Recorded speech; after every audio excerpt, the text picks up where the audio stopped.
how to have the civil government, how to have the security there, who could provide that security there. Again, with Israel taking care of overall security always. And we discussed that, and I think we have some very, very good ideas how to proceed. And yesterday, as Vice President Vance mentioned, he visited the U.S.-Israel Ceasefire Coordination Center set up now in the southern Israeli city of Kiryat Gat. There, Vance declared that peace is going to last and that Hamas disarmament is non-negotiable. He emphasized that, quote, choppy waters are expected in a ceasefire between people who hate each other and who have been fighting for a very long time. And he did call on Israel to be patient with the process. But he insisted the truce is going better than expected. Vance also said he does see a future role for Turkey in Gaza, while insisting the U.S. would not force Israel to accept any country as members of the international security force being drawn up from Arab and Muslim states that is expected to help secure a post-Hamas Gaza. Now, Vance, along with U.S. Special Envoy Steve Witkoff and top Trump advisor and son-in-law Jared Kushner, were dispatched by President Trump to see that all sides remain committed to ensure that the ceasefire is being implemented. This came after Trump warned that he could send international forces into Gaza to confront Hamas over its violations of the ceasefire deal, but said he would hold off for now to give the terror group a chance to course correct. And it is the 10th day of the ceasefire between Israel and Hamas. The truce has generally been holding, but there continue to be serious incidents in Gaza. Most recently, 2 soldiers were lightly injured when their tank was hit by an explosive device in the Khan Yunis area. Now, the 2 wounded troopers were taken to hospital. The incident occurred during efforts by IDF forces to clear the area where they are stationed of any potential threats. Now, this incident came 2 days after the ceasefire was seriously tested, when gunmen emerged from a tunnel deep within Israeli-held territory in southern Gaza's Rafah, and then launched RPGs at troops, killing 2 soldiers and wounding 3 others in the same area. Now, according to an initial military probe of the latest incident in Gaza, no terror operatives were detected in the area when the bomb was detonated. The IDF is investigating when the explosive device was planted in the vicinity. And amid reports of policy clashes, Prime Minister Netanyahu has removed his national security advisor Tzachi Hanegbi in a surprise step that takes effect immediately. Hanegbi, a veteran Likud politician and a close ally of Netanyahu, reportedly clashed with the prime minister over some key war decisions, including the summer invasion of Gaza City and the unsuccessful strike last month targeting Hamas leaders in Qatar. Now, Hanegbi's deputy, Gil Reich, will take over as the acting national security advisor. Reich previously served as deputy director of Israel's Atomic Energy Commission. Now, in his departure statement, Hanegbi thanked Netanyahu for the opportunity to serve, but he did call for a thorough investigation in what he described as the terrible failure of October 7th. He warned that the war is not over and that Israel's mission to bring home all hostages and disarm must continue. Hanegbi also urged national unity, saying it is, quote, essential to ensuring the eternity of Israel. In other news, Israel is urging Canadian Prime Minister Mark Carney to drop his pledge to honor the International Criminal Court's arrest warrant for Prime Minister Netanyahu if he would travel to that country. Carney was asked in an interview with Bloomberg News published last week if he would fulfill the commitment of his predecessor Justin Trudeau to arrest Netanyahu on war crimes charges if he came to Canada, to which Carney replied yes. Now, the International Criminal Court issued arrest warrants last year for Netanyahu for alleged war crimes and crimes against humanity during the Gaza conflict. Israel rejects the jurisdiction of the Hague-based court and denies war crimes in Gaza. The Prime Minister's office issued a sharp rebuke, calling the Canadian decision a prize for terrorism that fuels anti-Semitism. We believe that Prime Minister Carney should, of course, reconsider this and welcome Prime Minister Netanyahu, the leader of the only Jewish state and democratic country here in the Middle East, to Canada, if that were to ever happen. The recognition of a Palestinian state is a reward and it's a prize for terrorism. The Prime Minister has said this since countries decided to recognize it a few weeks ago. That has only poured fuel on an anti-Semitic fire in Canada. spokesperson Shosh Bedrosian, formerly of ILTV. Let's get back now to the main story, the latest developments with Gaza. And joining us for more on that is Alon Pincus. He's the former Consul General of Israel in New York City and a former foreign policy advisor to Ehud Barak and Shimon Peres. Also with us, Professor Gerald Steinberg of NGO Monitor. Gentlemen, thanks for joining us. Before we get into the details, some of the details, for example, regarding the Gaza situation. Overall, Alon, I'll start with you. You expect Vice President Vance to paint an optimistic picture. I'm not sure, though, that everyone in Israel, or many, would say necessarily or agree that the ceasefire is going better than expected, and that in the hills and valleys we're in a hill. And how much is that a problem? Maybe these perhaps differing perceptions of how this ceasefire is going. Well, I think that his prime objective in coming here was to make sure that Israel exercised restraint and adhere to the ceasefire, meaning be thoughtful when it comes to retaliation and reprisal for every Hamas infringement or infraction of the ceasefire, those that happened and those that are expected. In that respect, he has limited or confined his expectations level to the ceasefire, not to the next phases, which he alluded to and said, well, it's going to be more difficult, it's time consuming. But I think that in terms of his visit here, and reportedly possibly Secretary of State Rubio is planning a trip here in the next few days as well.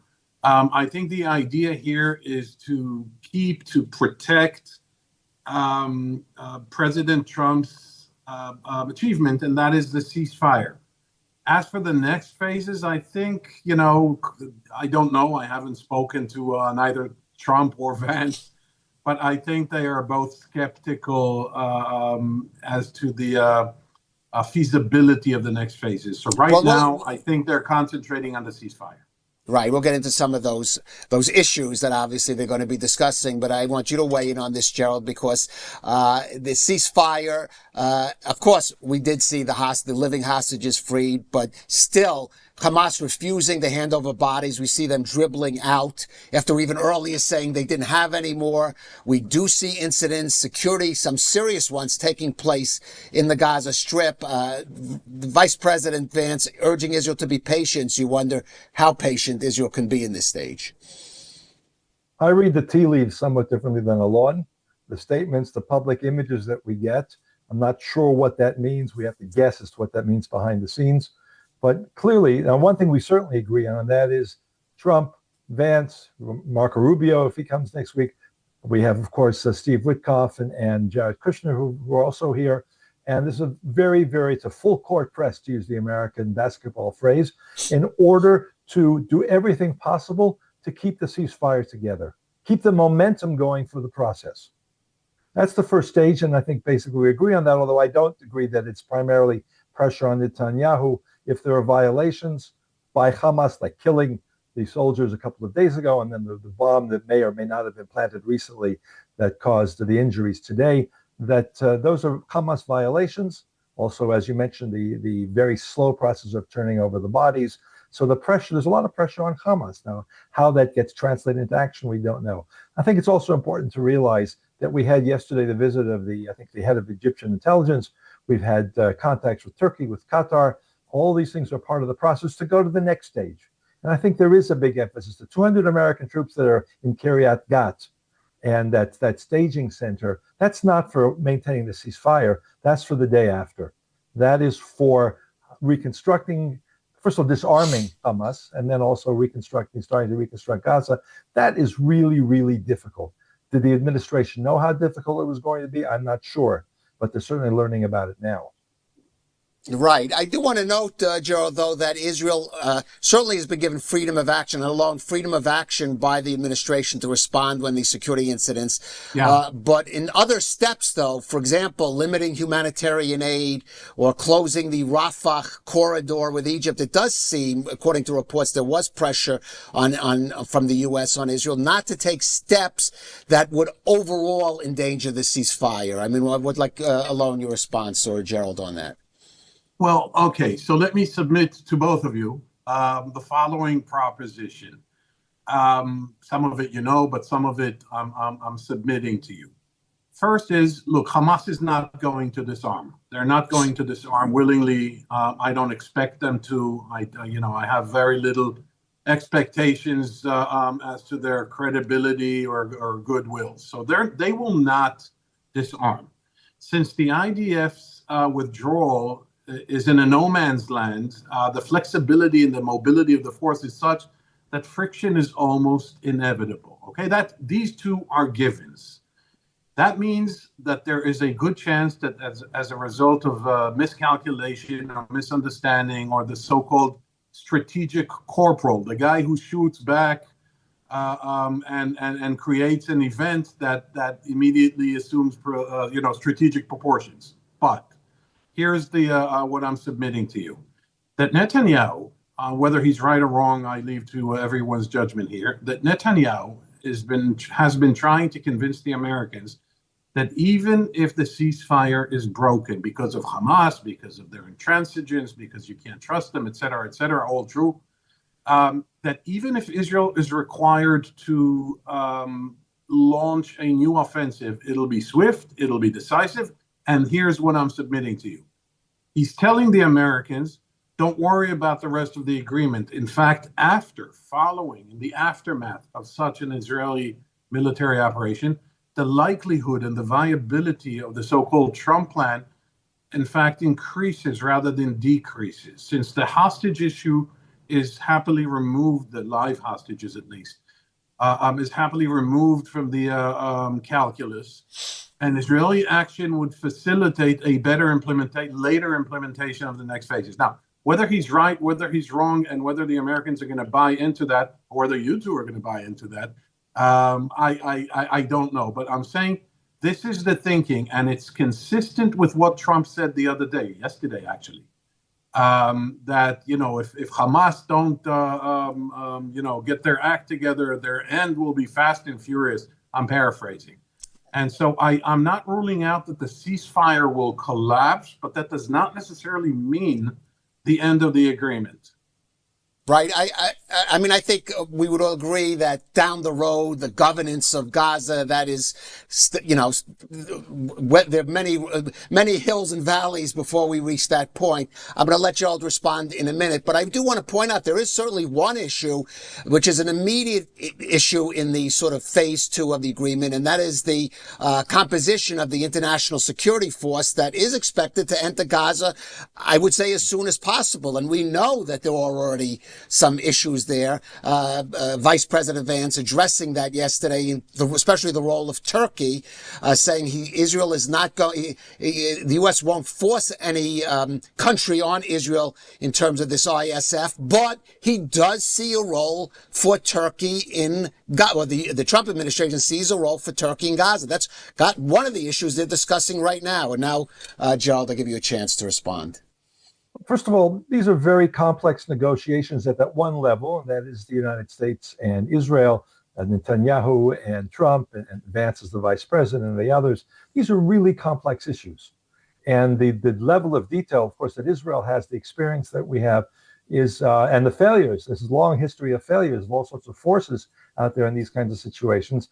And certainly the American team doesn't have that experience, that record. These are not people who have been immersed in all the complexities of post-war and during war Middle Eastern issues. So we have Israelis all know about the failure of, after the Lebanon War, of UNIFIL, of the international forces, and we can go back many years. So there's going to be a dialogue, and there are going to be pressures back and forth, but I don't see this as America forcing Israel to do, and forcing Netanyahu particularly to do things which are not seen as in Israel's interest. These are going to be, as you said, they're going to be debated for a while. But I think the time frame is shorter than let's wait to see what happens with the ceasefire. And the issue of Turkey is a serious one. There is a clear disagreement on that, and it's not clear how that's going to be resolved. It's very difficult. Turkey has been a primary supporter, like Qatar, of the Hamas framework, the Muslim Brotherhood, and others. Turkey has ambitions, regional ambitions, the return of the Sultanate of the Ottoman Empire. Israel does not want to allow Turkey or Egypt to have a foothold in Gaza. That's going to be counter to Israeli security interests. Absolutely no way of knowing how that's going to pan out. These things have to be discussed. That's a lot of what the negotiations are about now. I just want to say a quick comment about the aid issue too. Israel responds, or Netanyahu, we're really talking about, we saw the resignation or the removal of Tzachi Hanegbi. Netanyahu is the decision maker in all of this. And whatever, maybe Ron Dermer is still involved probably, and a few others. But this is with a more complex and more multifaceted administration. On the issue of aid, because the aid is a lever that Israel can use, maybe the only lever if the IDF is not acting. So Israel's going to be more careful, much more stringent, opening and closing the corridor. The Americans, understandably, want to have the process move forward, and therefore they're going to want the aid to go ahead. And it's going to continue to be an issue. If there are going to be more incidents, then they're going to be getting more cutoffs on aid. The question is also who's going to provide the aid. I think it's a very critical issue that we tend to overlook. Israel, finally, after many years, the Israeli government, Netanyahu, understands that UNRWA, the whole UN process, all the different UN agencies have been allied with Hamas. The aid has been open for diversion, theft, all of those other things that have been going on. Who's going to deliver the aid? Recently, the Gaza Humanitarian Foundation that set up that alternative aid framework, particularly in southern Gaza, just before the end of the war, the last few months, they closed down operations. They said temporarily. There's got to be some sort of replacement. All those NGOs that I spend a lot of, unfortunately, my colleagues spend a lot of time documenting the way in which they're allied with Hamas and other terrorist organizations and don't do diligence. Who's going to replace them? That's also got to be on the agenda, and it's got to be on the agenda very soon. The aid is critical, and it can't just be going back to the old model. Right. I also want to add to what you're just saying, Gerald. We reports again of one issue that's already come up. For example, Hamas or other organizations requesting steam shovels and tractors into Gaza in order to start clearing the rubble left over, and Israel having qualms because they know this kind of construction material was used to build the terror tunnels. So, Alon, I want you to weigh in on that, and also the question of Tzachi Hanegbi. I think we don't have to go into details for our viewers, but it's relevant in that some critical decisions are going to have to be made in the next, if not days, certainly weeks, by the prime minister. Not everything can be kicked down the road, and how ready and equipped is he going to be doing that with also all other domestic political constraints that are on him as well? So you want me to weigh in on the issue of tractors? I think it's bigger than the issue is terror tunnels, not tractors. I think that's why it's such a big issue. John Deere or Caterpillar. I don't know. Look, the issue of humanitarian aid, I totally agree and subscribe to what Gerald said about humanitarian aid being an issue or point of contention, and that Israel is going to be stringent. That will obviously delay any kind of an establishment or formation of the so-called International Stabilization Force, which is a euphemism for the Arab Provisional Force, which is a euphemism for the Palestinian Authority being a part of that governance structure, all of which Mr. Netanyahu and his government oppose. Right or wrong, again, I'm not getting into that. And there's going to be even more world condemnations on the issue of humanitarian aid. Now, what I am afraid, I'm looking at, forget afraid, is that the issue of humanitarian aid does not become a serious contention point between Israel and the Trump administration, because that's going to be that is not going to be pleasant.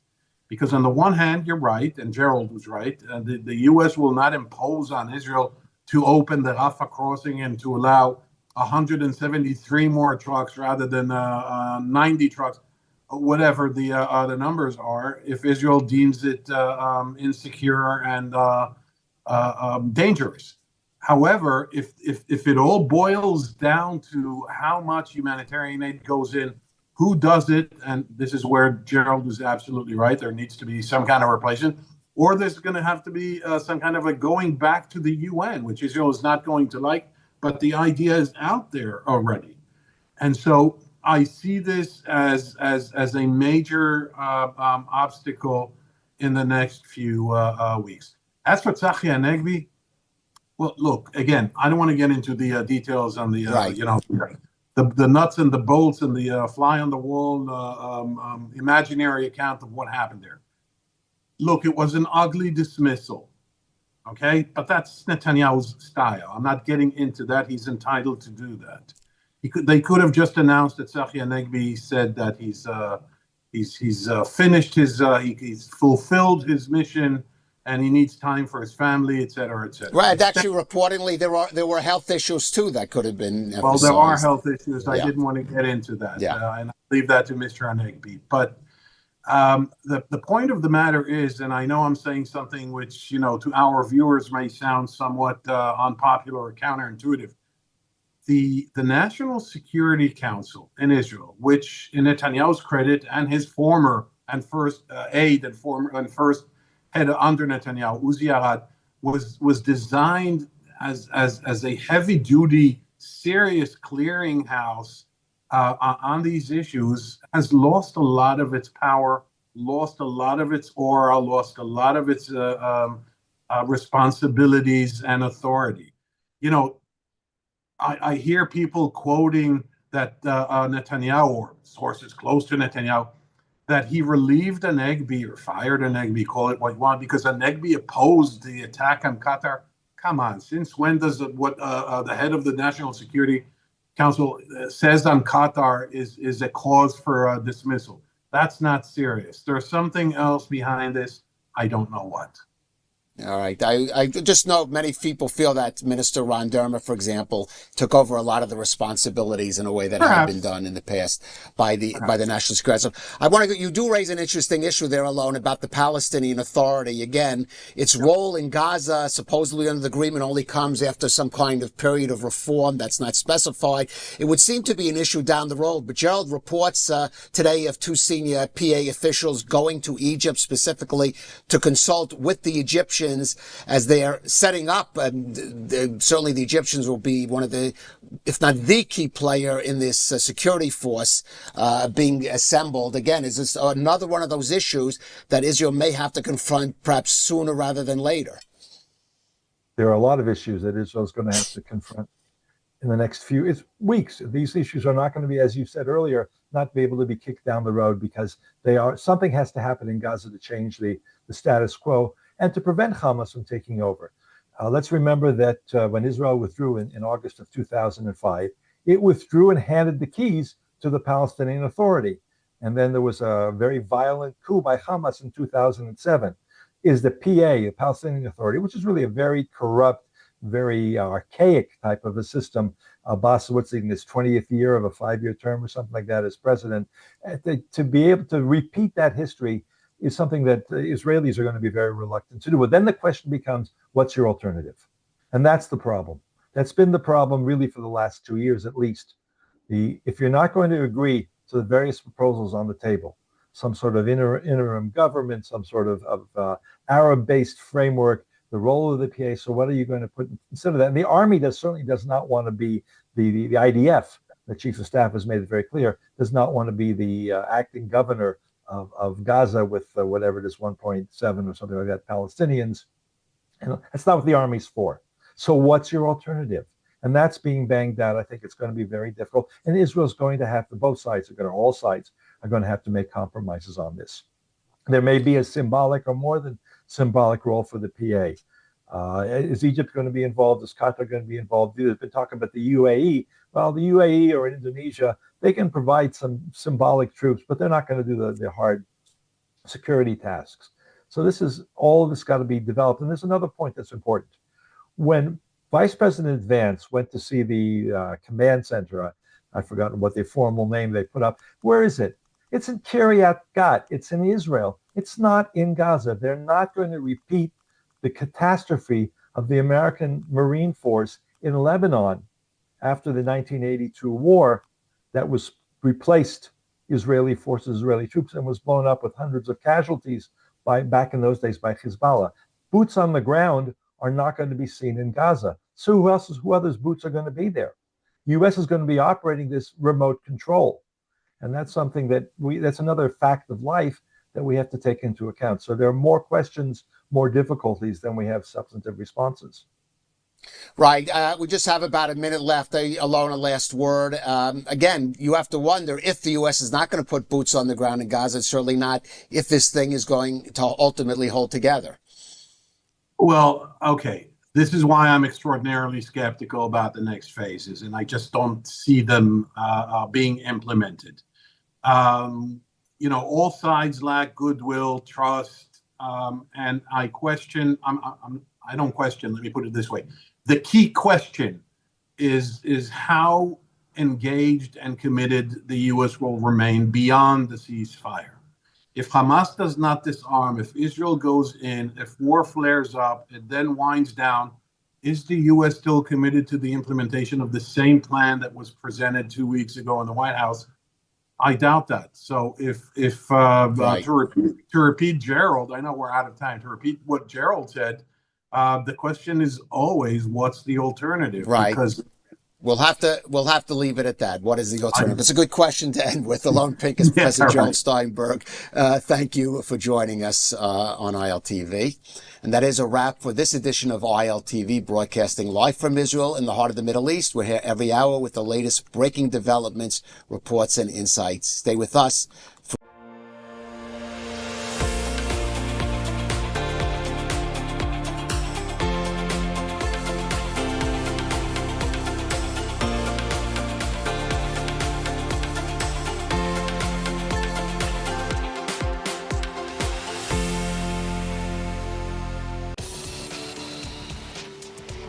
Welcome to ILTV's Israel Daily. I'm Ladar Gravelazi, and coming up in today's newscast, U.S. Vice President J.D. Vance arrives in Israel to push forward Trump's Gaza peace plan. Hamas released another hostage body, but 15 hostages still remain in Gaza. And not just Gaza, the IDF strikes Hezbollah targets in Lebanon as the terror group tries to rearm.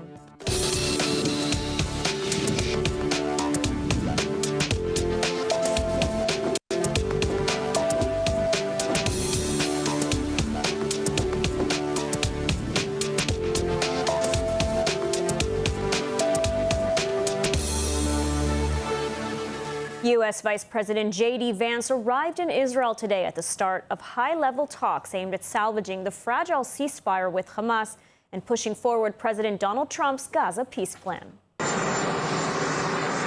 Vice President Vance arrived in Israel at the start of a 3-day visit with the enforcement of the Gaza ceasefire and advancing the Trump plan topping his agenda.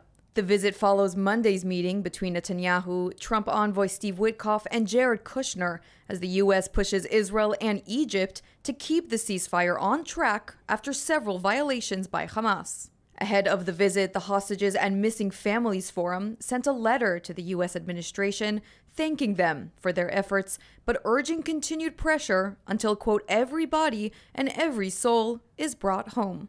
Vance is due to meet Prime Minister Benjamin Netanyahu, Defense Minister Israel Katz, and President Isaac Herzog, with discussions expected to focus on the return of hostage bodies that are still held in Gaza and the security arrangements for the next stage of the agreement. Prime Minister Netanyahu told the Knesset that he will discuss security challenges and political opportunities with the visiting vice president. ואנחנו נשוחח על שני דברים. בעיקר שני דברים. על האתגרים הביטחוניים שעומדים בפנינו וההזדמנויות המדיניות שעומדות בפנינו. נגבר על האתגרים, נממש את ההזדמנויות. בזכות עוצמתנו ובשיתוף פעולה חוזר עם נשיא ארצות הברית, אני מאמין שנביא עוד הסכמי שלום עם מדינות במרחב. Ahead of the Vance visit, U.S. President Donald Trump sent another warning to Hamas to adhere to the ceasefire and stop the violence. In addition, you have Israel would go in 2 minutes if I asked him to go in. I could tell him, go in and take care of it. But right now, we haven't said that. We're going to give it a little chance, and hopefully there will be a little less violence. But right now, they're violent people. Hamas has been very violent. But they don't have the backing of Iran anymore. They don't have the backing of really anybody anymore. They have to be good. And if they're not good, they'll be eradicated.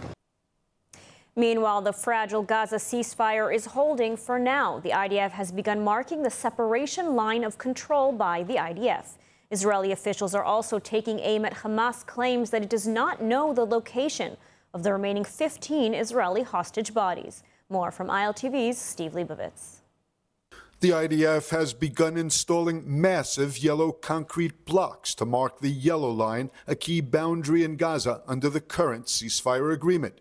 Each marker stands 3.5 meters tall, painted bright yellow, and is topped with a yellow metal sign. They're being placed every 200 meters, adjusted to terrain, and creating a clear physical border for troops on the ground. The yellow line drawn by mediators covers over half of the Gaza Strip, about 53% of the territory, mostly in rural regions. The IDF said the move is to provide tactical clarity and maintain security while the ceasefire holds. The IDF says it will continue marking the line in the coming period while remaining focused on eliminating threats to the troops. The yellow line now takes shape, a concrete sign of a fragile calm. The ceasefire between Israel and Hamas remains under severe strain after a series of violations by Hamas, IDF military response, and diplomatic interventions. For Israel, the focus still remains the enforcement of the ceasefire and the return of all hostage bodies.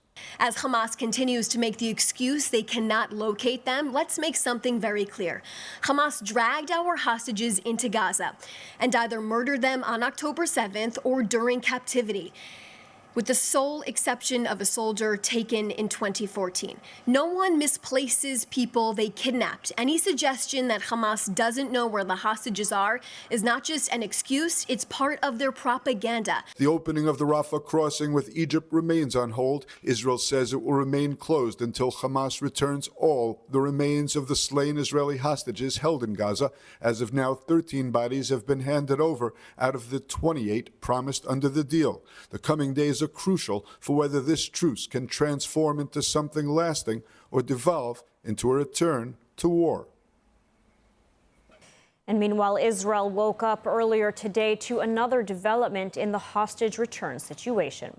Last night, Hamas returned the body of a fallen Israeli hostage while many families continue to wait for their loved ones. For the latest, we go to India. Naftali, India, what can you tell us? Yes, Lidar, the body of 41-year-old Tal Haimi was handed over to Israel last night. Haimi fell in battle while defending kibbutz near Yitzhak on October 7th. His body was abducted into Gaza. Hours after the casket arrived at the Abu Kabir Forensic Institute, the IDF confirmed his identity. Haimi, the chief of his kibbutz civil defense squad, was killed in a firefight at the community gate as Hamas forces advanced. His family was informed of his death in December 2023 and held a funeral then, but has since been waiting for the return of his body for 745 days. The casket, transferred through the Red Cross, was draped with an Israeli flag and escorted to Tel Aviv. Haimi has now been posthumously promoted to sergeant major in reserves. He is survived by his wife Ella and their 4 children, including a son born 7 months after he was killed. With his return, 13 bodies have now been handed over, while 15 remain in Gaza. Israel says Hamas is obligated to return all of them under the ceasefire terms. Hamas claims some bodies are still missing under rubble, while Israel believes Hamas is deliberately holding the bodies. Under the agreement, all 20 living hostages were released on October 13th. But anger is rising over the stalled return of the deceased, as families continue to rally in Tel Aviv's Hostages Square, demanding the remainder be brought home with the same urgency as the living. Meanwhile, small signs of normalcy are emerging among the freed survivors. At a concert this week at Madison Square Garden, Israeli singer Omer Adam played a video of former hostage Matan Angrest singing to him during a call the two had not long after Matan was released. And at Ben Gurion Airport, hostage posters are slowly coming down. Yesterday, Danny Miran, the father of former hostage Omri Miran, removed his son's photo, a moment he had waited more than 2 years to experience. At this stage, there are no more living hostages to return. The focus now is on the 15 bodies still in Gaza, as Israel presses for full implementation of the agreement. Back to you. And joining us now with more on the U.S. Vice President's visit to Israel. And the latest is Ambassador Jeremy Issacharoff, former Israeli ambassador to Germany and former charge d'affaires at the Israeli embassy in Washington, D.C. Thank you so much for joining us. My pleasure. So let's start with the Vice President's visit. What is the aim of this trip to Israel? Well, I think the visit probably aims to achieve two things. First of all, to reassure Israel that the American commitment to the Trump plan is very clear and strong. And they also understand the concerns of Israel regarding the return and the completion of the first phase of returning all of the deceased hostages to Israel, to their families and for burial. I think this is obviously a key factor in their minds. And I'm sure that they're also concerned of why the process is taking much longer than it was supposed to under the initial 72 hours. And I think that they'll also be looking at trying to, how can I say this diplomatically, ensure that Israel maintains its present stance with respect to the Trump plan and does not overreact to the delay in the return of the hostages. And of course, of the attack on our troops in Rafah a couple of days ago, where 2 of our soldiers were killed. So I think it's a bit of a reassurance and a bit of a sense of keeping Israel in the area of restraint. Mm-hmm. And on the Israeli side, I mean, what will Prime Minister Netanyahu, what will sort of the political and military leadership try to get out of this, their meetings with the Vice President? Well, again, I think that they are very concerned at the fact that Hamas is taking so long to complete the first stage of the plan, and the fact that as long as Hamas, and I think that first of all, I think that Hamas could well have more knowledge about the location of the deceased hostages, and they might be using this to consolidate and to increase the time span that they can resuscitate their power, to reinforce their hold on Gaza. And you've seen some pretty brutal executions over the last few days. So as long as the second stage doesn't kick in and there is some sort of like temporary international force coming in effect, Hamas is remaining in control of the area of Gaza in which Israel is not situated at this point, which is virtually half of Gaza. So I think that the Prime Minister, I would imagine, would want to see clear indications from America that she's intending to pressure all the parties involved, include not just Hamas, but also Turkey and Qatar, in order to pressure Hamas more to complete the first phase of the withdrawal.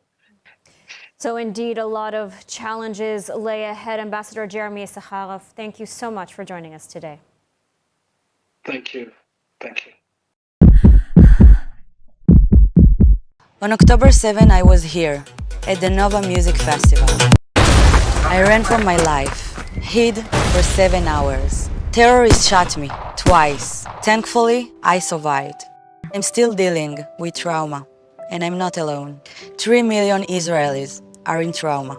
They need mental health care or physical rehabilitation. Wounded soldiers, families, and scared children. Since 1912, Hadassah has been a life-changing force in Israel. Today, Hadassah has 2 world-renowned hospitals, pioneers breakthrough medical research, cares for youth, and has built the much-needed and largest rehabilitation facility in Jerusalem. Thank you to everyone at Hadassah Hospitals. You've been helping me, and so many others. And a special thanks to one nurse, my mom. I love you. And in other news, the Knesset winter session opened in Jerusalem with loud arguments, emotional speeches, and sharp political divisions as Israel enters a crucial year of war and political uncertainty. More from ILTV's Devo Klein. The fourth session of the 25th Knesset began after a 3-month recess, with questions looming over whether the Knesset will dissolve before summer and head to early elections. Speaker Amir Ohana ignited an uproar when he referred to Supreme Court President Yitzhak Amit as a judge. Opposition members shouted him down, and several were removed from the plenary. Ohana then accused the judicial system of, quote, trampling the Knesset, and called for a reset between government branches. President Isaac Herzog, clearly emotional, praised Amit as, quote, Supreme Court president, to strong applause. He warned that Israel's internal divisions were, quote, tearing at our soul during a time of war, urging lawmakers to sit, talk, and restore dignity and respect. Prime Minister Netanyahu acknowledged Amit's role, but refocused on national security, vowing to bring every hostage home and warning against ending the war prematurely. He also announced plans to pass the 2026 budget and a new draft law to enlist 10,000 yeshiva students. Opposition leader Yair Lapid fired back, saying, quote, the Knesset doesn't belong to you. It belongs to the people of Israel. As tensions rise over the ceasefire, the hostage deal, and the draft exemption law, the winter session marks a defining test of leadership and of Israel's ability to remain united. And not just in Gaza, tensions continue on the Lebanese border amid continuing Israeli enforcement of the ceasefire and Hezbollah violations. Smoke rose over Ahiyeh village in southern Lebanon as Israeli strikes hit Hezbollah infrastructures, with explosions heard across the area. The IDF said its Air Force struck targets in the Nabatea region after intelligence found Hezbollah attempting to re-establish terror infrastructure along the border. The military described the activity as a clear violation of the U.S. brokered truce with Lebanon that took effect last November, and said Hezbollah continues to rebuild its capabilities. Israel warns that any rehabilitation of tunnels, weapons depots, or command posts poses a direct threat to civilians and troops along the border. The IDF promised to continue operations to remove threats and protect the state of Israel. So far, Israel has carried out over 500 airstrikes against Hezbollah targets in Lebanon since the November 27, 2024 ceasefire took effect. And in other news, the New York City mayoral election is just 2 weeks away, and it's shaping up to be one of the most consequential in years. With rising concerns over anti-Semitism, public safety, and international ties, the outcome won't just impact New Yorkers. It could carry significant implications for the city's Jewish community and its relationship with Israel. Joining us now to discuss is Olivia Reingold, a journalist with The Free Press. Thank you so much for joining us today. Thank you for having me. So, Olivia, this race has garnered not only national attention, but major international attention as well, especially here in Israel. So I want to ask you, what makes this race so consequential, so different from previous races that we've seen? So Zohran Mamdani, he is the Democratic nominee, and by all measures, he's not only expected to win on Tuesday, November 4th, but it's probably going to be a landslide. Right now, they're focused not on just winning, but the margin of victory, because that is how certain they are of his ascent to City Hall. And even though he's the Democratic nominee, that is not always the way he identified. For most of his political career, he outright called himself a socialist. He is a dues-paying member of the Democratic Socialists of America, which, stands for a lot of things, including abolishing prisons, providing free gender-affirming care to anyone who desires it.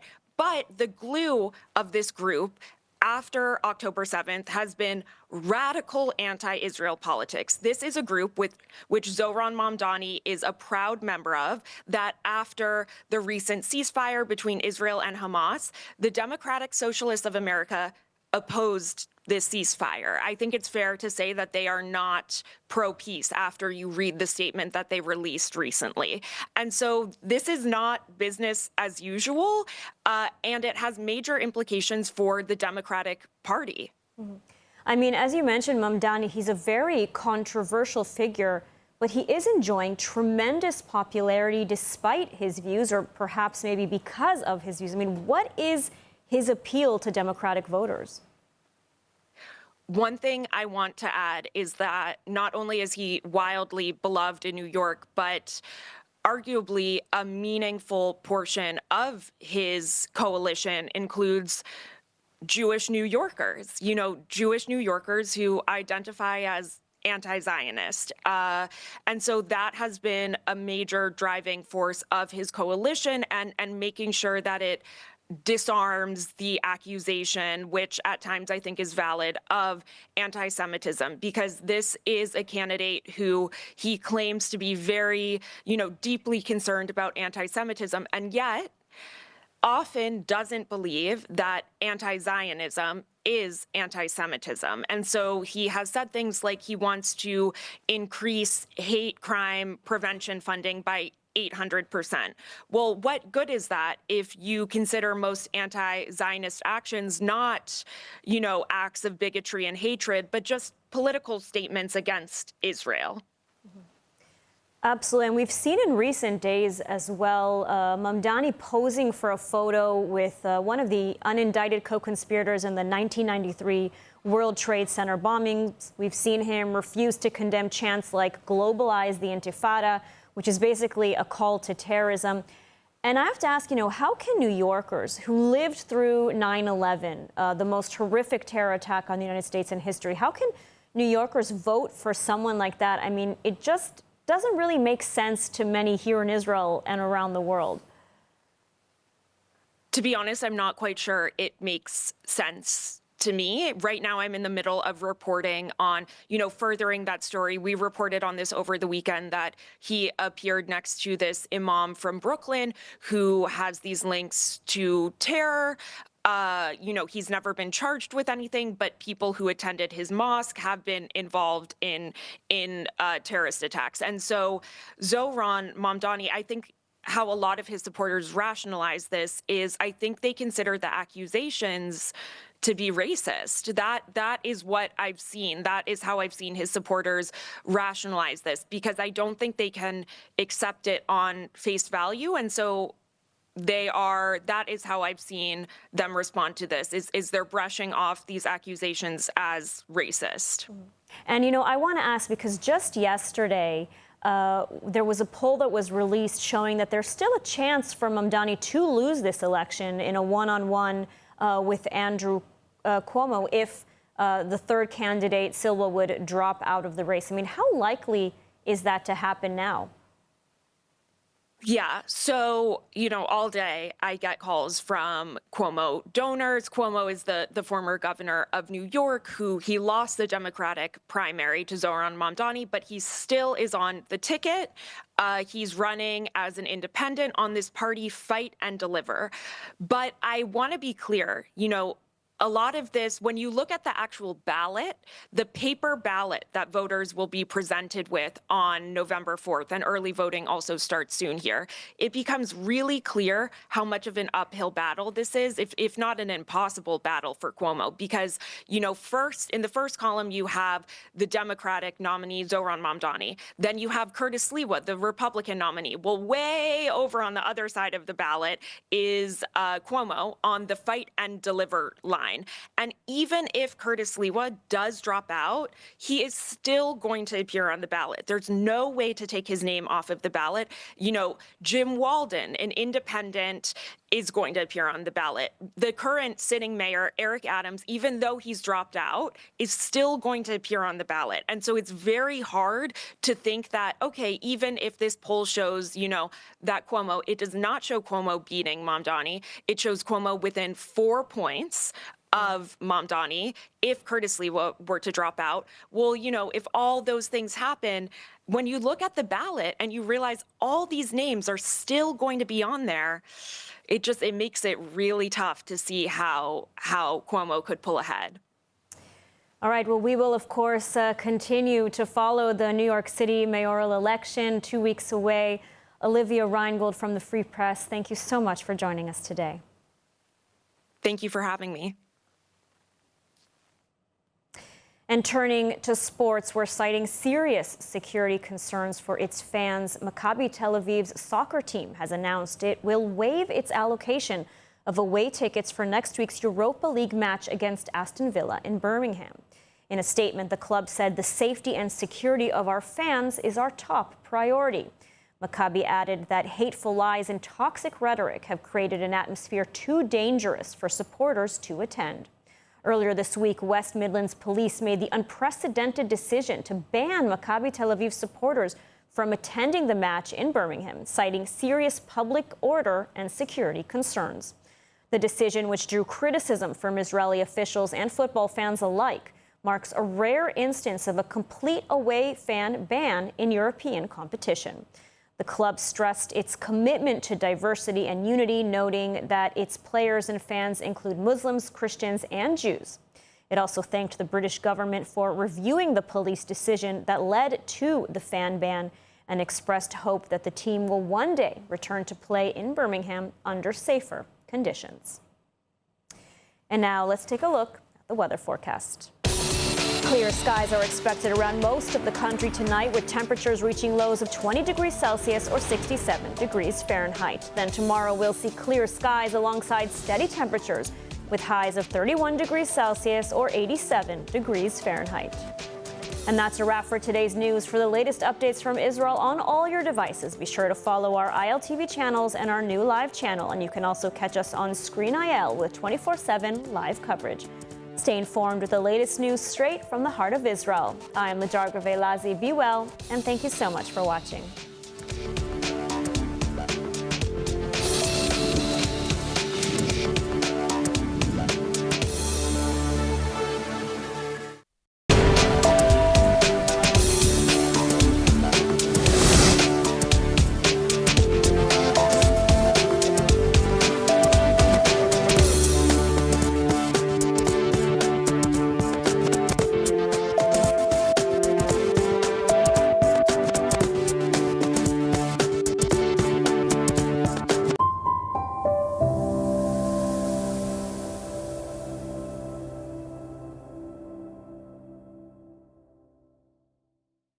The Israeli cabinet has approved Prime Minister Benjamin Netanyahu's proposal to rename the war in Gaza to the War of Redemption, replacing the previous name, Swords of Iron.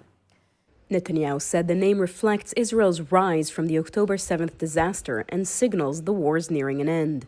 אני מביא היום לאישור הממשלה את ההצעה לקרוא למלחמה בשם רשמי קבוע, מלחמת התקומה. בתום שנתיים של לחימה רצופה, אנחנו זוכרים כיצד התחלנו. קמנו מן האסון הנורא של 7 באוקטובר. קמנו בתנופה על רגלינו, ישבנו מלחמה שער על אויבינו. הסרנו מעלינו את האיום הקיומי של הציר האיראני.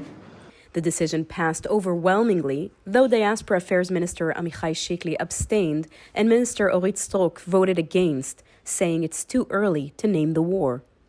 Critics, including opposition leader Yair Lapid, accused Netanyahu of trying to evade responsibility for failures leading up to the October 7th Hamas attack. The Prime Minister drew an analogy to the War of Independence. ביססנו את מפעל התקומה הלאומי בארץ ישראל, למדינתנו החזקה והפורחת. בימי מבצע עם כלבי נגד איראן, הדגשתי את הייעוד הנשגב שנטוע במורשתנו, עם כלבי יקום. כך באשר למערכה כולה, זוהי מלחמת התקומה של עמנו, כהמשך ישיר למלחמת העצמאות. אנו גם עומדים לפני חלוקת עיטורי גבורה וצל"שים לחיילינו ומפקדינו הגיבורים. כפי שהיה במערכות צבאיות קודמות, עיטורי המערכה הנוכחית יישאו את השם הרשמי של מלחמת התקומה. תודה לכם. The Defense Ministry stressed that any changes to gravestones of the fallen will be coordinated with the bereaved families. And moving on, across Israel, scenes of hope and relief continue. After more than 2 years in captivity, several freed hostages have now been discharged from hospitals and reunited with their families.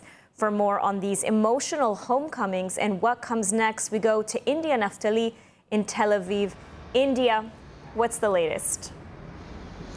That's right. We are witnessing incredible displays of celebration and relief as the freed living hostages return home after more than 2 years in Hamas captivity. Among them are Omri Miran, Matan Zangaker, and Matan Angrest, who were discharged from Tel Aviv's Ichilov Medical Center 4 days after their release. Their families are now taking their first steps to rebuild their lives. Crowds lined the streets as the 3 men arrived home, greeted by flags, cheers, and banners. Hospital officials say they're in stable condition, but face a long road to physical and emotional recovery. This is what former hostage Omri Miran had to say. ועכשיו זה באמת הזמן לחזור לחיים, להמשיך בחיים ולחזור למשפחה. In the central city of Kfar Saba, crowds gathered to celebrate the return of Eitan Horn. He was photographed with his brother Yair, who was also kidnapped but released during a ceasefire at the beginning of the war. Eitan told the crowd this. אני בסדר גמור, בבטח תמיד האמנתי שאני אגיע הביתה, ברגע זה הגיע בזכות כל עם ישראל. Neighbors described it as a very emotional day, saying they waited years to see this moment. Former hostage Nimrod Cohen also received the homecoming of a hero, although he said he was not expecting it. And finally, in another emotional reunion, former hostage Emily Damari, who was freed in January, met newly released twin brothers Gali and Ziv Berman at Sheba Medical Center. She was close friends with them before they were all kidnapped on October 7th. But as Israel celebrates their homecomings, officials stress that the return of the fallen hostages is no less important than the living. Some of the hostages' bodies have been returned to Israel, but many still remain in Gaza, which is in violation of the ceasefire terms. Back to you. Thank you, India, for the report.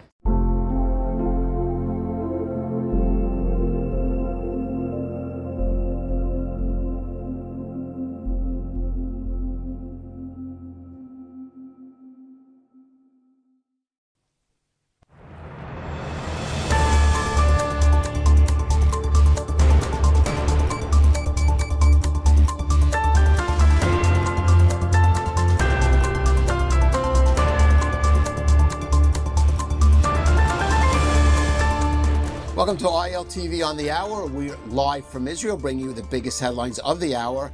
I'm Caleb Ben David, and here are the latest updates coming out of the region. The bodies of slain Israeli hostages Ari Zalman Zalmanovich and Tamir Adar were returned to Israel on Tuesday night after being handed over by Hamas via the Red Cross. The caskets were transferred from the Red Cross in southern Gaza. The remains were then taken to the Abu Kabir Forensic Center in Tel Aviv for identification. The return of Adar and Zalmanovich lowers the number of deceased hostages still held in Gaza from 15 to 13. Since the start of the ceasefire, Hamas has returned the remains of 15 hostages and released all 20 living captives. Zalmanovich, one of the founders of Kibbutz Nir Oz, was kidnapped during the October 7th attack and murdered in captivity weeks later. He was 85 years old and is survived by 2 sons and 5 grandchildren. He was described by his community as a farmer by blood who knew how to value the land and the weather. Adar, 38 years old, served as deputy security coordinator of Nir Oz and was fighting to defend his community during the October 7th invasion. His body was abducted to Gaza by members of the Popular Front for the Liberation of Palestine. He is survived by his wife, Hadas, their 2 children, his parents, and siblings. Adar was posthumously promoted to the rank of Master Sergeant in the IDF Reserves. U.S. Vice President J.D. Vance continued his Israel visit today in his mission to shore up the fragile ceasefire in Gaza. Vance met with Prime Minister Netanyahu this morning in Jerusalem, with the 2 first having breakfast together with their wives Sarah and Usha, and then having a working meeting. Vance will meet with President Isaac Herzog later today. Speaking to reporters after their discussion, both Vance and Netanyahu dismissed claims that Israel is a client state of the U.S., with the Prime Minister saying the countries form, quote, an alliance of partners who share common values and common goals. Here's more from Vance and Netanyahu. This thing takes monitoring, and it's going to take a lot of work. I was in the CMCC, which we opened up yesterday. A lot of our Israeli friends working together with a lot of Americans to actually mediate this entire ceasefire process to get some of the critical infrastructure off the ground, from the international security force to some of the reconstruction of Gaza. It's not easy. I never said it was easy, but what I am is optimistic that the ceasefire is going to hold and that we can actually build a better future in the entire Middle East. We discussed this idea of the day after. Remember, everybody said you don't have a day after, you don't have a day after. We're just creating an unbelievable day after with a completely new vision of how to have the civil government, how to have the security there, who could provide that security there. Again, with Israel taking care of overall security always. And we discussed that, and I think we have some very, very good ideas how to proceed. And yesterday, Vance did visit the U.S.-Israel Ceasefire Coordination Center in the southern Israeli city of Kiryat Gat. There, Vance declared that peace is going to last and that Hamas disarmament is non-negotiable. He emphasized that choppy waters are expected in a ceasefire between people who hate each other and who have been fighting for a very long time, and he called on Israel to be patient. But he insisted the truce is going better than expected. Vance also said he sees a future role for Turkey in Gaza, while insisting the U.S. would not force Israel to accept any country as members of the international security force being drawn from Arab and Muslim states that is expected to help secure a post-Hamas Gaza. Vance, along with U.S. Special Envoy Steve Witkoff and top Trump advisor and son-in-law Jared Kushner, were dispatched by President Trump to see that all sides remain committed to ensure that the ceasefire is being implemented. This came after Trump warned that he could send international forces into Gaza to confront Hamas over its violations of the ceasefire deal. But Trump said he would hold off on that for now to give the terror group a chance to course correct. And that ends this update on the hour at ILTV News. You can stay tuned with us, or of course you could look in our app to scan that QR code that is appearing there on your screen. Thanks for joining us. This is Kalev Ben David, and stay tuned with ILTV.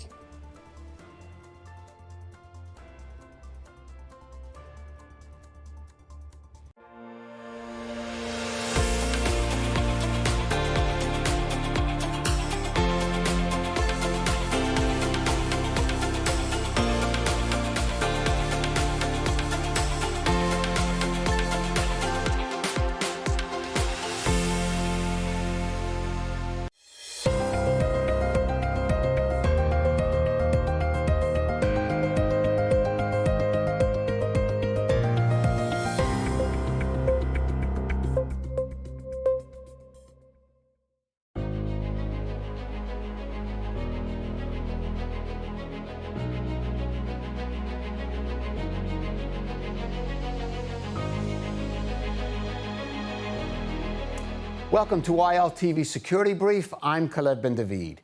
Each week, we focus on the latest developments in security and defense relating to Israel and the Middle East, impacting on this region and beyond. And we start with our top items of the past week.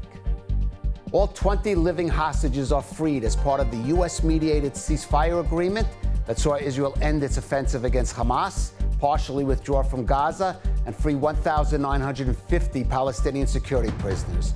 Hamas has still not returned all the remains of the 28 hostages no longer alive, prompting warnings from the U.S. and Israel that the terror group is breaking the terms of the deal.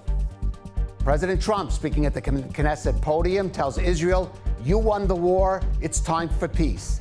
And he then meets with Arab, Muslim, and European leaders in Sharm el-Sheikh, signing the Gaza ceasefire agreement with the leaders of Turkey, Qatar, and Egypt, and planning the reconstruction and governance plan for Gaza. Hamas reportedly executes over 30 people it accuses of collaborating with Israel as the terror group tries to reassert control over Gaza as the IDF begins its withdrawal.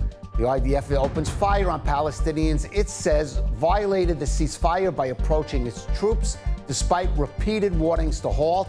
Gaza sources saying 7 were killed in that incident. An Israeli airstrike eliminates a Hezbollah operative the IDF says was involved in attempting to rebuild the terror movement's military infrastructure in South Lebanon. This in violation of the ceasefire agreement signed with the Beirut government last November. And now our big story. The war is over, President Trump told Israelis from the Knesset, and you won. And indeed, the return of all living Israeli hostages from Gaza, the destruction of Hamas's military capability, and a commitment, on paper at least, that it will disarm means Israel achieved its key goals of the conflict. But Hamas still exists in Gaza, and already its behavior, killing Palestinians accused of being collaborators, trying to rebrand its fighters as a Gaza police force, and failing to return all the dead hostages promptly, is raising serious concerns over Hamas's intentions moving forward. And beyond that are the arrangements the U.S. is making with Arab and Muslim countries for a post-war Gaza going to be sufficient to prevent a resurgence of Hamas and other terror groups there going forward? And will it prevent another Gaza war from happening?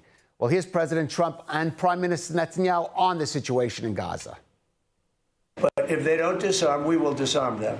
They know I'm not playing games, okay? Now, we did something monumental. We got the hostages back. That was the first thing we had to do. Above all else, get the hostages back. Now, they misrepresented because we were told they had 26, 24 of dead hostages, if we can use those terms. And it seems as though they don't have that. Mr. Trump says the war is over, but clearly the war is not over. The IDF is deployed to sections of Gaza still, and Hamas is still on the streets of Gaza. How can you say the war is over? Well, we agreed to give peace a chance. We agreed that we should, the conditions in his 20-point plan are very clear. It's not only that we get the hostages out without getting our military out, but that we would subsequently have both demilitarization and disarmament. They're not the same thing. First, Hamas has to give up its arms. And second, you want to make sure that there are no weapons factories inside Gaza. There's no smuggling of weapons into Gaza. That's demilitarization. We agreed that that's part of the plan. And we also agreed, okay, let's get the first part done. And now let's give a chance to do the second part peacefully, which is my hope. But if not, I think I heard the president speak tonight. He said, listen, they better do it, or, how can I speak for him? He said, all hell breaks loose, okay? Well, I hope it doesn't. And joining us now in studio is Reserves IDF Lieutenant Colonel Maurice Hirsch. He is the former head of military prosecution for Judea and Samaria, and he is now director of the Initiative for Palestinian Authority Accountability and Reform at the Jerusalem Center for Security and Foreign Affairs. Maurice, thank you so much for joining us. First of all, let's just talk about the situation with the remaining hostages, the bodies and remains of those hostages that were not returned. It seems like, if we could say it, Hamas is up to its old tricks. But what are they trying to achieve here in doing this? Hamas has understood all the way since the beginning, Kalev, that the hostages are their insurance policy. Going forward, it's their leverage against Israel, against Israel's civilian population, against the political echelon. That's how they work. They're a genocidal terrorist organization, and that's their leverage. So they're willing to play all of these games all the way along. We do have the bodies, we don't have the bodies. Even if we just remember with the bodies of the Bibas family. Right. Why would you even think of playing such a disgusting game with bodies of children, of women? And yet they did, and they do. Even last night, they returned another 4 bodies, 3 bodies, Israelis, 4th body, and just a random Gazan. Right. And it's not because they don't have the control. That is not true. They do have the control. They know where the bodies are, and they could do something else. But they're intentionally not doing it to drag out their insurance policy. So the question, of course, is how Israel and how the guarantors of the agreement should be reacting. There had been reports earlier of Israel perhaps withholding some of the aid supposed to flow into Gaza, of keeping the Rafah crossing. Reportedly, there was pressure on Israel to give it the process more time. How should Israel and these international bodies be reacting? So I believe, Kalev, that the way to ensure that we don't find ourselves back in the same situation again is strict adherence to what was at least agreed. The agreement was to return all of the hostages alive and dead immediately. Hamas is, for whatever reason, playing games. That needs to make really an impression on President Trump, all of the other guarantors of the agreement, and Israel. If we start on day one saying we're going to turn just a small blind eye to these breaches of the deal, Tomorrow it will be a bigger breach and a bigger breach. And then we find ourselves in a situation where, well, why are you suddenly now standing up and saying, well, they've breached the agreement, so we need to go back to war? If we don't make sure that we deal with the small things, then they will just escalate all the time. All right, well, let's even suppose now we get past this stage, the first stage of the deal, and move on to the second stage. In fact, there are some reports of discussions already starting on what it's called the second stage of the agreement, though Israeli officials are saying, no, we won't get into that until the first stage is complete. Obviously, the major need right now is to get some kind of alternative security force into Gaza to replace as Hamas filling this vacuum, as we already seeing it's doing. It's been very vague who's going to be involved here, which countries will take part.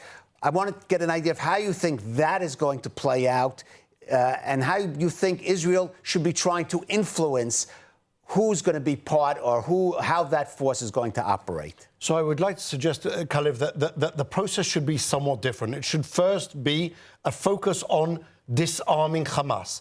As long as Hamas still holds a 5,000 to 7,000 strong military force, weapons, and the capabilities and the desire to be as brutal as we've seen them to be. We saw it in 2007 when they were throwing the PLO people off the tops of the buildings in the Gaza Strip, in the war when they took over. And we've seen it again now with the immediate executions on the streets.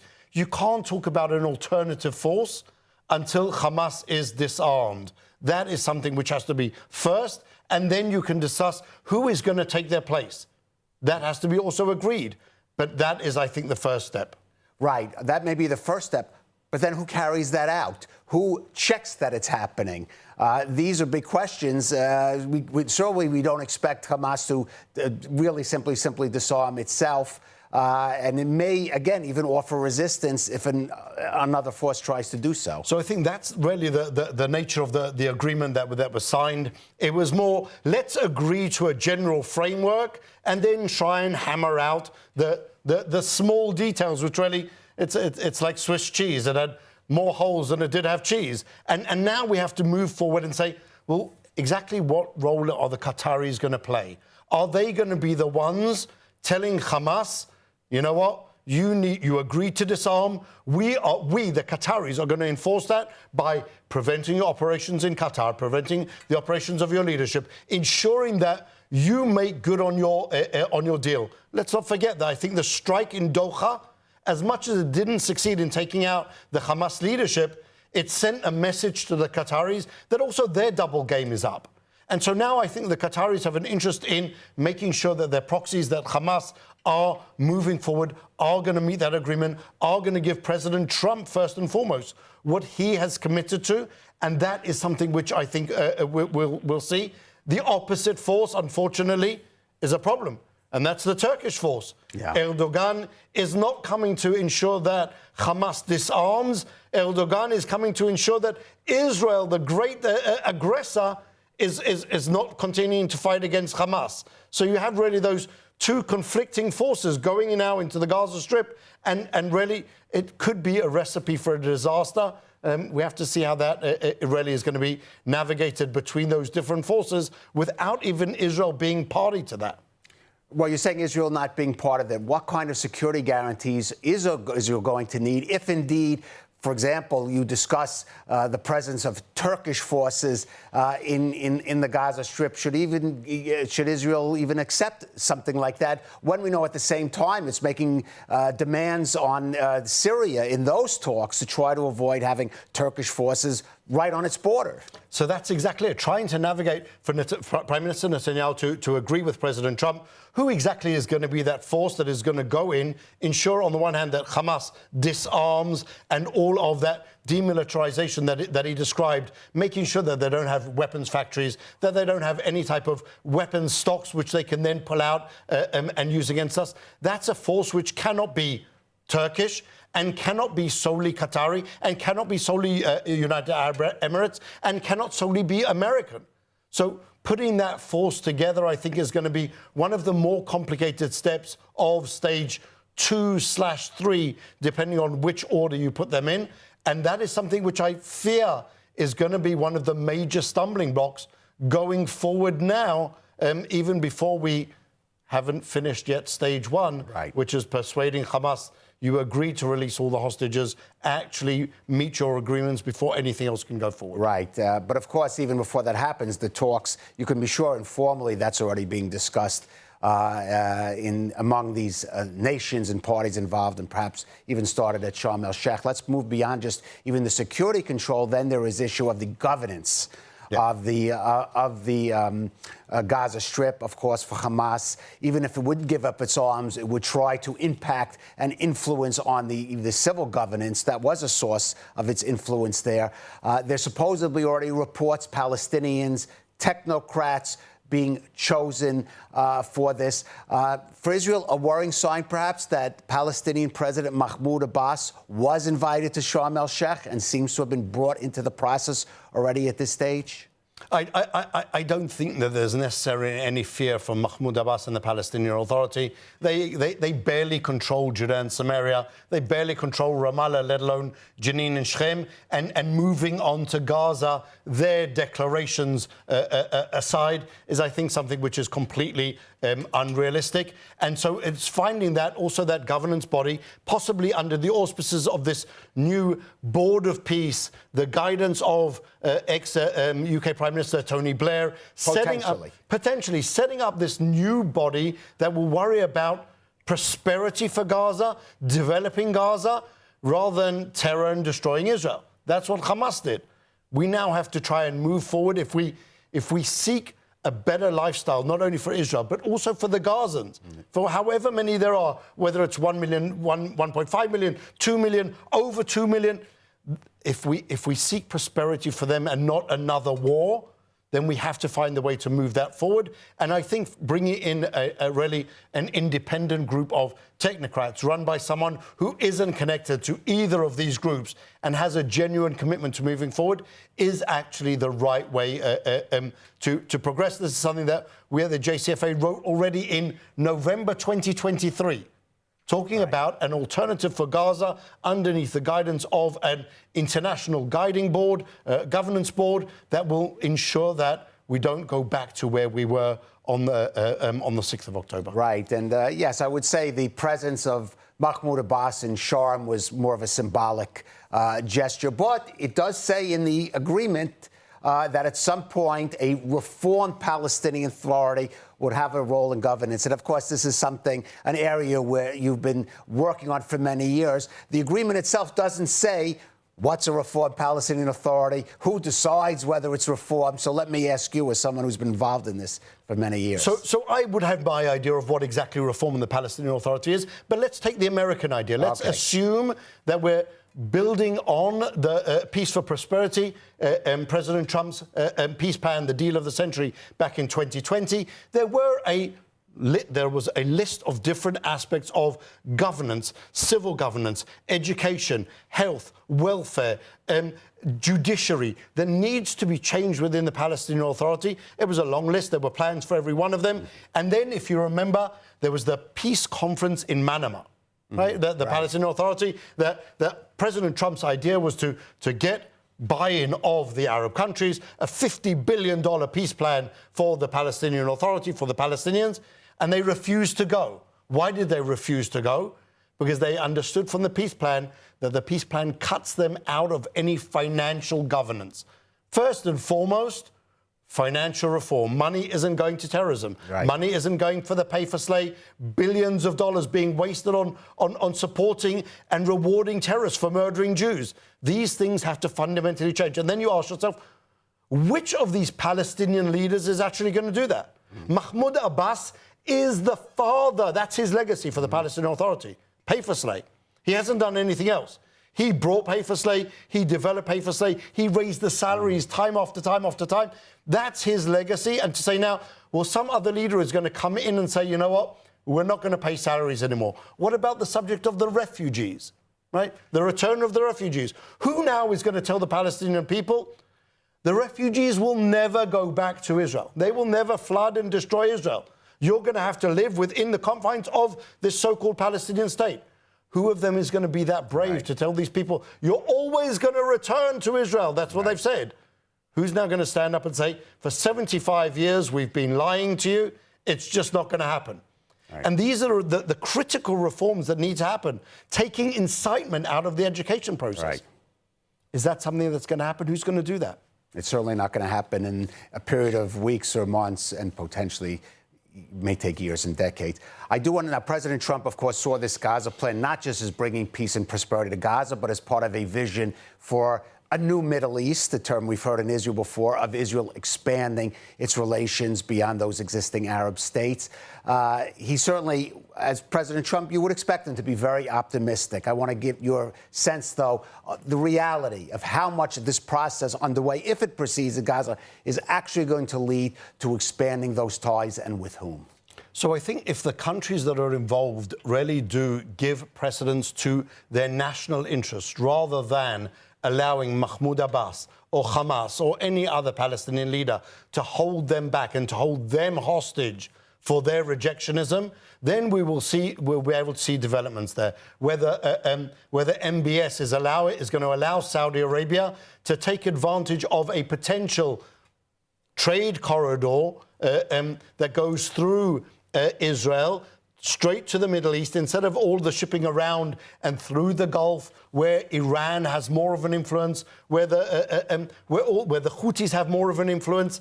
This is something which really is in the best interests of Saudi Arabia. It's in Israel's interests as well. But the question is, will they allow themselves to say, we are going to commit national not necessarily suicide, but we're going to cut our nose to spite our face and allow Palestinian rejectionism and terrorism to hold us back. They've seen what happened with Morocco. They've seen what happened with Bahrain. They've seen what happened with the UAE.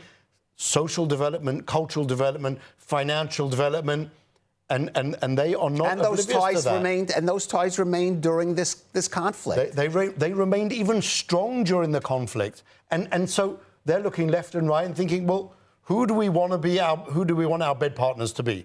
Hamas, Mahmoud Abbas, whichever person is going to take over from him. He's 89, almost 90 years old. I think on November 15th, he's going to turn 90 years old. He won't be around for a long time. The next guy, this Hussein al-Sheikh, another terrorist in a suit. Are they going to allow that to be dictate their national interest, or are they going to look out for themselves?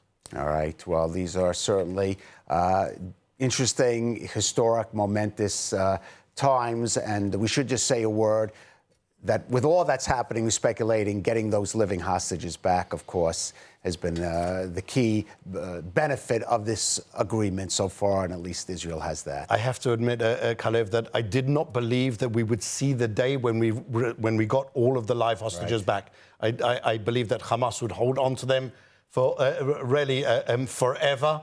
And so possibly there are stronger forces than we can even imagine operating in this environment and as part of this agreement.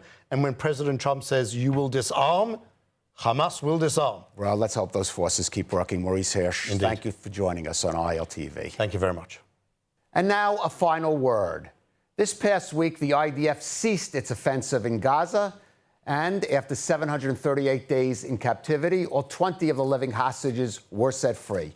And while some issues still remain unresolved, especially the return of the remains of all those hostages no longer living, this did mark the end of the Gaza war, the longest period of continuous military conflict in Israel's history.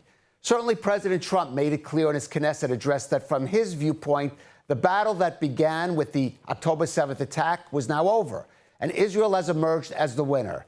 And indeed, the two central aims laid out by the Israeli government as the paramount goals of the war, the return of the hostages and the elimination of Hamas as a military threat, have been largely achieved. But the result, at this stage at least, still feels well short of the total victory Prime Minister Netanyahu insisted was needed to bring the fighting to a close.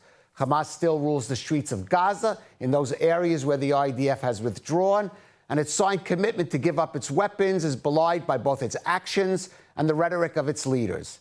The plans for a post-Hamas governance of Gaza still feel undefined, and the coalition of Arab and Muslim states that is supposed to oversee that process includes problematic players like Qatar and Turkey, whose past actions run counter to the stated aim of de-radicalizing a future Gaza.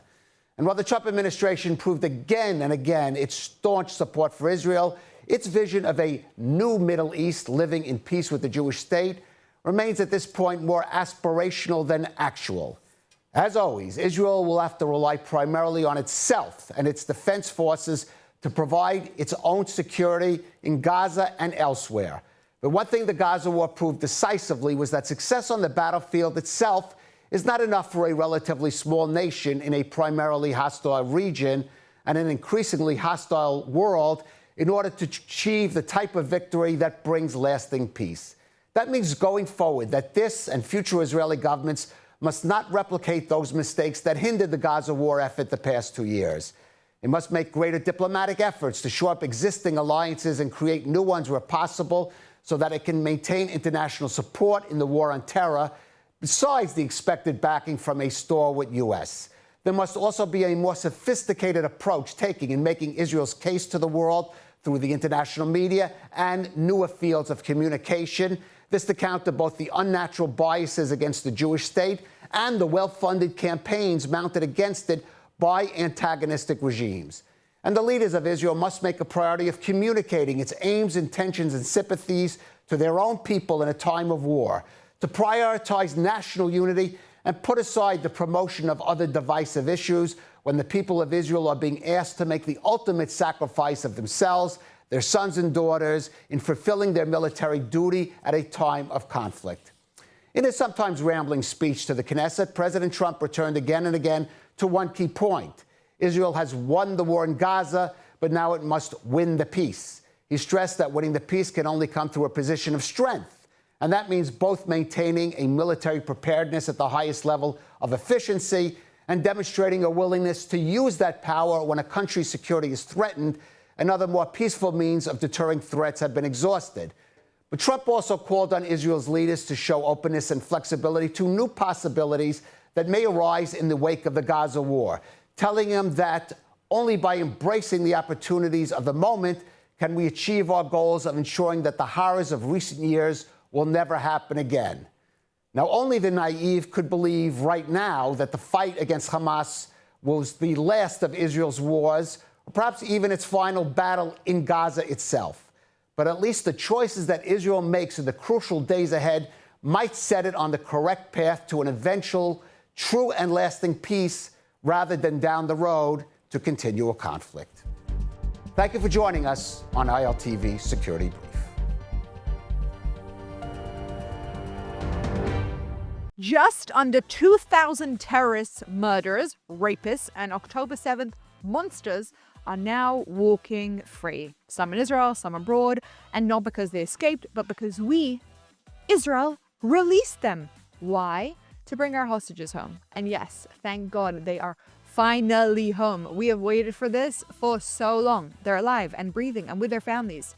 But so are the people who have destroyed thousands of lives. And because we are willing to release murderers in exchange for our IDF soldiers and hostages, we constantly send a clear message to Hamas, one of weakness, which is one of the reasons they're not rushing to return the deceased hostages. 16 are still in captivity, 16 families still suffering, and 16 potential future terror releases for terror organizations everywhere. How is this still considered normal policy in Israel? At what point do we just say enough? This can't keep happening. There has to be a line that we don't cross again. And for me, that line is getting really, really simple. We need to change the way we deal with terrorism, especially terrorism and terrorists who partook in October 7th, like the Nukhba terrorists. And whilst the debate about this was on hold so that the alive hostages weren't potentially impacted by moving anything forward, now our excuses are kind of done. And apparently, Itamar Ben-Gvir agrees with me, which doesn't happen often. This week, he gave Netanyahu an ultimatum. Pass the death penalty law for terrorists, or I'm bringing down the government. So, does Israel need a death penalty? Let's just say my answer starts with a big fat why. This is Amira K. on JNS TV. Let's talk about it. Before we get to the logical breakdown of what this means and the technical know-hows, let's first remind ourselves who we are talking about. And I'm smiling as a defense mechanism. The media would have you believe that these are fathers and friends illegally detained in Israel with no due charge. Baloney, by the way. Some even go as far as to call them hostages. But we know the reality of who these people really are. Here's a few names. Imad Kawasame, 52 years old, a Hamas terrorist, convicted for a 2004 Beersheba bus bombing that killed 16 Israelis. Qasem Aref Khalil, 36 years old, a Hamas operative. He was involved in the stabbing murder in 2019 of a yeshiva student called Dvir Sorek. Mohammed Arif Samhan, he's 55. But he's from Fatah, not Hamas. He's responsible for the 2003 Jerusalem bus bombing that killed 23 Israelis. Fatah, FYI, is the military arm of the Palestinian Authority. You know, the group that wants to rule Gaza when Hamas is gone. Those three names are 3 people out of the 250 security prisoners that we released last week. But have no fear. We didn't release only 250, God forbid. We also released 1,700 more Gazans that were detained during the war. Yeah? You guys clocking? Those were just 3 names. Out of 250 prisoners, 15 will be released to East Jerusalem. That's right where I live. 100 are going to be released to Judea and Samaria. Maybe some of you live there. And 135 who are convicted of murder and weapon offenses are set for deportation to Gaza or elsewhere. Previously, I said that anyone released is not coming into Israel. Now that's being proven to not be true. The 1,700 Gazans that were detained during the war after October 7th, they'll either be freed to the Strip or exiled abroad. How does that make you feel? Don't get me started on the other thousands that we released in the first 2 hostage releases in this war. 3 friends of mine who had family members murdered now know those murderers are literally roaming the streets. We could just do 2 honorable mentions from previous releases. Khalil Jabran, who murdered Ari Fuld in 2018. Mohammed Abu Warda, responsible for the 1996 Jerusalem bus bombing that killed 44 people. And he was also responsible for another attack in Ashkelon. He is now free. I will say this, and I want to just really emphasize this. Israel did hold its ground this time on not releasing the really big names that Hamas tried very hard to get back. Names like Marwan Barghouti, he's the leader of Fatah. Ahmad Sadat, he's the Secretary General for the PFLP. Okay, guess what? They believe pretty strongly in a one-state solution, but not the type that we like, and make Fatah look like a really gentleman-like organization. There's also Ibrahim Hamad. That's Hamas's West Bank commander, Judea and Samaria. He's serving 45 life terms for killings during the Second Intifada. Abbas el-Sayed, he orchestrated the 2002 Park Hotel bombing, which killed 39 Israelis. And we have Hassan Salama. Okay, he's a Hamas operative. He's serving 48 life terms for multiple suicide bombings. Okay, so you're probably glad that they weren't released, as am I. But here's the thing. In the future, what's stopping that? They could be released. I just threw out names like really matter-of-factly, but 33 people killed in a bus bombing, that's 33 families destroyed. Partners, fathers, children's, friends. Multiple lives, multiple people who have gone through total devastation. And the perpetrator, the person behind that, still sits cushioned and comfortable. We don't talk about it and we don't go into the details and the pain. But think about how much we cared about every single one of those 20 hostages. Now multiply that exponentially by the amount of casualties that we have seen from terror in the last few years, not to even begin with the beginning of the state. How many thousands of Israelis have been sacrificed because of these terrorists? How many people have suffered so immensely? One terrorist sitting in a cell can kill 50 people, destroy 50 families. And we don't think about that enough. I don't on a personal level, that's for sure. And all of this, these terrorists still existing, these terrorists having made more than 100 million shekels combined, paid to them by the Palestinian Authority.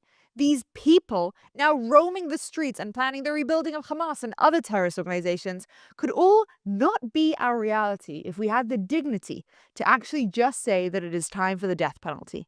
You see, the quickest way to ensure a terrorist doesn't commit more terror is to unalive them for unaliving others. So when did this crazy idea of releasing murderers to the public start? Because it's just that. It's insane. Well, in 1955, we have our first known hostage exchange. Israel releases 41 Egyptian soldiers captured in fights in exchange for 4 Israeli soldiers. These weren't actual official terrorists per se, but it started this kind of principle of uneven swaps. In 1979, the PFLP kidnapped an Israeli soldier. His name was Avraham Amram, and most of us have no idea about him. He was kidnapped in Lebanon, and to get him back, Israel released 76 Palestinian prisoners. This marked Israel's first release of convicted terrorists in a deal with a Palestinian organization, another step up. In 1983, the PLF, the Palestinian Liberation Front, captured 3 Israeli soldiers, probably intentionally. In exchange, we released 1,150 prisoners, including hundreds of convicted terrorists. This was the main turning point. And whilst Begin, who was then the prime minister, approved this for good reasons, he did not foresee the future immense fallout. That now every enemy knows kidnapping Israelis is the best thing you can do to gain publicity, create political pressure, tear the country apart, and free their terrorists, i.e. prisoners. From this point forward, abducting Israelis becomes a proven strategy and has now set the most insane precedent. You know what happens next? They kidnap the bodies of fallen IDF soldiers. You have Elchanan Tenenbaum, Gilad Shalit. And to get them back, Israel just keeps releasing insane amounts of terrorists. 1 Jew for 1,000 terrorists. And yes, it's as insane as it sounds, because what the critics of those deals back then said turned out to be totally prophetic, that these deals would inspire future kidnapping and empower terrorist leaders who would later return to violence. I need not say more. We all know when Sinwar was released and why they tried to capture hundreds of hostages on October 7th. The irony of all this is the reason we actually do it. And that's the life above all doctrine. It's something deeply cultural, even spiritual in Jewish tradition. The concept of Pidyon Shvuim, redeeming captives, is considered one of our greatest mitzvot. The idea runs really deep in our national psyche. Every life is of infinite value. One Israeli is not worth more than another 1,000, let's say, Arabs. It's simply beyond calculation the value of their life. That moral code became the backbone of Israel's military and national ethos. No soldier left behind. And I have to say, that's a very comforting idea.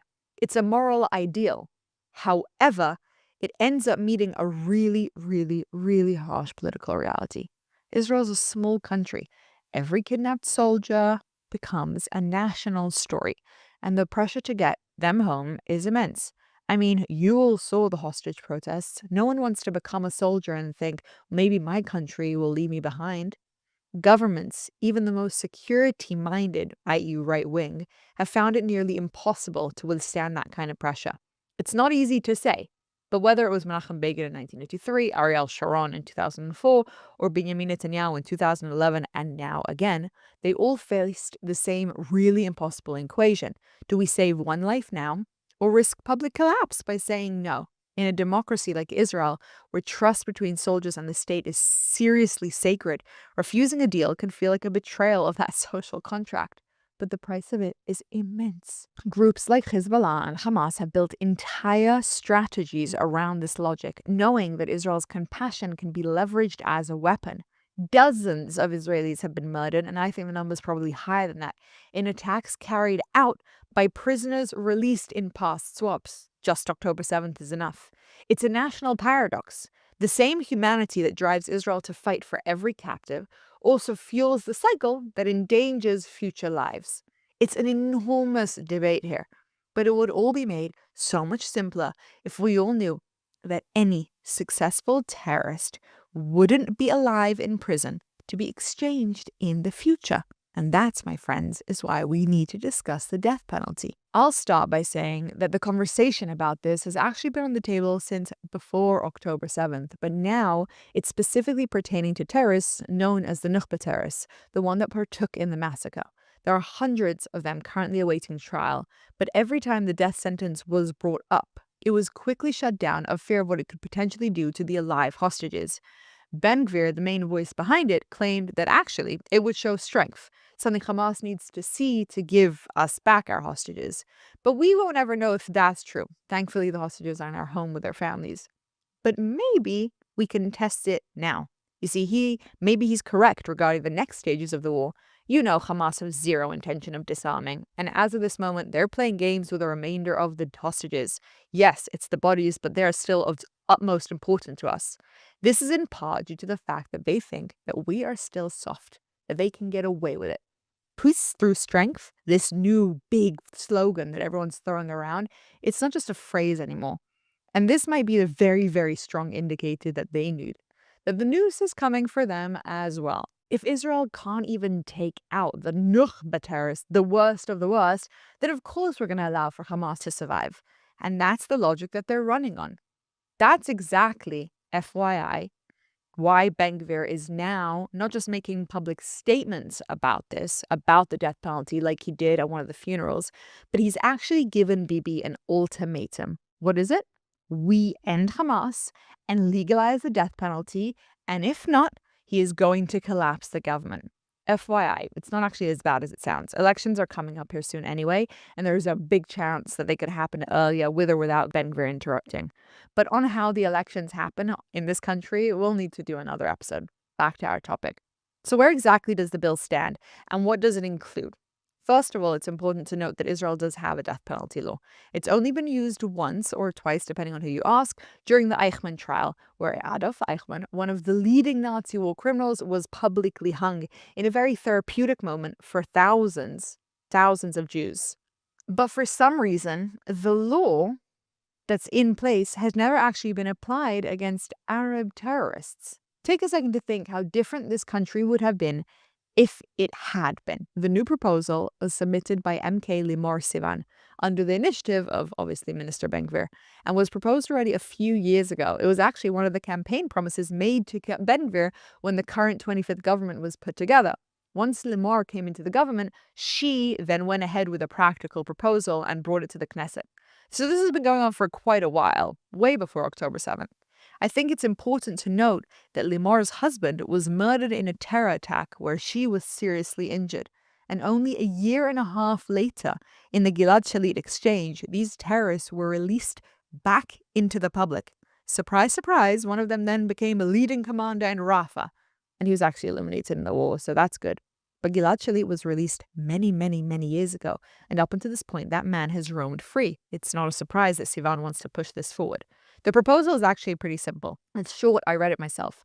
The law says that anyone who murders an Israeli citizen because they are Jewish and with a goal of harming Israel or the Jewish people, i.e. a terrorist, will face the death penalty and nothing else. No life sentence, the death penalty. It's not optional.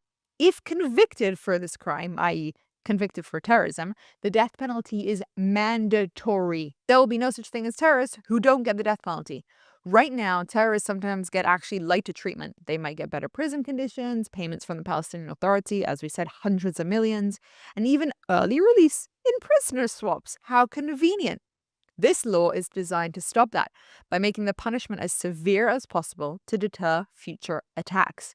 In areas under military jurisdiction like Judea and Samaria, the law allows a majority of judges in the military courts to impose the death penalty, and once it's finalized, the sentence cannot be reduced. Do you hear what I'm saying? Once it's finalized, there is no going back. You cannot reduce this sentence. And why do they need to make a special part about Judea and Samaria? Well, because we haven't recognized sovereignty there. They have a different legal system, and obviously so many terrorist attacks happen there. We needed to ensure that this sort of law actually applies to people everywhere. In short, this law is about making the consequences for terrorist murderers of Jews absolute and unavoidable, aiming to prevent terrorism and remove any chance of early release or lighter punishment. Kaput. Done. You're involved in terror. You're going to get the death sentence. The method of the death penalty is not expanded in the bill. It's relatively short. And for now, I think that's okay. We don't need to talk about the actual semantics. We just need to get it passed. You see, the bill has already passed its preliminary reading. There are 4 stages, and this is the first one. That already happened in March on 2022.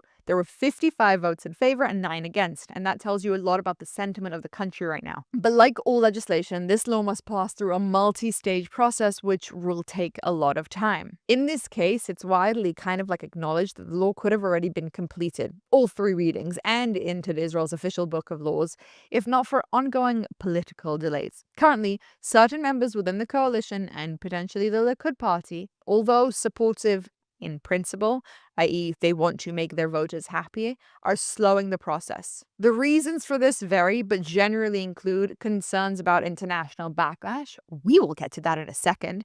Fear of how Hamas might react during wartime, not really relevant anymore, and other political considerations, behind the scenes stuff. Because the bill has passed a first discussion in the National Security Committee, as we said, the first of 4, it still requires the first reading in the Knesset, the second and third readings in this National Security Committee, and then the second and third readings in the Knesset. Complicated.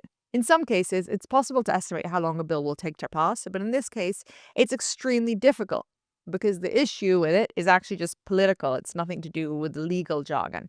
For the law to advance, all political actors must recognize its urgency and importance and push for it to pass. At the moment, we're not exactly there. That's the reason they've kept the bill so short. There's not a lot of technical details to negotiate and discuss. There's not much to change. It's just a very, very, very simple idea. Without the coalition majority, just FYI, the bill will not become law. So right now, we're moving into the Knesset's winter session. It's starting this week, and this is hopefully going to be one of the focal points for the upcoming debates. As we move into the final stages of the war, the question is looming on everyone. How are we going to deal with the Nukhba terrorists? As a Jew, I think the idea of our country executing people makes me kind of uncomfortable. I'll be honest, I was not always for it. But if October 7th has taught us anything, specifically me, it's that he who is kind to the wicked ends up being wicked to the kind. That's a proverb. Not having a death penalty leads to future terror. Period. And so I changed my mind. I think this should be absolutely mandatory. And whilst I know the world will freak out and say it's not right, etc., etc., etc., and that we're going to overstep our boundaries, and I have many things to say on that. First off, I literally don't care what the world says anymore. My friend's dad, murderer, is roaming Judea and Samaria, and she needs to drive there every day. They can literally go stick it. But on a more rational note, the justifications for this literally outweigh the potential fallout. First off, many countries have a death penalty and use it. The USA had 25 executions this year, and Saudi Arabia have had at least 345. It's less common in Europe, but still exists in Belarus, for example. People have the death sentence. Countries have it. It's not a crazy thing that Israel's inventing. Second of all, it literally doesn't matter what we do. The anti-Semitism and double standard held to Israel will continue regardless of this law. If they're going to hate us more, let us at least be safer. That's a fair price to pay. Third, no democracy suffers from terror the way that we do. It's unprecedented. And when you're unprecedented times, you often become a trailblazer. And that can lead to pushback. We just need to take that with a grain of salt and understand that that's part of us navigating this insanity that we are living in first, before Western societies. There is literally, in my opinion, never going to be a more justified crime for the death penalty than October 7th. These people do not deserve to still be alive, and most definitely do not deserve cushy terms and payments. Don't worry, Israel is still working on that. But the fact that that's going on is insane. The deterrence from this law would be enormous. And don't let anybody undersell that. The justifications for it are, I think, at this point pretty clear, but let's quickly review them. Number 1, simple justice. A terrorist who is willing to give up his life to murder us and harm our country deserves to pay that price, the price he was willing to pay to begin with. Yes, we know in theory that every terrorist is aware that they might get killed, but there's a very high chance they won't. Not only will they survive, they will also gain social status in their community and financial stability. Knowing that they will actually definitely die is a deterrent for those who may be more moderate or pushed into it. People don't want to die. Yes, some of them are nuts, but this definitely lowers the incentive for it drastically. And third, recurrence. Dead terrorists can't commit more terror, which often becomes their priority once incarcerated. Just think how different our world would have been if Sinwar was removed and he didn't exist. Think how different everything would have been if this law was in place. The obstacles to this happen are many. We know that. We have a court here who blocks every move and politicians who put their own agendas above the lives of the people. We know that. And although many in the public support this, more than you would believe, it's not so simple that it will actually happen. But at least the conversation regarding it is happening. It's being normalized. Ben Gvir is actually putting an ultimatum on the table for this, and it's not being seen as a radical move. We want shifts for our security, protections against this never happening again. Like, that's what this means. That's why you've been through this war for the last 2 years. And that doesn't happen just with us trying to eliminate our enemies in Gaza. It starts with us changing how we do things, learning from our mistakes, and making sure this whole thing really does become never again. I know maybe I sound fanatic and extreme, but I think the rationale of this is so logical. We have people out there who have made it their life mission to eliminate us and destroy us in the most barbaric way possible. And they did it to us. And at this point, we need to have the dignity to be able to say, yep, there's a line that a person crosses that means you just can't come back from it. Other countries do it all of the time, and yet Israel is still pandering to the hope that if we're just seen as the most humanitarian nation, people will like us. They're not going to like us. That's not what's going on. And the price we are paying for people not liking us anyway is literally the lives of our children, of our friends, of our families. It just can't be in existence. And this needs to stop. It just needs to stop. And to me, I think the death penalty for real terrorism is one of the best solutions to this problem. I'm Ira, and I'll see you next time.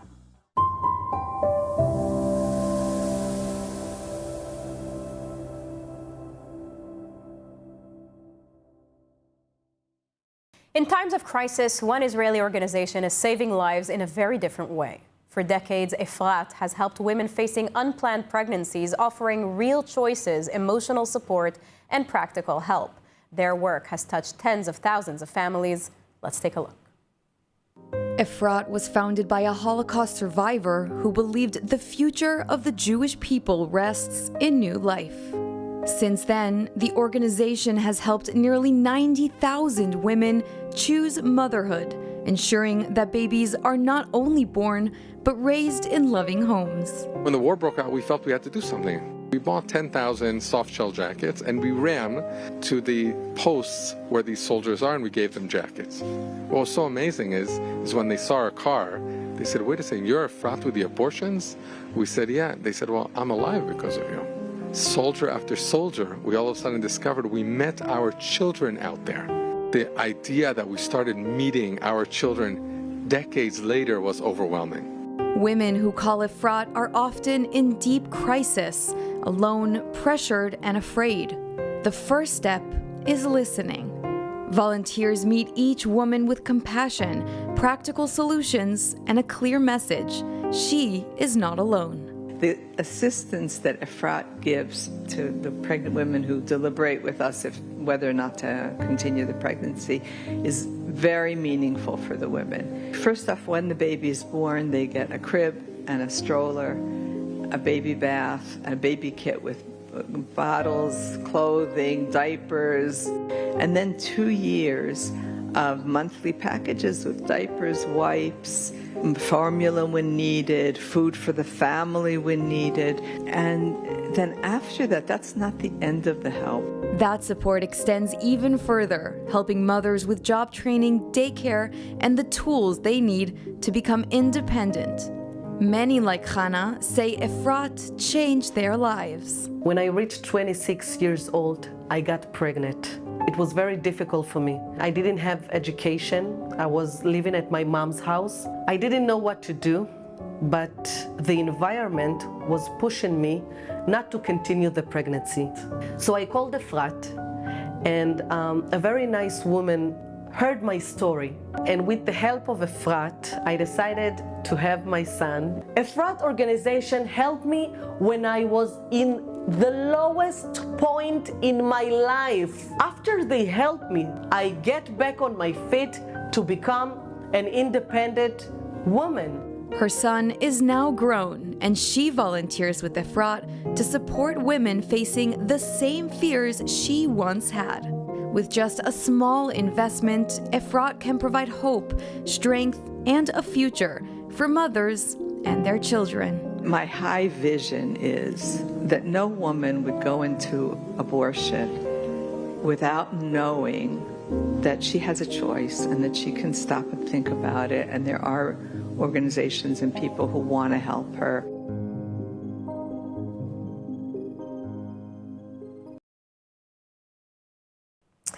And in other news, today we have the privilege of hearing once again from Yael Eckstein, president of the International Fellowship of Christians and Jews. She shares with us a recap of fellowship news.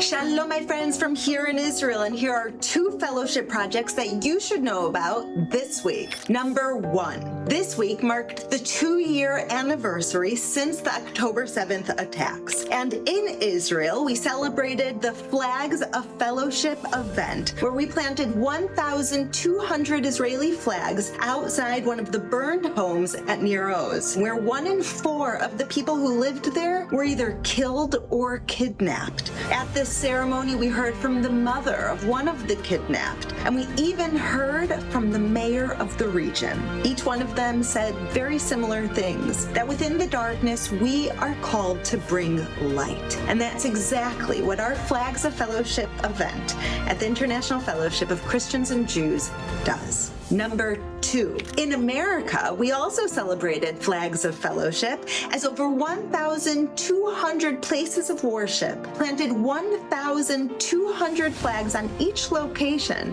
to remember the 1,200 lives that were lost on October 7th. There were over 1.4 million Israeli flags planted throughout the United States of America and Canada as Christians stood in solidarity with their Jewish brothers and sisters.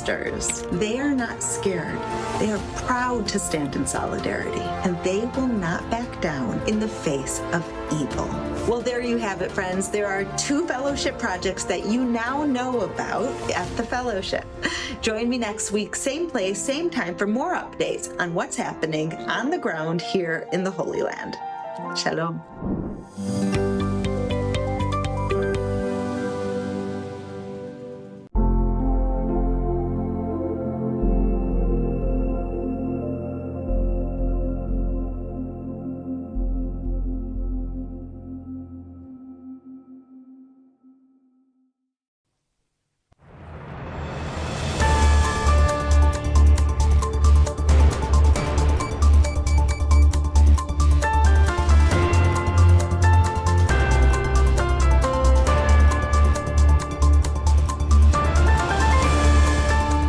Welcome to ILTV on the Hour. We're live from Israel, bringing you the biggest headlines of the hour. I'm Khaled Ben David, and here are the latest updates coming out of the region. The bodies of slain Israeli hostages Ari Zalmanovich and Tamir Adar were returned to Israel on Tuesday night after being handed over by Hamas via the Red Cross. The caskets were transferred from the Red Cross in southern Gaza. The remains were then taken to the Abu Kabir Forensic Center in Tel Aviv for identification. The return of Adar and Zalmanovich lowers the number of deceased hostages still held in Gaza from 15 to 13. Since the start of the ceasefire, Hamas has returned the remains of 15 hostages and released all 20 living captives. Zalmanovich, one of the founders of Kibbutz Nir Oz, was kidnapped during the October 7th attack and murdered in captivity weeks later.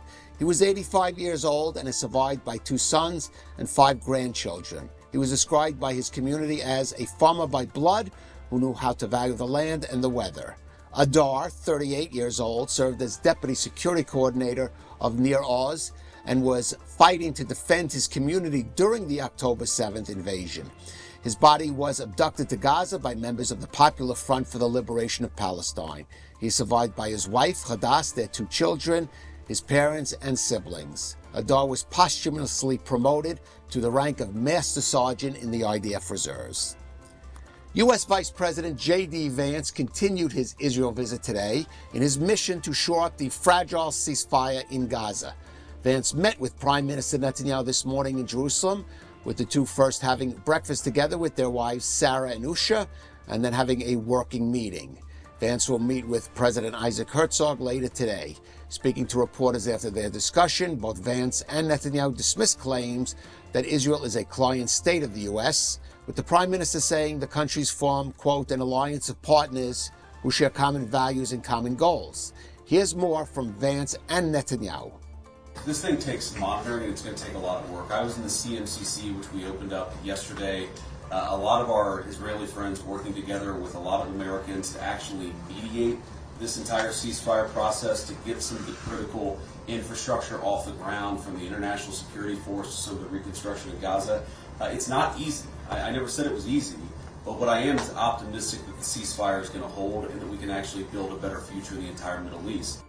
We discussed this idea of the day after. Remember, everybody said you don't have a day after, you don't have a day after. We're just creating an unbelievable day after with a completely new vision of how to have the civil government, how to have the security there, who could provide that security there. Again, with Israel taking care of overall security always. And we discussed that, and I think we have some very, very good ideas how to proceed. And yesterday, Vance did visit the U.S.-Israel Ceasefire Coordination Center in the southern Israeli city of Kiryat Gat. There, Vance declared that peace is going to last and that Hamas disarmament is non-negotiable. He emphasized that choppy waters are expected in a ceasefire between people who hate each other and who have been fighting for a very long time, and he called on Israel to be patient. But he insisted the truce is going better than expected. Vance also said he sees a future role for Turkey in Gaza, while insisting the U.S. would not force Israel to accept any country as members of the international security force being drawn from Arab and Muslim states that is expected to help secure a post-Hamas Gaza. Vance, along with U.S. Special Envoy Steve Witkoff and top Trump advisor and son-in-law Jared Kushner, were dispatched by President Trump to see that all sides remain committed to ensure that the ceasefire is being implemented. This came after Trump warned that he could send international forces into Gaza to confront Hamas over its violations of the ceasefire deal. But Trump said he would hold off on that for now to give the terror group a chance to course correct. And that ends this update on the hour at ILTV News. You can stay tuned with us, or of course you could look in our app to scan that QR code that is appearing there on your screen. Thanks for joining us. This is Kalev Ben David, and stay tuned with ILTV.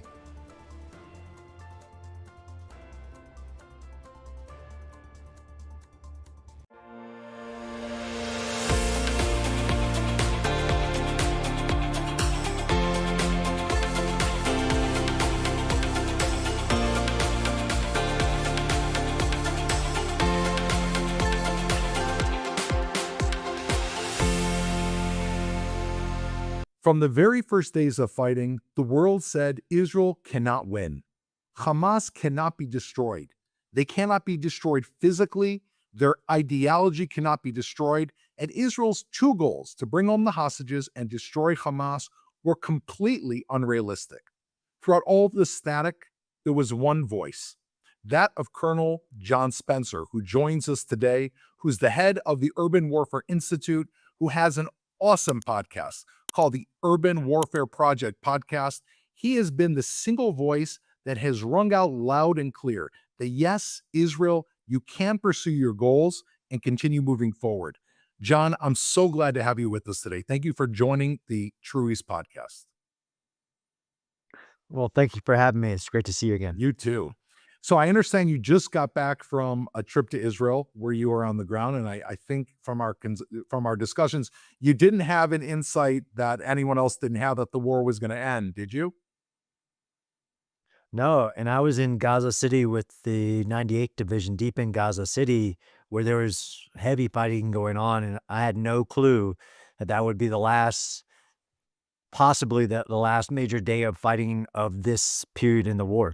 So you were there actually at the very, very end as we were withdrawing to the yellow line? Hours before that direction had come to the IDF, yes.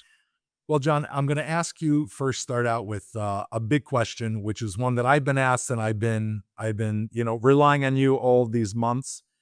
My question is this, and this is where I want to start. Do you feel that the IDF has achieved its military objectives, and do you think that the war is over? So it's a great question. As somebody who taught war at West Point, taught strategy, what does winning look like is always hard. You have to evaluate it based on the objectives of both sides. Like you just talked about, Israel's objectives after October 7th haven't changed in over 2 years. I do believe, and some people will try to say, this is just you can't start on October 7th. And as a war analyst, no, that's the start date was the Hamas invasion of southern Israel. Now, the end date is going to be tricky. Since there is more than one goal, although all the living hostages are home, and as we're talking, there's still hostages, dead bodies that haven't been given back. But that ultimate goal, destroying Hamas, so this one's tricky as in when was the last day of major fighting? And then when have you achieved your goals? The 20-point plan that President Trump is a very conclusive plan, if executed, seals the peace. So as I do case studies, it's a real big part of my research is doing case studies. I will definitely start on October 7th, and I don't know if I'll end at this point yet, as we are in the midst of some very strong uncertainties where we thought Hamas had agreed to disarm a new governance in the Strip, and that may not be true, but the 20-point plan is definitely a turning point. So in war studies, you have these turning points. And of course, for Israel, the return of the hostages is a major turning point, but their goal to destroy Hamas may require entering a different phase. And just like we've seen in the, even recent history, like the Iraq War, when it transitioned from, Operation Iraqi Freedom to Operation New Dawn, the goals changed and there were different actors and things like that. I think that's where we're at this turning point. I won't be the guy that says the war's over, because I know there's a lot of work to be done in order to achieve that goal of destroying Hamas, which is in military parlance means that they can't reconstitute themselves. And they're doing a lot of stuff as we're talking, as they may be signaling they're trying to reconstitute themselves. So that, I think, will transition to a new phase with a lot of different more requirements, but also different players involved in the war. For over 2 years, this has been Israel against Hamas. And then, of course, a lot of people against Israel's ability even to continue the war. Now, with this very transition, you have other governments directly involved and signing support for helping Israel achieve the goals. And that's a turning point. So, you actually led into something that I think is on everyone's mind. It's almost we were hesitant to ask the question. Here we are, we're talking, and the 20 hostages, thank God, are home. I mean, it's a miracle. President Trump really did do the impossible, I think. And I think the question everyone's asking is why? I mean, I think we can ask it now that the living hostages are home. Of course, the bodies of the fallen, and that's incredibly painful, are being lit out in drips and drabs. And one of the 4 bodies today was ID'd having the DNA is not one of the Israeli missing, which could just be another act of Hamas cruelty, or maybe they simply made a mistake because of the state of the bodies. But why, John, do you think Hamas would have given up that card? So it's a factor of things. And, war is political by very nature. War is human. War is uncertain. In this point, based on all that we know in public domain, I only do unclassified research, is that the factor of holding the living hostages once, war is a contest of wills. This is why, going back to your first statements, of course, I thought Israel could be successful. But Hamas had a lot of things inspiring it to continue to believe that it could win. And in the last few months, thanks to President Trump, but also thanks to even the IDF, the Israel society, is all the hopes that Hamas thought that it could use the hostages to achieve its goals was removed. Ironclad support from the United States, Israel's government agreeing to this very conditions-based conclusive peace plan, But then to have all these Arab and Muslim countries, so that just removes what Hamas was using for 2 years was a divide between the international community and Israel's right to defend itself and continue to try to get its hostages home. But I don't also disconnect, I mean, that's the political, for sure, removing that will. But you have the Israeli strike in Qatar against, although it didn't succeed, but maybe it did succeed on the cognitive domain to say that Israel will do what it takes, even what other people think it wouldn't do, even politically and geopolitically, to achieve its goals, its right, just goals in the war. And then lastly, the IDF. So Operation Gideon's Chariot B, I think, removed Hamas's ideas that the IDF just wouldn't press into certain areas out of fear of the hostages. And it was really hard to do that. But the factor of all these things combined in space, and of course, the United States being what we are with no hubris, to have that support, unquestionable support, not just with President Trump, but Secretary Rubio, everybody, was a huge part of convincing Hamas that that strategy of using the hostages, which has worked in all the past wars. I even wrote the case study of the first Gaza war, 2008. It's a strategy that has worked for it, but all of that build up together, all three of those factors, to the point where they believed, and I don't think they agreed to a unilateral surrender, but they agreed that thanks to even Qatar, Egypt, all of their allies, openly or behind closed doors, convinced them that they needed to do that, while they probably think that they have strategies, rely on the weariness of nations to try to hold on to power and do something else. But from the hostages breakthrough, I don't think it was one factor.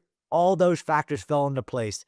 Both the U.S. administration, all the Muslim and Arab countries, the IDF operations, and the Israeli willingness to do what it took removed that hope, because war is a contest of will. And that convinced what is Hamas that's left. And we use this unilateral designation for Hamas. It is, it's a political party. It's a military guerrilla faction. It's an ideology, all these things.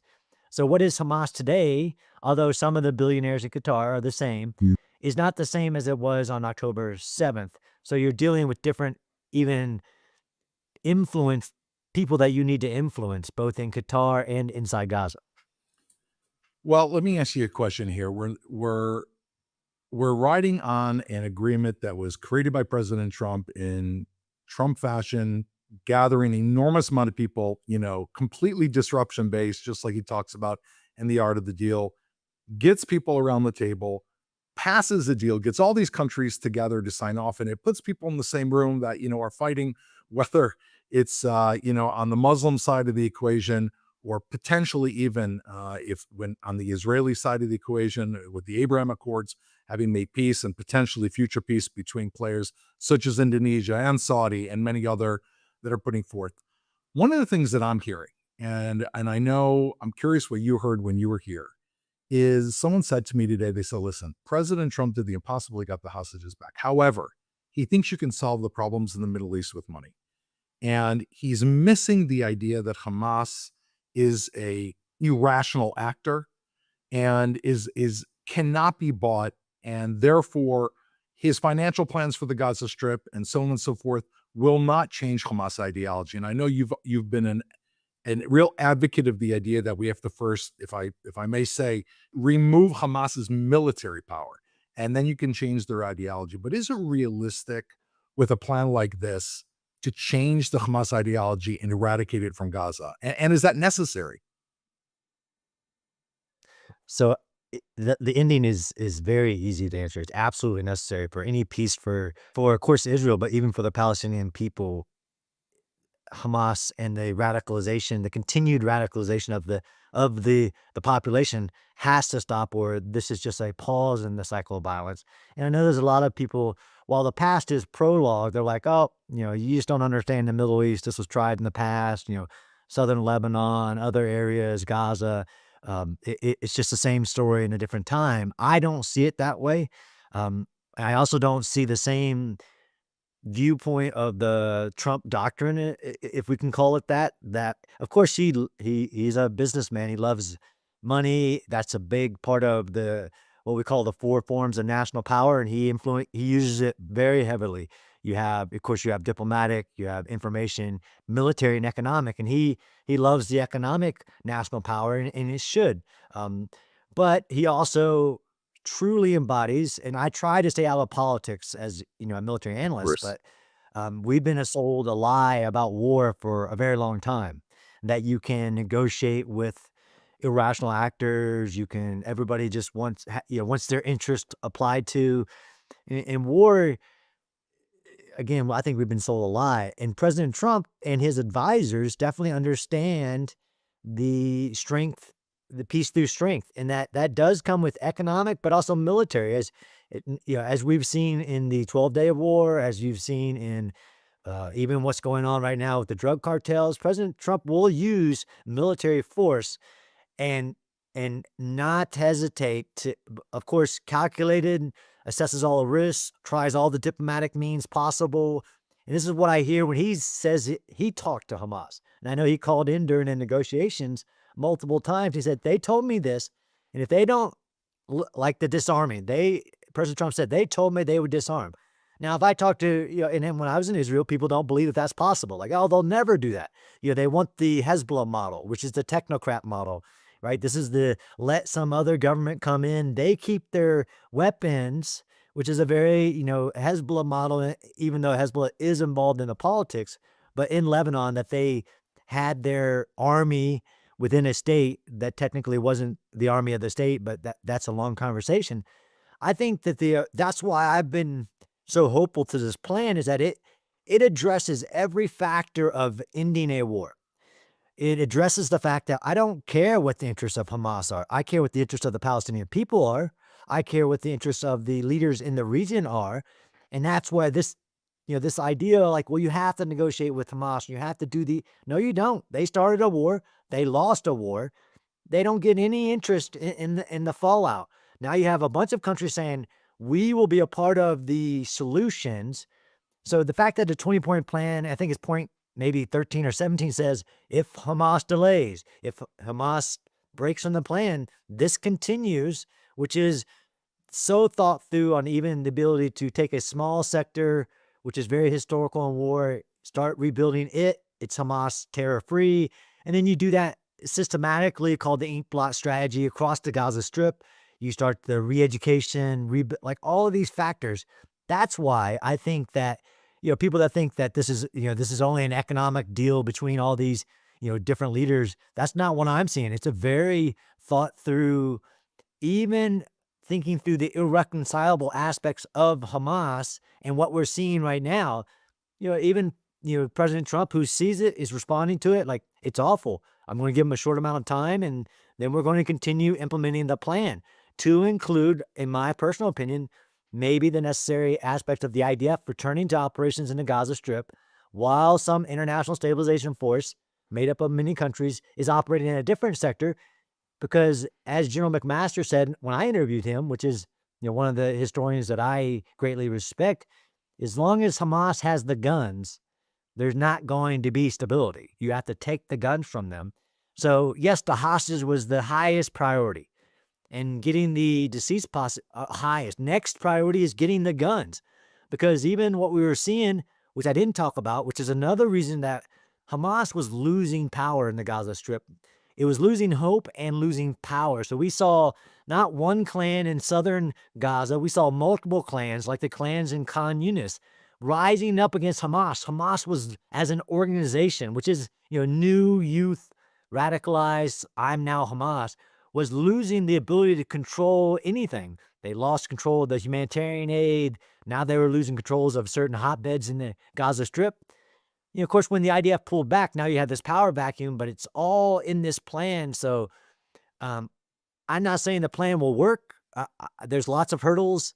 There's a prioritization, and I would think through some of the criticisms that are being mentioned about Trump not understanding the Middle East, Trump doing his thing. You can clearly see in the 20 points that there are a lot of people involved in this, developing the plan and getting everybody involved. Even the fact that it was a 21-point plan that went to a 20-point plan, when the Qatar interest of please don't strike us again, where Hamas is, was taken, that interest was taken off, and you see team building. So while the art of the deal may be what you just talked about, but the Trump doctrine is this multifaceted forms of national power to achieve a goal immediately through signals of strength, not just in resolve, which is very key, but also in clarity in even non-negotiables, right? So, no, you're not going to keep your weapons. I don't care. All these things that are a part of the deal, I think. To that point, I saw that Prime Minister Netanyahu basically echoed Trump earlier today, and he said there'll be all hell to pay, right? I mean, it was clear that he was taking a Trump line, saying that, okay, apparently there is an idea in this plan of, I don't think it says credible military force or the words military force, but it says a lot of things. I mean, it says those Hamas members who are going to ask for amnesty and hand in their guns will be given amnesty, right? And those who decide to go into exile, go into exile. It's, I think, purposely, it's almost like the elephant in the room doesn't say, okay, the Hamas members who don't seek amnesty and don't go into exile, basically, I think it leaves it open, like you're saying. If they have to be disarmed with force, then apparently that's somehow still on the table. Absolutely. That's why point number one, as soon as I read that, I'm like, exactly. Point number one is that the Gaza Strip will be de-radicalized and terror-free. So, and then it says later points that Hamas will have no role. Doesn't say that they'll have any. Hamas, that 20-point plan ends Hamas. And yes, it's really hard going back to, that I've been fighting from day one, that, it's really hard to defeat an ideology.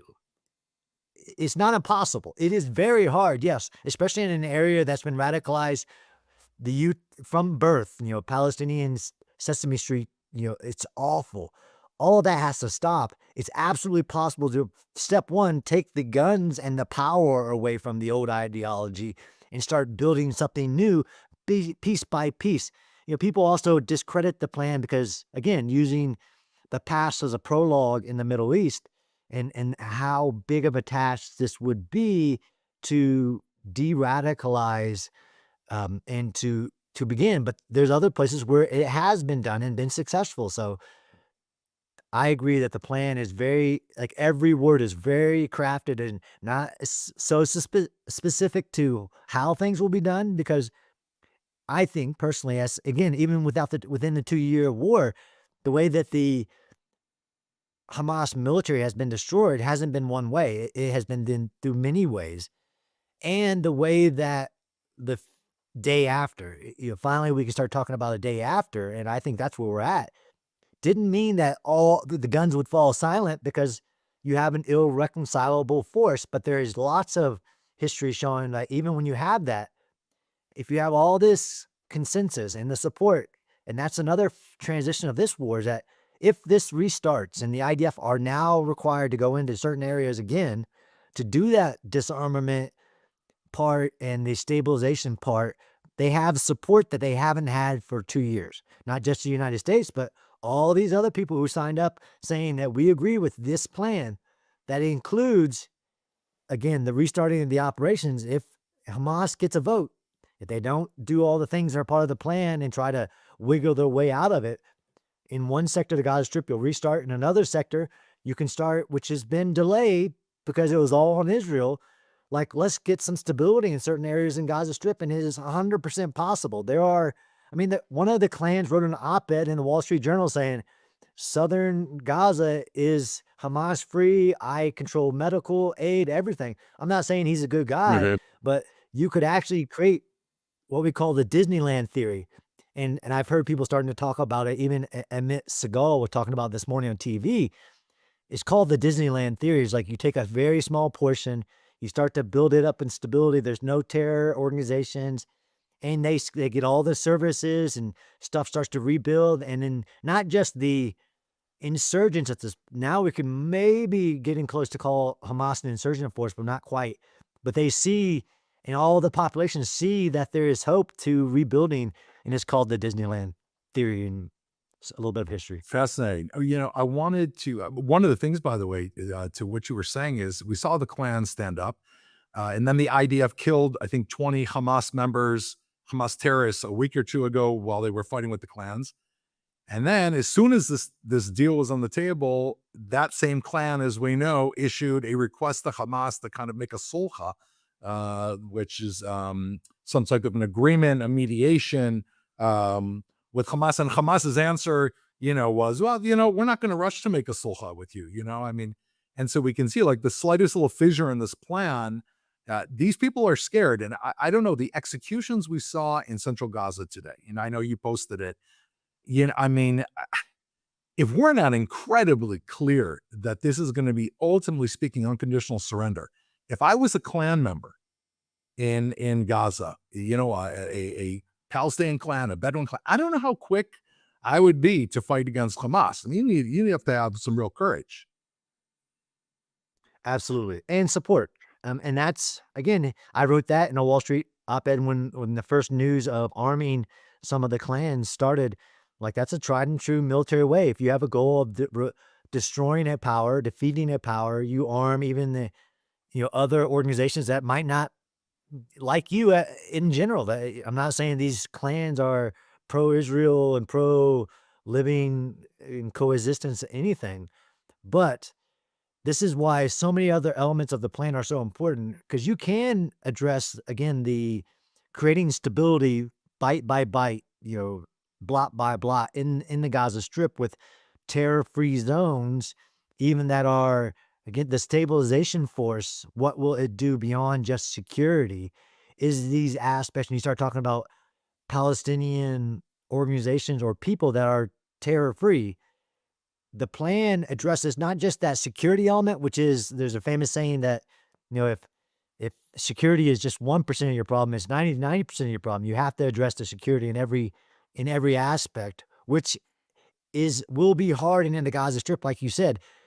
As we've seen these groups now, it's about power, and especially in urban settings, the power can be very specific and not necessarily just tribal or clan-based or organization-based. They can be very neighborhood specific, and there are different powers, and they will make agreements with other powers like you were talking about.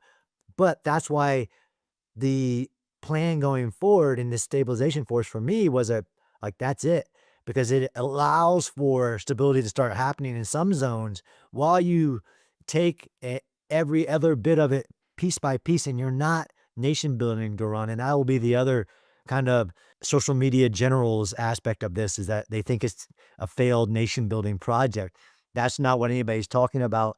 Although there is some communication in this about reforming Palestinian Authority and Palestinian groups and things like that.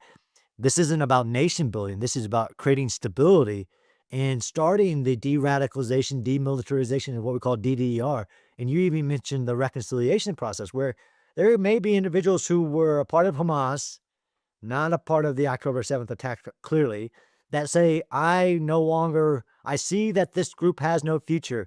And we also saw Hamas trying to rename itself immediately, like Palestinian Security Operation or whatever, the police. That's all, again, historical and normal. And reconciliation is actually a part of post-conflict operations as well for some of them.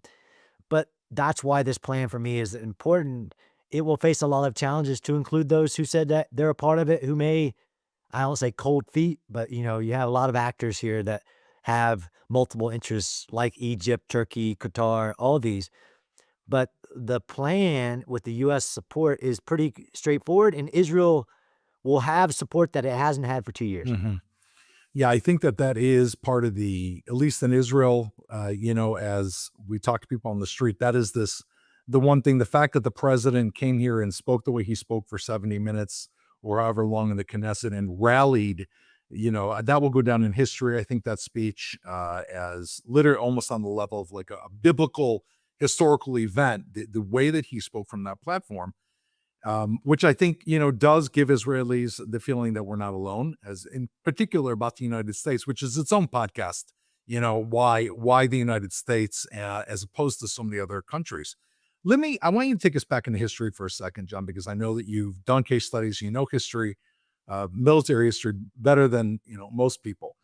When Imperial Japan surrendered and when the Nazi regime surrendered, give us an insight. I mean, if they went through educational reform and became different regimes, and I myself quote this in the news all the time, but to what degree was it essential that, let's say, General MacArthur made Japan surrender on that ship and kind of crushed them completely, and then they were able to build? And I asked it in the context of something specific.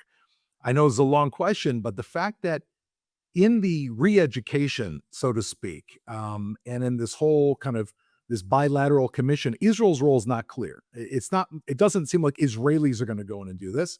It seems like, not my favorite states, Qatar, Egypt, and Turkey, and the U.S., of course, are going to be the ones responsible for perhaps re-educating people, and they themselves are terror states. So if you could give us like a bit of a historical platform, to what degree that's important and how it might play out in Gaza.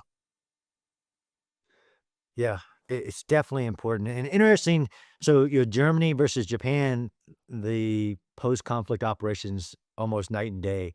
Japan's a really good case study because, one, the scale is a little different, but the radicalization, right? So in Japan, Imperial Japan, the emperor was a deity. They thought he was God. They would actually sacrifice themselves completely if they believed that he thought they should continue fighting. And while the dropping of the 2 nuclear bombs were a big part of convincing the enemy that they had no path to victory and that the Allies would do what would be necessary, which was even a ground invasion, which would have cost millions and millions of more alive, it was the emperor's decision, as much so as the Allies' decision to conduct this giant operation. It was the emperor's decision for his will to change. And he actually went on the radio the next morning telling the Japanese people that they had been defeated. So it's a contest of will. So war is an act of force to convince your enemy to do your will. In this case, Hamas was to give back the hostages, disarm all that. In the end of World War II for Imperial Japan, it was convince them to unilaterally surrender, not just in the hearts of the fighters who would have fought to the death for the emperor, but for the emperor himself. And that was an important part about the decision to keep him as a part of the governance, was that his role in convincing the people that they had been defeated. If you go back to World War I, which was the big issue with Germany, is that they just thought they were slighted, and that set the seeds for the next World War, and to that shame. Now, you're right. So that's the difference there with about convincing your enemy to do your will. The emperor said and talked to the people like, we have been defeated. But then to give them some, so if you really translate that to Palestinian-led reforms, even in the Gaza Strip, and you have Muslim and Arab countries will take major ownership of that, that will be important just culturally to the Palestinian people in Gaza. But then the other element that you talked about, de-radicalization, again, Japan, a great case study because they wanted to do it immediately. So in every school across Japan, the school teachers had to lead the students through opening the books and taking a black marker and writing and covering up anything anti-Western and or pro-imperial interests, basically. Wow. That was a huge moment. Yeah, I don't know if you know John, that, but it's a huge part of history. that is unreal. I did not know that. Really? Yeah, absolutely. And that was before they got the new curriculum, right? Because if you want to radicalize a population, it's pretty much known you have to start in the schools. And every really dictator, tyranny, radicalized population, you look at their books and their stories that they're telling, things like that. And if you look at the Palestinian, UNRWA schools, only about 50%, but the other, it was awful. But yeah, absolutely. In Japan, it's a great case study. Before they can get new textbooks, and it's really a sign of being defeated that the children's teachers had to lead them through this process of marking out all the things that were radicalizing them in their books and reiterating the message, which takes time, that we're not doing what we used to be doing. We lost the war. We're going to continue forward. We're still going to have a path forward. That was all part of and all the great work that MacArthur and the commissions led, but that educational reform, a huge part of it, but it goes down to, like paraphernalia and all these things. That'll be a part of this.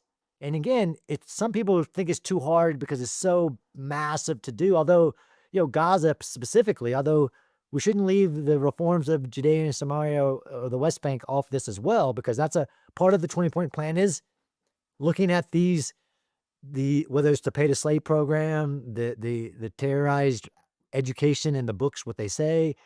But for Gaza specifically, while it's a 2 million population, I mean, I fought in a neighborhood of Baghdad that was 2 million. It's a city of 6 million. And if you look at Imperial Japan, it's not the scale of it, it's the principles of it, right? So the fact that the plan says we will do this. Now, the peace board you were talking about, which is, it hasn't been designated like who all's on it. President Trump says, I'm on it. Look, I believe him. But there'll be the actual, what we call board cells and working groups that are doing it. And then who is in charge of the educational reform? Again, whether it's UAE, Saudi Arabia, Muslim, Arab countries that have actually shown ability to create actual education that doesn't radicalize will be a key part of this that I think people are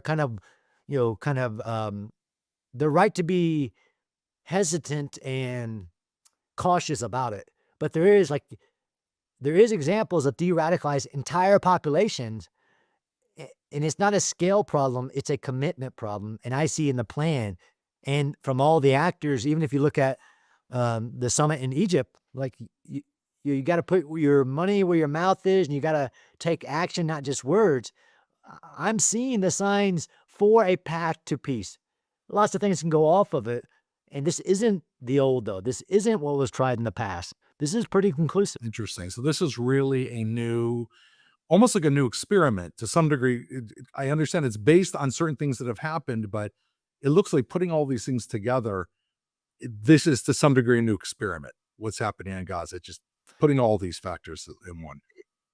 In some ways, there are some elements of successful, I don't like the word peacekeepers, but even stabilization forces. And my friend Jacob Stoll just wrote a piece in the Times of Israel looking at successful stabilization forces and how they have to address security and things like that. And there are some cultural, like you said, new facets of this, although Japan's a great example where, American leadership, ownership, but you still had a Japanese leadership of the reform, and that was necessary rather than other models where you just come in and you lost a war and you have to force it on them. There are some nuances here, but there's lots of lessons learned that will actually help in the process, even showing Israelis. And that's why I think this podcast that you do and others is important to talk about. This isn't just Gaza War 3.0. There's a lot of newness here. It isn't, first Lebanon War, second Lebanon War. There's a lot of words here, and you got to follow that with action. But I think there's the commitment to do something different in this location while taking the best practices of other locations.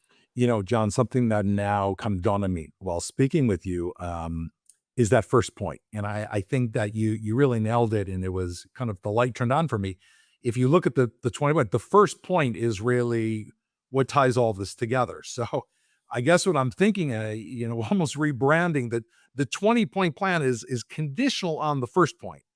It's not like 20 individual points. And therefore, I'm not trying to be political, but I do want to say this, that the father of this project is Donald Trump. Therefore, we better roll out this plan quickly while he is president of the United States, because if you don't have that person, that's what was missing in the pullout of Lebanon in 2006. I also fought in the Second Lebanon War, and we had 1701 and created UNIFIL. There was no one with a big stick to make sure UNIFIL did what they did. And they didn't do what they did. And then Hezbollah, from what I understand what you're saying, this better be tried and put into work while President Trump is in the White House, basically. Absolutely. And I think that's, again, I 100% agree with you.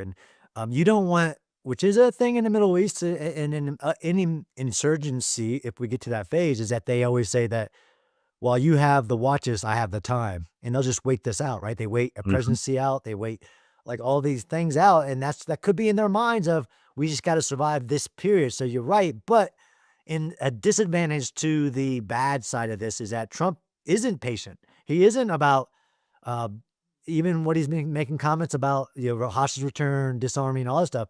You're absolutely right that many factors of this have to be implemented quickly, not just to get things done in that, the 3 years of President Trump and Israel politics, of course, is a factor as well, but just as a signal again to the enemy. It's about will. So convincing them that you're not going to wait this out. Your strategy of re-seizing power, renaming yourself, saying you won't give up defensive arms, like it ain't going to work. And you have to implement it rapidly. And I'm seeing those signs as we're talking, even if you don't do it, even either disarm the easy way or the hard way. It's all been discussed. There's a plan for it. And it isn't for later. And I think by something you said was really important to me as well, as I pushed back against the naysayers, even if you go back to Oslo, right? In Natan Sharansky's book, The Case for Democracy, really walks through a couple of those key moments, is that even Natan Sharansky was like just pushing like have it conditions based. Don't just have aspirational or gifts. Everything in a 20-point plan, as you mentioned, is conditions based. Even for the Palestinian Authority, like, yeah, you can be a part of this after you reform, and we validate that you have reformed. So that was another part of this plan, unlike all the others, and you got to give President Trump and his administration credit. It's conditions based almost every point. It isn't just, yeah, we'll give you this, we're making a deal, phase plan. Like, no. This is conditions based, and it is, although he won't state the times, and I've seen already reporters pushing like, oh, how long are you going to give them to give up the bodies or to disarm? And if anything, his history recently, the last 8-9 months, is that it isn't a lot of time. He won't tell you how much, but it isn't a lot. His watch goes according to days, not months. That's right. John, I want to take you underground for a second, where you thrive. And I will just again say that listening to your urban warfare podcast, one of the insights for me of what you called the weasels, which is Israel's underground, known as Yahalom, and an element of Yahalom, which takes care of tunnel warfare. Part of this second phase that Trump said yesterday, the bodies aren't home, the second phase has to begin now, is the demilitarization or destruction of Hamas infrastructure. And I know you weighed in on this. And I think for myself and for the viewers and the listeners, we're looking to defeat Hamas ultimately, demilitarize them. Why is there such an emphasis on destroying the tunnels? I mean, there are so many, and I've been in them, you've been in them, hundreds of miles of tunnels. It seems like a colossal task. To what degree of going tunnel by tunnel by tunnel, can't Hamas just be making more and more tunnels? Why is that so essential to defeating the enemy? This is a big, we need a whole podcast to cover it. Even the history of tunnel warfare and tunnels that are left behind being used by new powers later. These tunnels specifically, though, what is built in Gaza has never been seen in history, really. Although massive tunnels have been seen in many wars, and I know I've actually been in the ancient city of David and the water tunnel and how it was used in ancient Jerusalem, and honored to have that podcast episode because it is ancient. But these tunnels, to coincide with Hamas or whatever would come later, of using the surface as a shield and a sacrifice for the strategy to wait out and international condemnation and the TikTok wars. It's really important for any post-conflict operation is to remove military infrastructure. And these aren't dual purpose in any way. These are solely for military purposes. And it has evolved even since 2005, really. Tunnels, tunnel bombs, cross-border tunnels. And what we've seen now with this cities underneath every step of ground in Gaza. And that was a big part of my study last week. Like, what do we know? What does the IDF know about the true extent of it? And I think even some of the planners at a larger scale really don't understand. But I think they understand that it's a part of the demilitarization as heavily as disarming is, because these tunnels would provide still military capabilities. That's why it's called infrastructure, of hiding, planning, storing smuggled goods, all this stuff. So it's a monumentous task to take on. But I see it in the plan, although I don't think it states tunnels. It just talks about infrastructure, which is really the main infrastructure that still is very prevalent. I mean, you're talking, there was one estimate of 500 kilometers, and I actually think that it's maybe close to double that after my recent visit, and the layering of tunnels. And there's a priority of tunnels. So the IDF, based on the objectives at the time, whether it's the Gaza division and creating the buffer zone, or the operations of actually finding, destroying Hamas, how much the tunnels fit their evolution to guerrilla warfare. But how do you destroy a tunnel? Which is the big question that I'm getting now, is that, like, even if we have all these things start to fall into place and you want to create stability, 'cause that's what we're talking about, creating terror-free, de-radicalized pockets of stability, of course, you'd have to address the underground in those areas. And this is, again, people will make this like, oh, it's too hard. Like, I don't even see how it's possible if they take the largest number, right? And I deal with a lot with people using numbers. But in a very small area, now you have less of a tunnel infrastructure. So what is the best way to destroy the infrastructure? And the IDF have done 2 years worth of work, even mapping the terror network and not necessarily destroying it, and then evolving the ways you can destroy it from ways that were known before to innovations that have been created now, like the mixture of water and concrete to create a concrete-like filling that is you can build on top of. And I think that's a huge part of when we start talking about creating pockets of stability, demilitarized in the Gaza Strip, will be all this work that the IDF has done for 2 years to map every inch of this Gaza metro, as they call it. And there's still discovery that has to be done. So if you think about Egypt, who's pumping in, bulldozers and cranes right now, you start to dig. One, you have an unexploded ordnance issue that will be massive, require resources, and why all those countries, they haven't stated what resources they're going to give, but you could imagine that demining will be a big part of that. As you start to do this Disneyland theory of creating pockets of stable, demilitarized zones with Palestinian local leadership, all these elements, digging that and making sure either destroying tunnels or filling tunnels will be a big part. So even when Hamas renames itself, which it already has done, and it is a strategy of the irreconcilable, radicalized people, which there are a lot of, and it takes time, years, decades to start at the education process to de-radicalize, is that would be, if you left them that asset of the tunnels, even for local security, it would be a massive problem for any stabilization force, which, again, Gaza is a little different because that will not be Israel. Even society-wise, Israel will not govern parts of Gaza. Like, that's been clear since day one. So any new stabilization force, you don't want them facing the nightmare of a terrorist, let alone what group, having this city underneath them to destabilize areas and cause that country at the very strategic level to not want to be a part of the work that needs to be done. So I could see that. That's why it's so important, is it's a major military resource for anybody, let alone just Hamas, to use and stop this plan from going forward. John, it's not only a monumental task, it sounds like this is a task that has never been repeated on Earth. I mean, now that you're saying not only are we destroying the tunnels of our enemy, we have to do so in such a way that they can, in the future, build universities and schools on top of them. And so therefore, if you leave a massive crater underneath the ground, I mean, let me ask you this, and with this, I want to wrap up, and your time has been very, very precious. This is just what Israel has done, as you and I both know, and many of our listeners and viewers may know, is something that the world has never seen in terms of carrying out our own warfare and in terms of thinking about what is best for the enemy and their future growth. What do you think, and when do you think will happen? The world is going to look back at this and say, wow, Israel were the ones that did this. We're learning from Israel. They were the leaders, and we want to be like them. So I have a list of about 20 tactical lessons just from my nature of the urban warfare aspect. But I think the signal here, of course, there's There's an Israeli standard to war that I've also written heavily about that is unique only to Israel.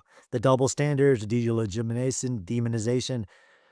It is very unique to Israel, but there's still strategic lessons in war that can be learned from Israel, like the fact that it is a contest of will. And so many people, even that I know, that call themselves experts, their strategic advice to Israel, to include other nations, was just stop, ceasefire now.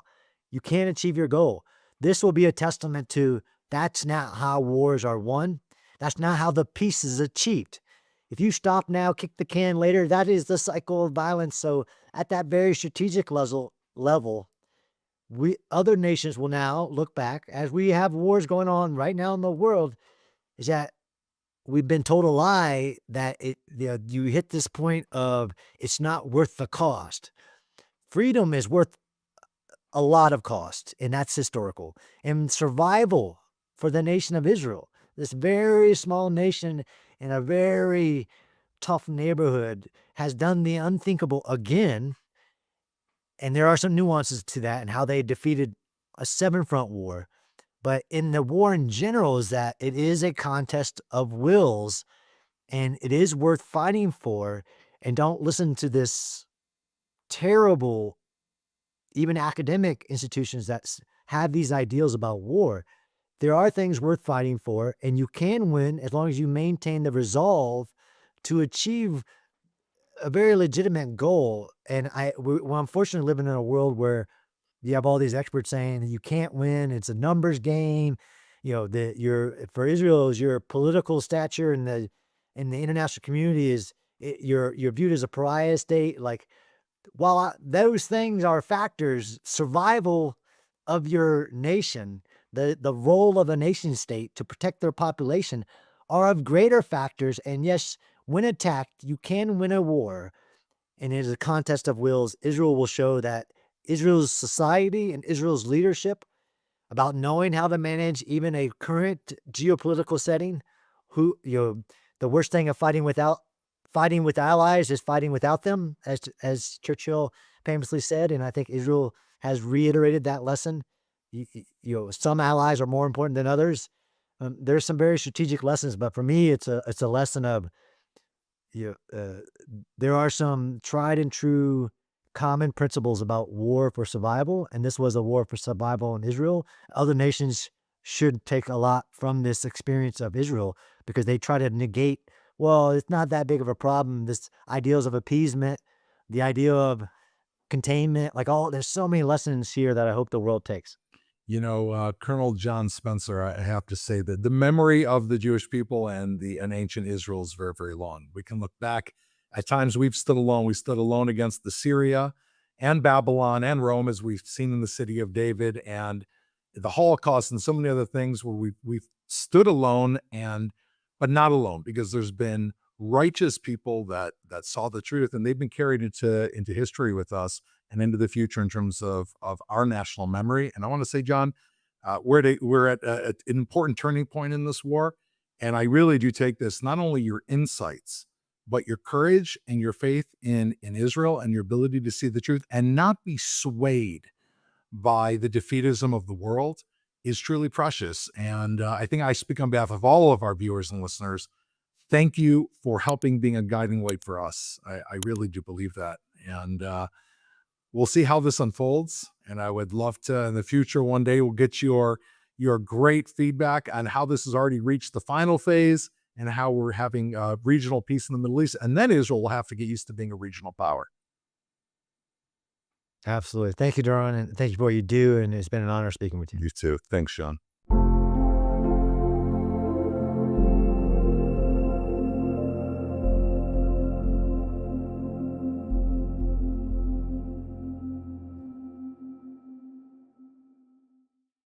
And after more than 700 days in captivity, the freed hostages are finally back on Israeli soil.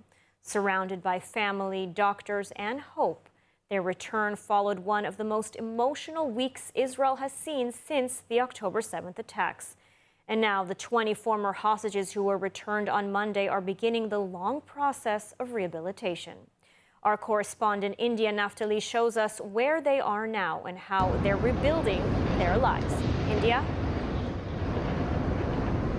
Lidar, it has been 3 days since the return of all 20 living hostages, and their stories are finally beginning to emerge. What they endured in captivity is impossible to imagine, but what they're showing now is strength. Romblaslavsky, 21, spent 2 years in captivity with the Palestinian Islamic Jihad. His mother, Tami, says he was held in several locations, sometimes even near the bodies of other hostages. They pressured him to convert to Islam in exchange for food. He refused. The moment he came home, he put on his tefillin. Evitar David turned to music. One of the first things he did after returning home was pick up his guitar and play a song called Let There Be Light.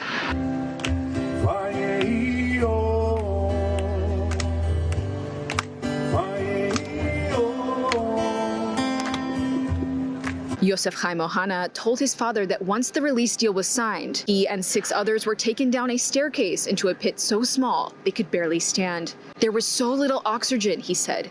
We could have died from that alone. 2 years later, he reunited with his friends who survived the Nova Festival. He didn't know who had lived or who had died, or that there was already an iPhone 17 or something called ChatGPT. And Avinatan Or shared a message online acknowledging everyone who fought for him while he was away. And that message spread quickly across Israel. This week, Israel's chief of staff, Eyal Zamir, also met with the freed captives and their families, telling them in Hebrew, "You were in my sight the entire way, and your safety was a central consideration." At Sheba Medical Center, 10 of the hostages are under close care. Doctors describe their condition as stable, but say recovery will take months, and for some, it could even take years. At Rabin Medical Center, 5 more freed hostages are being treated for severe but treatable malnutrition. Doctors say recovery starts with the smallest acts, like choosing what to eat. Here, you can see Guy Gilboa Dalal eating chocolate after 2 years in captivity.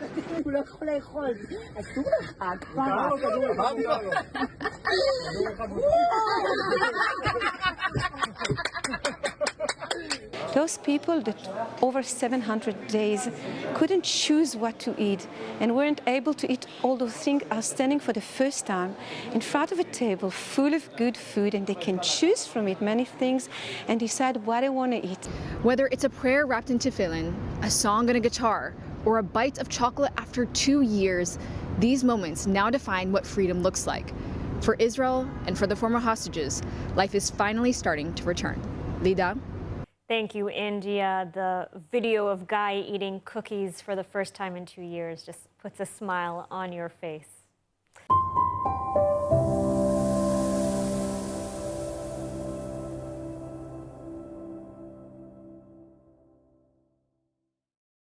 ILTV News, your source for Israel in English. Reporting from the ground where it happens, as it happens.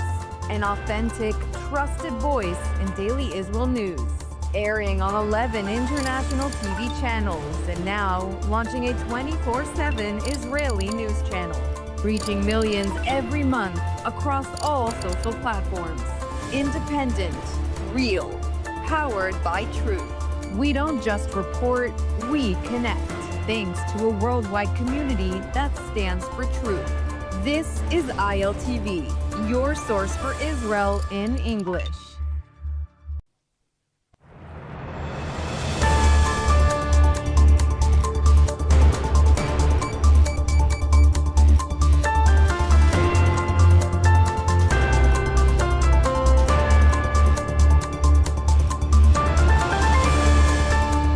Welcome to ILTV on the Hour. We're live from Israel, bringing you the biggest headlines of the hour. I'm Khaled Ben David, and here are the latest updates coming out of the region. The bodies of slain Israeli hostages Ari Zalmanovich and Tamir Adar were returned to Israel on Tuesday night after being handed over by Hamas via the Red Cross. The caskets were transferred from the Red Cross in southern Gaza. The remains were then taken to the Abu Kabir Forensic Center in Tel Aviv for identification. The return of Adar and Zalmanovich lowers the number of deceased hostages still held in Gaza from 15 to 13. Since the start of the ceasefire, Hamas has returned the remains of 15 hostages and released all 20 living captives. Zalmanovich, one of the founders of Kibbutz Nir Oz, was kidnapped during the October 7th attack and murdered in captivity weeks later. He was 85 years old and is survived by 2 sons and 5 grandchildren. He was described by his community as a farmer by blood who knew how to value the land and the weather. Adar, 38 years old, served as Deputy Security Coordinator of Nir Oz and was fighting to defend his community during the October 7th invasion. His body was abducted to Gaza by members of the Popular Front for the Liberation of Palestine. He is survived by his wife, Hadass, their 2 children, his parents, and siblings. Adar was posthumously promoted to the rank of Master Sergeant in the IDF Reserves. U.S. Vice President J.D. Vance continued his Israel visit today in his mission to shore up the fragile ceasefire in Gaza. Vance met with Prime Minister Netanyahu this morning in Jerusalem, with the 2 first having breakfast together with their wives Sarah and Usha, and then having a working meeting. Vance will meet with President Isaac Herzog later today. Speaking to reporters after their discussion, both Vance and Netanyahu dismissed claims that Israel is a client state of the U.S., with the Prime Minister saying the countries form, quote, an alliance of partners who share common values and common goals. Here's more from Vance and Netanyahu. This thing takes monitoring, and it's going to take a lot of work. I was in the CMCC, which we opened up yesterday. A lot of our Israeli friends working together with a lot of Americans to actually mediate this entire ceasefire process, to get some of the critical infrastructure off the ground, from the international security force to some of the reconstruction of Gaza. It's not easy. I never said it was easy, but what I am is optimistic that the ceasefire is going to hold and that we can actually build a better future in the entire Middle East. We discussed this idea of the day after. Remember, everybody said you don't have a day after, you don't have a day after. We're just creating an unbelievable day after with a completely new vision of how to have the civil government, how to have the security there, who could provide that security there. Again, there is no taking care of overall security always. And we discussed that, and I think we have some very, very good ideas how to proceed. And yesterday, Vance did visit the U.S.-Israel Ceasefire Coordination Center in the southern Israeli city of Kiryat Gat. There, Vance declared that peace is going to last and that Hamas disarmament is non-negotiable. He emphasized that choppy waters are expected in a ceasefire between people who hate each other and who have been fighting for a very long time, and he called on Israel to be patient. But he insisted the truce is going better than expected. Vance also said he sees a future role for Turkey in Gaza, while insisting the U.S. would not force Israel to accept any country as members of the international security force being drawn from Arab and Muslim states that is expected to help secure a post-Hamas Gaza.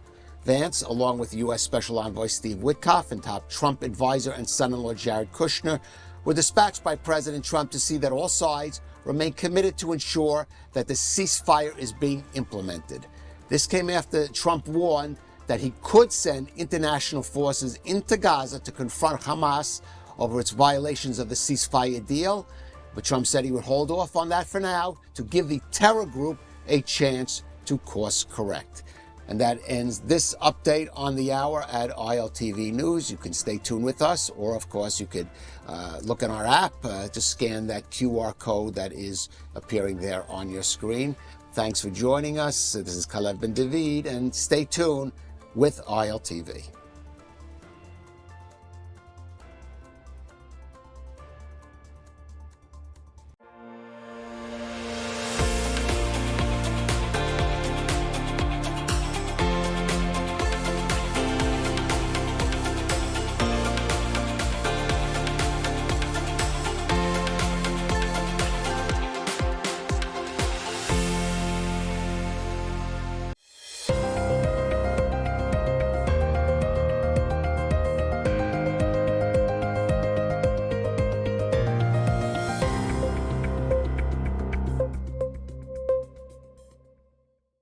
Hello and welcome back to the ILTV podcast. I'm Ayan Hoffman, executive editor of ILTV, and we're so happy to welcome back our viewers and our listeners.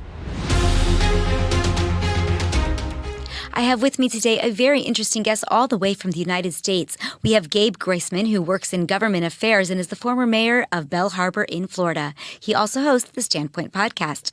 Welcome, Gabe. Hey, how are you? Thanks for having me. Yeah, for sure. So, we have such an exciting time here in Israel. We're getting our hostages back. And, after nearly 2 years or really more than 2 years of suffering from this war. And, there seems to be a lot of shifting alliances also going on in the region. Do you think that Israel and the world are really ready to enter this new era in the Middle East?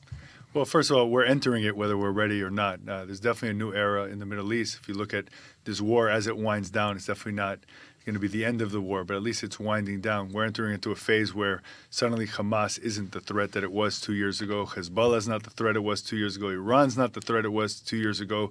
Of course, also on the negative side of the balance sheet, let's say, the relationships that Israel has with Europe and other countries in the Western world have really faltered as a result of the long war. We can talk about that as much as you want. But then also the access of Turkey, Iran, Qatar, that's really been it's really thrown a wrench in the balance of what those powers are and what they're going to be. And it's a difficult conversation to have.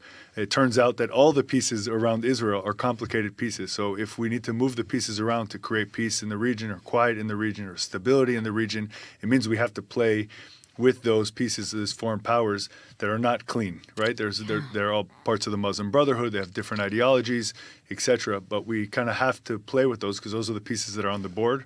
Are we ready for it? I don't know. I don't know if Israel's ready for it or the West is ready for it. But it's definitely a better chapter than the last. And I am incredibly optimistic that the state of Israel now is going to see the next several decades of the most stability, strength, and growth that they have since 1948. Wow, that's an incredible sentiment to share, an incredible vision if that can actually come to fruition. Now, you've said that both Trump and Netanyahu really deserve credit for the fact that we got these hostages back home. What does real political courage look like then in times like this? And why are you concerned about whether or not the prime minister is getting that credit, which you seem to be very vocal about when others have really said, let's just give it all to Trump? Yeah, I think it's absolutely insane that anyone could say that the prime minister doesn't deserve credit for the hostage deal that he created here with President Trump and that he reached with President Trump. If you have any understanding of the alliance between the United States and Israel, any understanding of the alliance between President Trump and Netanyahu, and that is how Trump looks at things. He looks at things as personal relationships. They were sitting on the same side of the table working on this deal. Israel was pushing for the parameters that they wanted, and they got. On top of that, Prime Minister Netanyahu, for whatever people, the ones who are against him, and by the way, the voices that we hear are the vocal minority, despite the fact that it's 100,000, 150,000, and still by numbers a minority in this country, in the state of Israel. Also, by the way, in the United States, those voices are pushing for that. They're now saying that it's only Trump, and he forced Netanyahu to enter into this deal. That's a fantasy. It's not a reality. And what does that really mean? Why does it matter? You're saying, well, because reality matters, right? History is being written right now, right? Prime Minister Netanyahu had pressure from inside, from his own coalition, from the street here in Israel, from the President of the United States before the election, Joe Biden, from every European leader, from every Middle Eastern leader, to stop the war, to stop with the hopes that Hamas would suddenly decide that if they pulled out, they would return the hostages. But of course, everyone forgets the Hadar Golden problem, what I call a Hadar Golden problem. We left 11 years ago from Gaza, and they're still holding his body. God willing, they'll return it in this exchange, right? And it was only because Netanyahu continued to push forward despite all of that pressure. And now we're here. And yesterday, and I'm not sure when this will air, but last night from this discussion we're having at least, Steve Witkoff was speaking in Hostage Square, and when he thanked Prime Minister Netanyahu, the crowds booed. And really, I thought it was very telling. It was very telling that many of the voices there are not just there for the hostages, but they're also there the same reason they were there before October 7th, which is to be against the prime minister. Yeah, I saw many people posting on social media actually about that, how they were saying, there were 400,000 people at the event on Saturday night where Witkoff and Kushner spoke, and that many of those 400,000 people were exactly that, the judicial reform crowd, people who were anti-government, and that when the hostages came home, that the rallies wouldn't stop, but in fact they would continue to be very vocal because it's not the hostages necessarily that they wanted home, but rather the overthrow of the current different governments. I mean, we are a democratic country. We will go to elections actually quite soon. And, whether Netanyahu will run or not run is still up in the air. But certainly it will be a democratic election like we've always had. We've always elected our officials here in this country. So, we're nearing the end of the war. And we really do need to take a lot of lessons. I mean, some political, diplomatic, as you started to mention, with regards to our relationships around the world, and also security lessons. When you look back at the last 2 years of war, are there things that you see as somebody who's been analyzing and watching the war for the last couple of years, from the inside and outside, let's call it, that you feel that Israel really needs to learn? Yeah, I think we should learn Israel needs to learn from its mistakes. Like, we have to be honest.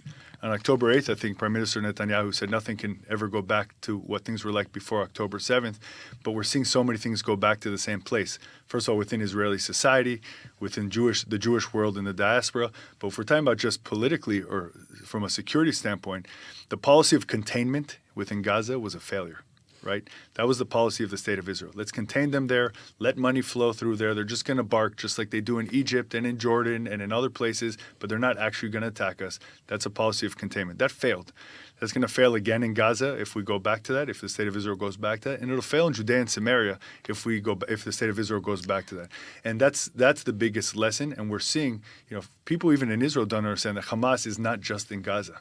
Right? Hamas is in Hebron, Hamas is in Ramallah, Hamas is all over Judea and Samaria or the West Bank, whichever term people want to use. They're there. They're right at your doorstep, which means Israel needs to take an active stance and ignore the noise from around the world. And without security, you have nothing. And I think that's what the state of Israel needs to understand. And I think it's also, though, how you define security. But it is interesting what you said, because when we look at polls that are done by Palestinians of Palestinians, which I think are the most accurate polls, rather than looking at, let's say, an Israeli poll of the Palestinians, we actually find that the majority of people living in the West Bank would prefer to have Hamas as their government.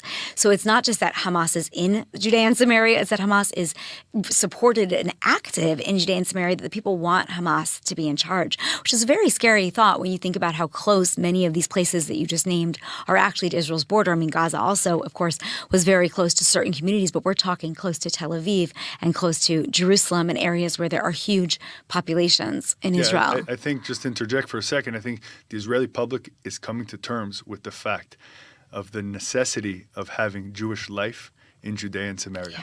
If there are no Jewish settlements around those areas, we're not going to have security for the rest of the state of Israel. And if you don't believe me, just go to Psagot, not the winery, to go to the Yeshuv Psagot and stand on the rooftop like I did many times in this last year, and you could see Hamas marching right there. It's a 15-minute drive from Hebrew University. It's right there. Right? If they're not there, the army's not there. If they're not there, they're going to continue to grow towards, and it makes it impossible to secure. And by the way, Jerusalem isn't the most difficult to defend. It's actually Tel Aviv and the coast, the Gush Dan region, is much more difficult to defend without that. So if you look at the communities in the Shomron, from Ariel all the way down to the coast, those are critical for the security of the coast of the state of Israel. And I think that's a shift that has happened in politics. I was talking to Amichai Chikli last week on my podcast, and he was going through some of the numbers that other than the far, far left in the state of Israel, the majority of the state of Israel now understands the need for there to be a Jewish presence there, whether it's a state or not. That's a different discussion, but the requirement that we need to have a Jewish presence in Judea and Samaria, it's critical for the security of the state of Israel.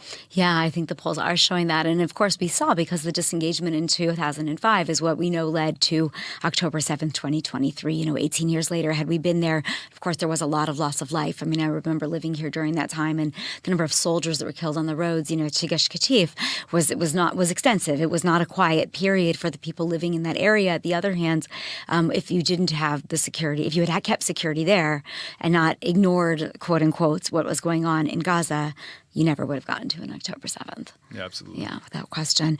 Now, I want to turn to the U.S. for a moment, because obviously you do live there, and go back to Qatar's role in shaping all of this.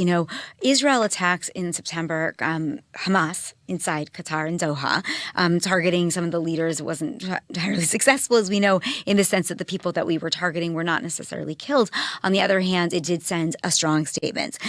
We have known that Jonathan Shanzer, I saw recently from the FDD, was briefing members of Senate and Congress about what the role that Qatar is playing in the United States, both in terms of, the security risk, the brainwashing, the kind of hate that it's bringing into the United States.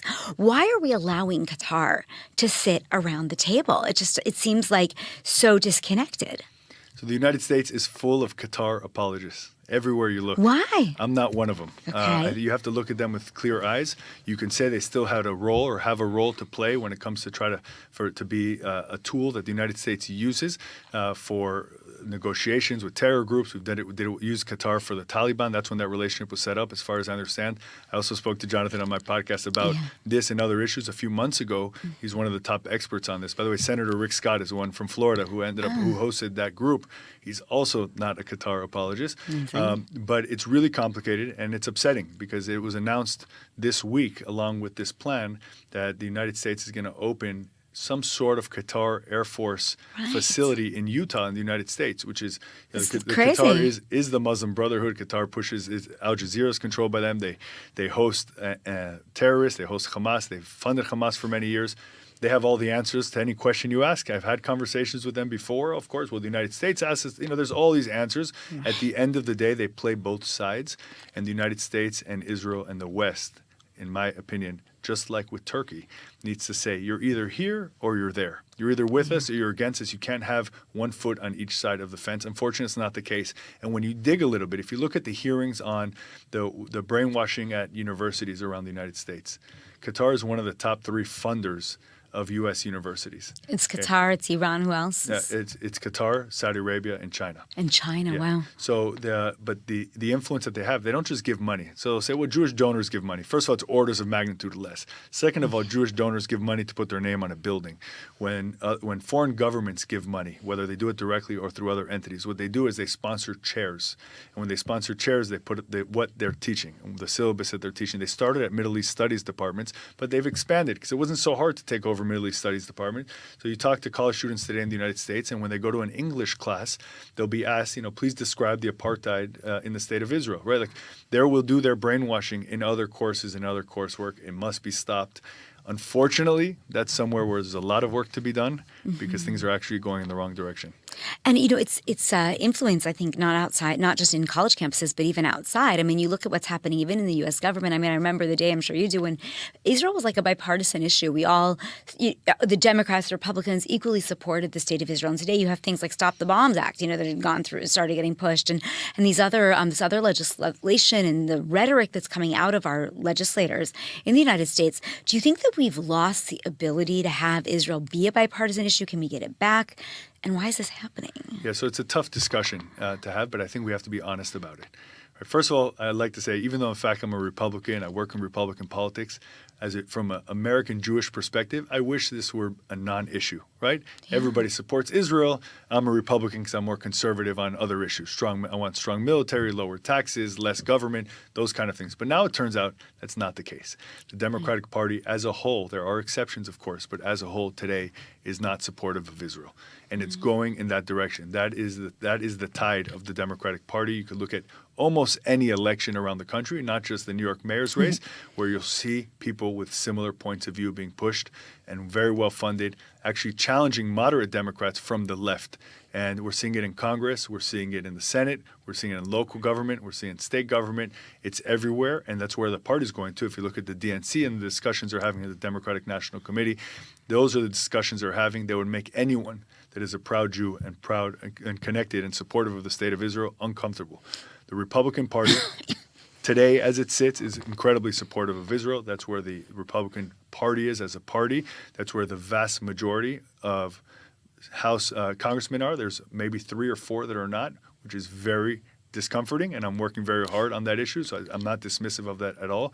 The Senate right now, the entire Senate is very supportive of Israel as well, but there's a lot of work to be done on the right as well. The voices on the outside that people are familiar with, the Tucker Carlsons of the world, are starting to have an impact on the discussion, but that's how things start, so there's a lot of concerns of where that's going to go.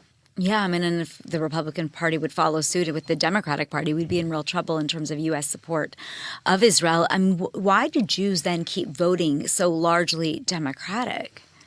It's a great question. I spent the whole summer writing a book on this issue, which I have not finished.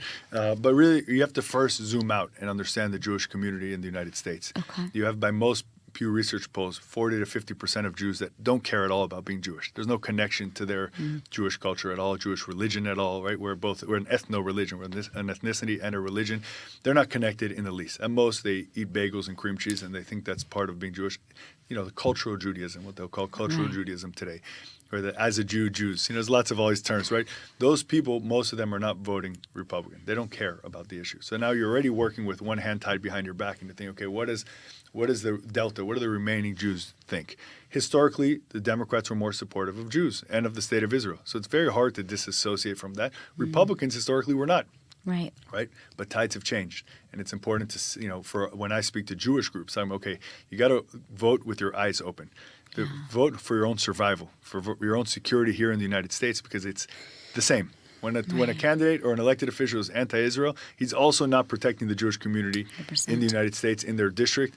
Go one by one, every example, and the opposite is true. Those who are pro-Israel, supportive of Israel, will provide the security that your community needs, you know, give you support for your Jewish day schools, all the things that we look for in our elected officials as a Jewish community in the United States, they're there for you. So vote for your own self-interest on the Republican side. If in your heart you're a Democrat, good, get to work and start defeating all these far leftists. Try to drive your party back to the center. It's not where it's going, but get to work and do it. But we have to be honest about it. Yeah, I mean, and it's fascinating when you start to see that shift about, you mentioned security. It's very interesting in the United States, you know, all the anti-Semitism that is rising and the fact that people are not really noticing it. I mean, they notice it number-wise. They talk about it, but they're not really doing anything in the Jewish community. I feel like in a big picture to take action. You know, you've got more Trump and Leotera on the people that are working on the upper level. But the people themselves, like, it seems that they're, you know, oh, we're all comfortable in the United States. Everything is fine. I mean, my own family is there. And I feel Where do like they live? Kansas. Okay. So maybe They're safer. in Overland Park, probably. Yeah. Right? How do you know Overland Park? That's where the Jews live in Kansas. Yeah, okay. I travel around the country a lot, right? Okay. Okay, but if you're looking, when you think of Overland Park, it reminds me of Theodor Herzl. Yeah. Theodor Herzl said in one of his early essays, he called it the Jewish problem. Let's say anti-Semitism. Okay? Right. The issue with anti-Semitism is that wherever Jews live in perceptible numbers, I'm paraphrasing Herzl right now. Wherever Jews live in perceptible numbers, anti-Semitism arrives. Right. So in places like Kansas, where there aren't many Jews, it's not a lot of Jews. It's quiet. There are Right. good relationships with the churches there, with the community. It's fine. The problem is, as Herzl explained, is that then when anti-Semitism rises in other places, people move to the places where there are smaller communities and they haven't reached that tipping point. Malcolm Gladwell will call it the tipping point, right? So when you reach that tipping point, then you have anti-Semitism. If you go to South Florida, there's now about 500,000 Jews in South Florida. And it's still the best place in the United States, I think the best place outside of the state of Israel for proud, religious Jews to live in, period. do you think it'll stay? I hope so. We work really hard on it. So talking about how hard we work on it. We're working with local law enforcement, with state law enforcement, with the federal government, with local government, city officials, county officials, state officials on every issue that arises. Not just me. There's a lot of us that work on it, and it takes a lot. In New York, it's the same thing. They're in a much worse position in New York than we are in the United States. There's 1.2 million Jews in Manhattan and the anti-Semitism there is unbearable. It's the same in downtown Chicago. Jews don't live there anymore, right? And the people are trying to move out more to the suburbs because living in New York, in Chicago, it's also an overall safety thing, but they have the issue. The same in Los Angeles, which is, if I'm not mistaken, the second biggest Jewish community in the country. Tons of anti-Semitism. So people are, what are they doing? They're congregating. They're going to Beverly Hills, for example, which people think, all right, it's right down the street, right? But what's the difference? Beverly Hills is a lot of Persians, right? A lot of Israelis. If you look at the makeup of just the local government, the mayor now is Nazarian, is a Persian woman from the Nazarian family. All of them, John Mersch is the vice mayor. All these guys are, very pro-Israel, very strong, proud Jews. But you go down the street to L.A. or you zoom out to L.A. County, and it's misery. It's miserable for Jews there, and they are working on it. And the hard part is, it's very easy to be overwhelmed by the breadth of the problem, right? So. Go ahead. No, go ahead. That's it. No, so people, when you think about what are they doing, many people don't know what they can do. So that's really the problem that people are seeing now. Do you think Jews believe that it's going to continue to be safe in the United States for them? No, I think most Jews in the United States are very afraid of where the direction things are going. What does that mean? No, that does not mean there's concentration camps coming, God forbid, right? But it does mean that the last, I'm 44 years old right now, right? The last 40 plus years of life in America, that was the honeymoon period, right? It was, everything was incredible. We never even thought of anti-Semitism. We didn't have security guards anywhere, right? We had nothing. But if you come to my kids' school today, any of them, I have 5 kids, they go to 3 different schools. Each one looks like a military base, right? That's how you have to get into the school, with guys with M16s and bulletproof vests. And we have FBI and we have FBI liaisons, and we're working on it. And by the way, it's worse in Canada, it's worse in France, it's worse in Belgium, it's worse in Australia, right? So it's a problem that is worldwide right now. Yeah, and the only place to go, it seems like, is Israel. I mean, and it is interesting because, you've called anti-Semitism the canary in the coal mine, because you say that it starts with anti-Semitism, but it obviously leads to more issues in a society. I think we're already seeing that in the United States. I mean, maybe talk about that a little bit and how you think this is actually impacting life for all Americans and not just Jews. Let's zoom into someone that we have to talk about, Zoran Mamdani, who I mentioned before, right? He's obviously anti-Israel, rabidly so. Is he anti-Semitic? I'm going to go out on a limb and say yes. I've never met the man, but if you just read his writings and see what he said and watch what he says or listen to what he says, that's what it smells like and sounds like, right? What else is he? He's anti-capitalist. He's anti-police. He's a quote democratic socialist. Most people have never gone online to even read the democratic socialist. I don't know if they call it a constitution. I forgot their forming document that they have. They're just straight up socialists. They say they should be elected democratically. That's the only difference, right? And that is exactly the antithesis of what America is. America was built on capitalism and equal opportunity, not equal outcomes, equal opportunities. Everyone should have a seat at the table. Everyone should have an opportunity to work hard, get their kids a good education, get a job, buy a house, raise a family, retire, right? That's the American dream. Socialism is the antithesis of that, right? And that's sort of what we're seeing everywhere. We're seeing it in Chicago with the mayor of Chicago. We're seeing it all over the country where you see anti-Israel rhetoric, where you see anti-Israel policies, where you'll see anti-Semitic policies or anti-Semitic statements. And then what comes right after that? They're anti-American, anti-capitalism, anti-everything that is America, which is the backbone of Western society. Do you think that we're going to see the downfall of America if this continues? No, I'm listen, you may get this from me from my statement earlier. I'm always an optimist. Okay. I think good ideas win. I think the communities change and people will morph into what they need to, right? So the Jewish community in particular is getting stronger. I think there's a response. I'll give you an example. We were talking about Mamdani. He's going to win the election is my prediction, not just mine. Go online and bet. You won't even win a lot of money if he wins, okay? Because he's the likely candidate. But as a result, what's going to happen?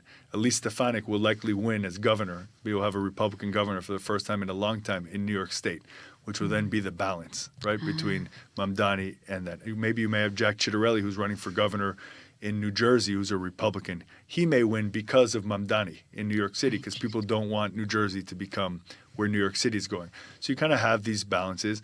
And if you believe in America, if you believe in the American political system, the way the systems are set up, people don't even understand how fractionalized it is. Here in Israel, you have one police department. Right? You go to the corner, that same police is a federal police officer. You don't use that term, but it is. It's a national police officer. Right. Where we live in Bal Harbor, where I was mayor, we had our own police department, our own city council, our own laws. Then there's the county. Here you guys call it a moatza, right? So we have the county with its own police and its own government, and then the state, and then all of that is set up for a reason, right? And that's to disallow those things to happen that you're seeing happening in Latin America. The electoral college system doesn't allow those kind of leaders to rise to power so easily. And I still am a big believer in America, and I was born there. It was a country that gave my family the most opportunity they've ever had in the history of my family, who traveled the world like most Jewish families. And I'm still a proud American, and I always will be.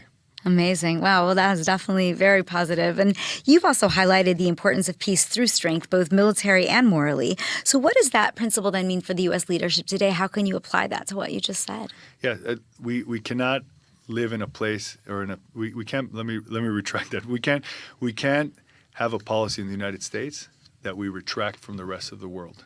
There's a big discussion in the conservative side. Like, what does America first mean? Right? America first doesn't mean America alone, right? What happens here in the Middle East impacts what happens in Israel. What happens in Canada in the United States. What happens in Canada impacts what happens in the United States. We have to lead. If we do retract, if we become isolationists, which is not the trend, by the way, that there is noise on the side on becoming isolationists in conservative circles.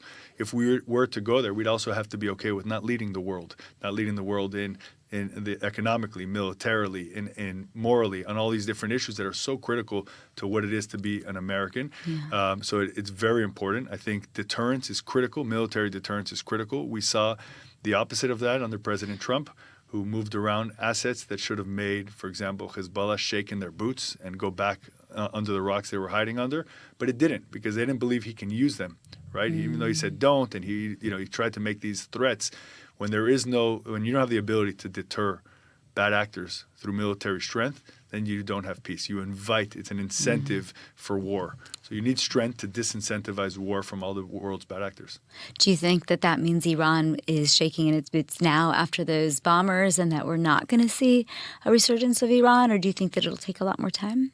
I think Iran is very interesting. I think to understand Iran, the rebuilding of Iran's facilities and military, which they're trying to do now, you have to understand the war between Russia and Ukraine, and the war between Russia, the economic and political war, let's say, between the United States and Russia, because that's what's happening is Russia and China are trying to strengthen Iran as a way to stick it to the United States, to strengthen that side of the political ledger. It's the same thing that's happening in Turkey. If you look at the demands that the United States made of Turkey, if they want aircraft from the United States, which I'm against, by the way, but they say, well, we'll sell it to you if you don't buy it from Russia, right? That helps you. It helps explain. They're on both sides. The United States is trying to pull them to our side of the ledger, and that's what's happening in Iran.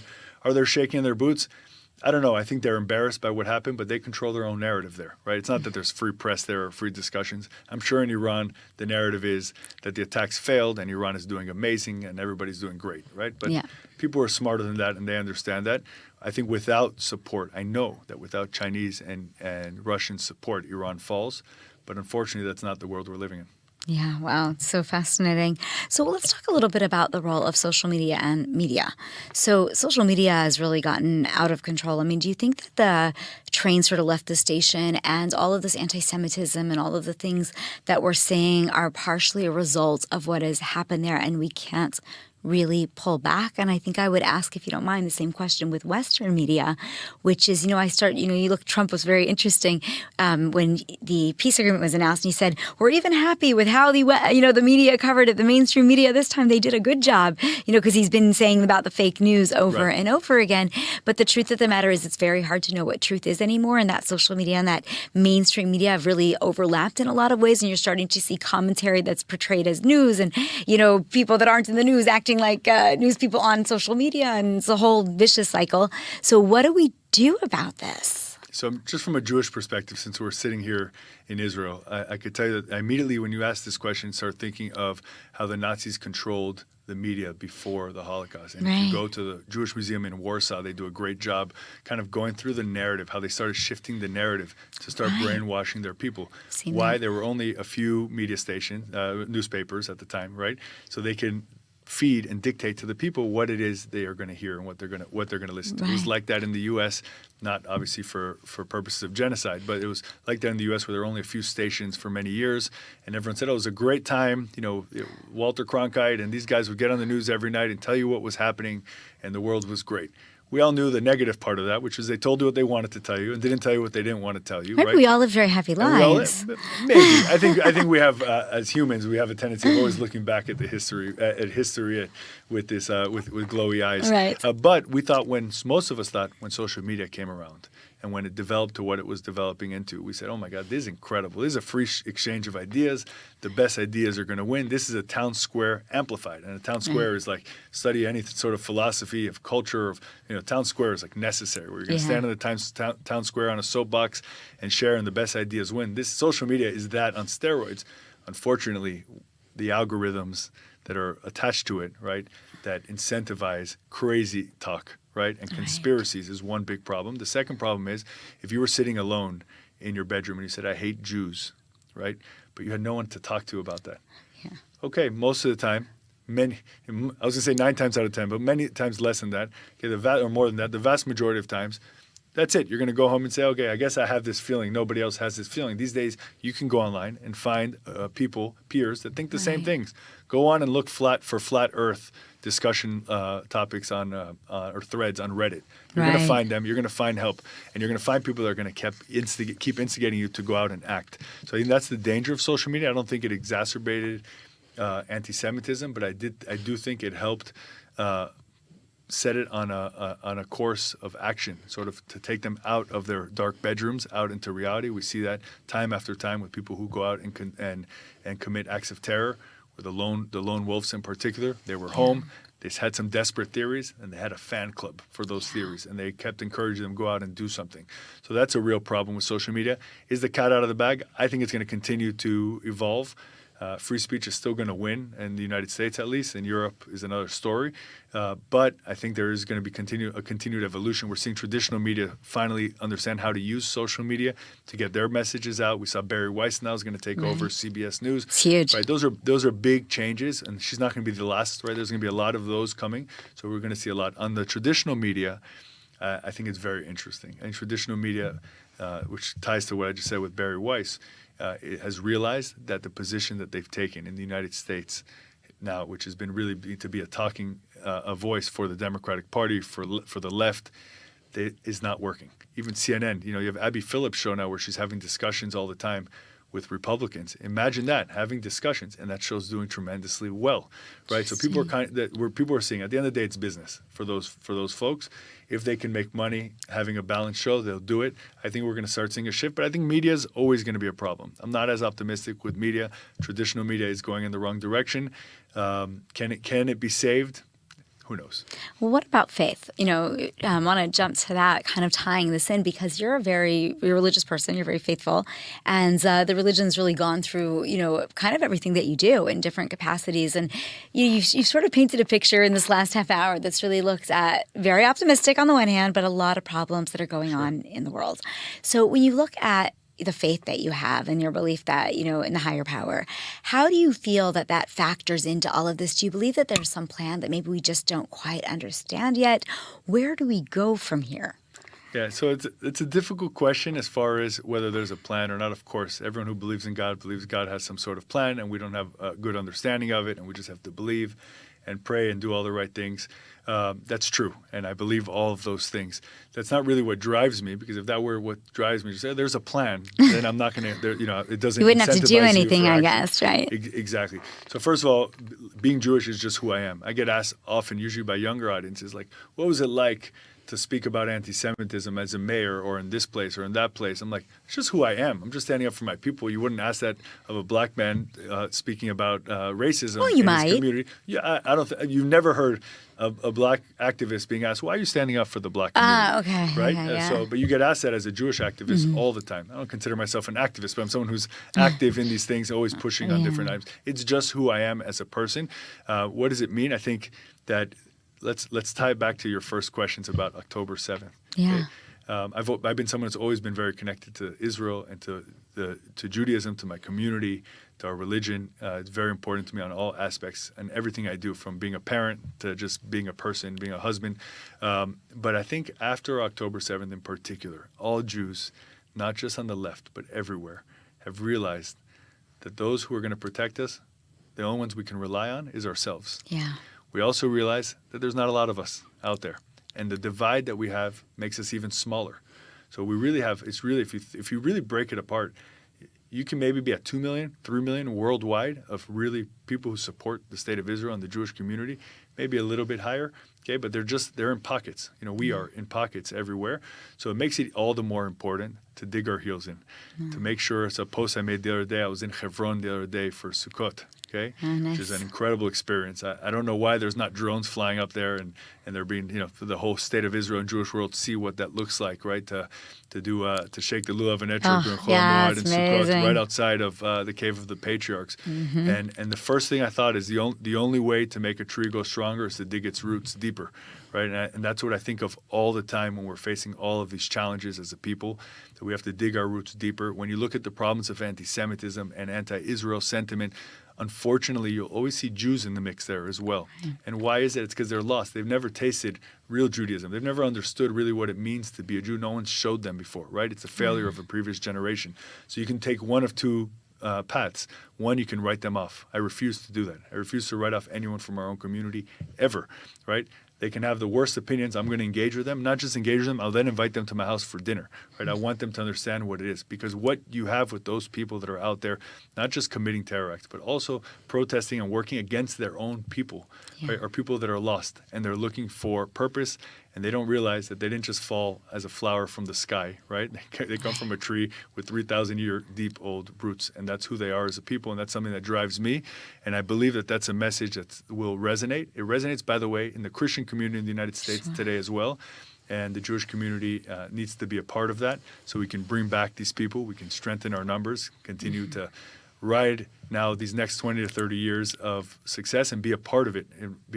We now, as Jews around the world, have the obligation to be part of the rebuilding of the state of Israel that started on October 8th, 2023, but now is going to go into overdrive. Wow, amazing. Well, Gabe Rissman, thank you so much for joining me today and sharing all of these insights. Thank you for having me. It was great. אני כל הרגל שלי פצועה, כל הרגל שלי יש לי חירורים, אבא כל הרגליים שלו, כרמל גם. אמא לא, את אמא עומדת למות, אני אומרת לכם. Do you want to know how hell looks like on earth?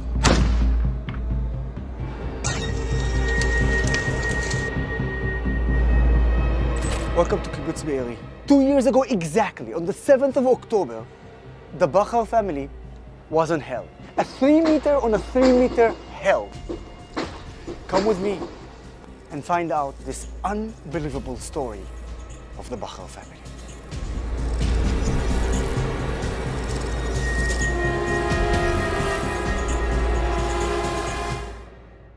We were in the safe room. We were 4 persons in the safe room. It's me, Dana. I have 4 children. My old son, Rotem, he was in India in the same Nofar. The second is 19 years old. He's in the army. And then you have Carmel and Hadar. And they were in the house with you and Dana. 6:30, the kibbutz with a lot of people. You know why? Because on October 6th, we just celebrate our birthday, the kibbutz birthday. It's been like 70 years. We are like 1,100 people, but in the same day, we were like 1,400.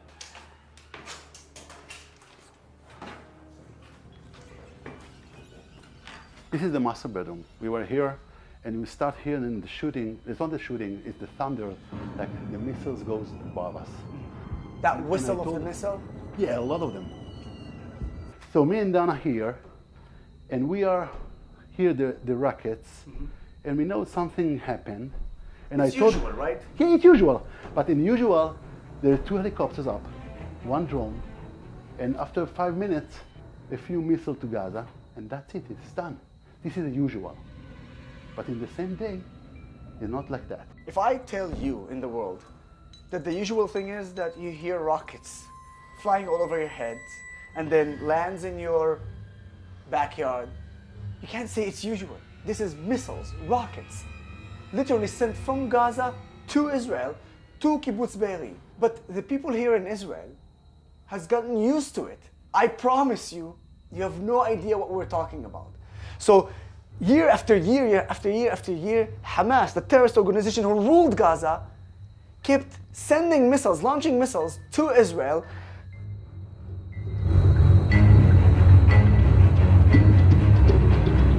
And I told Dana, okay, there is something wrong. And I told her, okay, let's go downstairs to see where's the children, and because our safe room is in the downstairs. This is Adar rooms, and we met right here.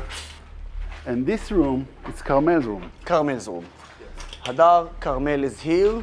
When we start to speak to them and say, okay, look what's going on, because all the racket, and we start laughing on ourselves because we thought there was a racket and, you know, like a zikukim, and came to Gaza to celebrate our birthday, Fireworks. and the fireworks, and we are and we're going out because we want to see the rockets. And we look up to the border, that's the border over there. So you can see all the rockets goes above all of. That's Gaza over here. Just 4-kilometer walk. You know, if you can walk fast, it's 6 minutes per kilometer. Then you'd find yourself here within 24 minutes in Gaza just walking. That's how it's close to Kibbutz Be'eri. And around 10 minutes to 7, you start hear the shooting in the middle of the kibbutz.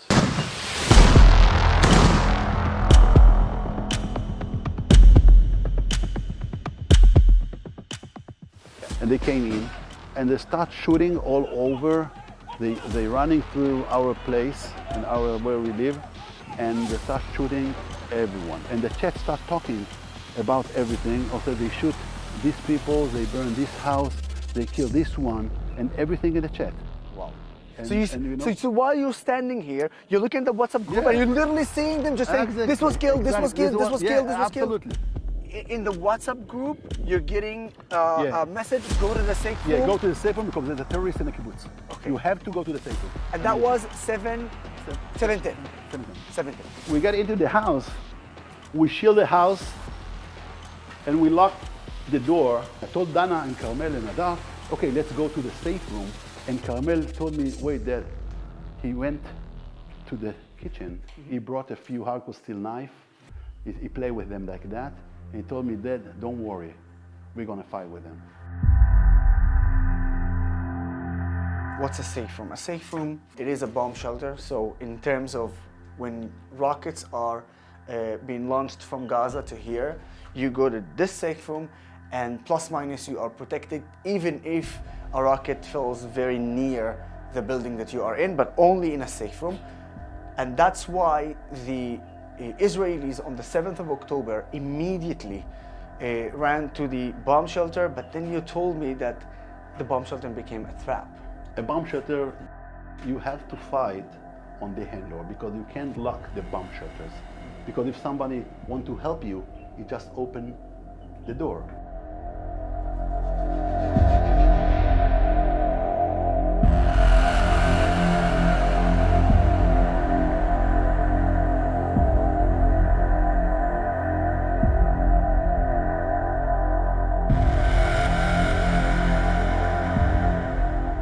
You closed the door? We're waiting, yeah. So you closed the door and you waited here? We're waiting. Was this window Yeah, we shut? closed everything. Everything closed? Yes, we closed the two. Everything there's closed. two panels. There's two panels. We there's closed also the two. here. There's stock. Yeah, of course yeah. it's shut because of that. But So you we have closed everything. We also closed the glass. So everything was closed? Yes. Adar, she's sitting here, really close to the wall. And Dana, she's over there. So Dana's here, Hadar is Adar here. You are. Help me. It's around 8:30 in the morning. We hear the bell ringing. I'm standing right here. You know, like you're in stress, like you're holding like that. And Carmel helped me. And you hear the steps on the floor. You know that the terrorists, they're not coming to looking for us in the second floor. They come straight to the safe room. Because of course they knew. They knew. They knew because they killed the people up. That means the other in the neighborhood. And they were in the safe room. They knew that all the people in the kibbutz, they are in the safe room. Targeting intentionally civilians, knowing that they are going to be in the safe room. This is a war crime. And the terrorists, they came, they start, you know, like a hand fight, exactly the same. Yeah, they try to arm open, wrestling, and you know? Absolutely. They try to open and we close. They try to open and we close. And suddenly one of the terrorists told me, "Iftach al-bab, open the door." And told me, "Go away, ruh, ruh, Ruh, go away. Yeah. And he told me again, open the door. And I even say the second go, a shot through the door. We're holding the handle like that. And Carmel, my son, he's standing here. And is he pushing with your hand in and out? About me, he pushed me.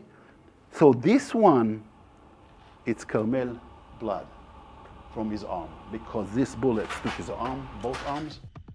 Carmel, you know, is with Arabic, so he cursed in Arabic. And he told me, he said, oh no, there's no Sri Lanka because it's supposed to be in December in Sri Lanka. He was a surfer. Oh my God, the only thing, about it. yeah, the only thing he thought about, it's about the sea, his surfboard. He's a surfer, and yeah, he was a surfer. He was a great surfer. That shot you in the arm and in your legs. In my legs. And you keep going. I keep standing on that. The right leg is died. There's nothing left in the right leg. The left one, you feel something happened to her. You don't know exactly what happened. Like it's like burning, it's but like, you know, when you go to the gym, you feel your muscle a bit Yeah. strong. That's how you feel. Yeah. So, exactly. And I saw, because I'm really recognized like that, and look to the floor, and I saw a few tears of blood on the floor, and I talked to myself. I said that, but I'm all right. And I saw that these bullets took my arm, and the blood go from my arms. So a few seconds later, I collapsed and fell into what time that was? 9:30. 30 minutes later, there are heavy smoke getting. Around 10 o'clock? It's around 10 o'clock. It's a heavy smoke. Where the heavy smoke is coming from? They brought everything.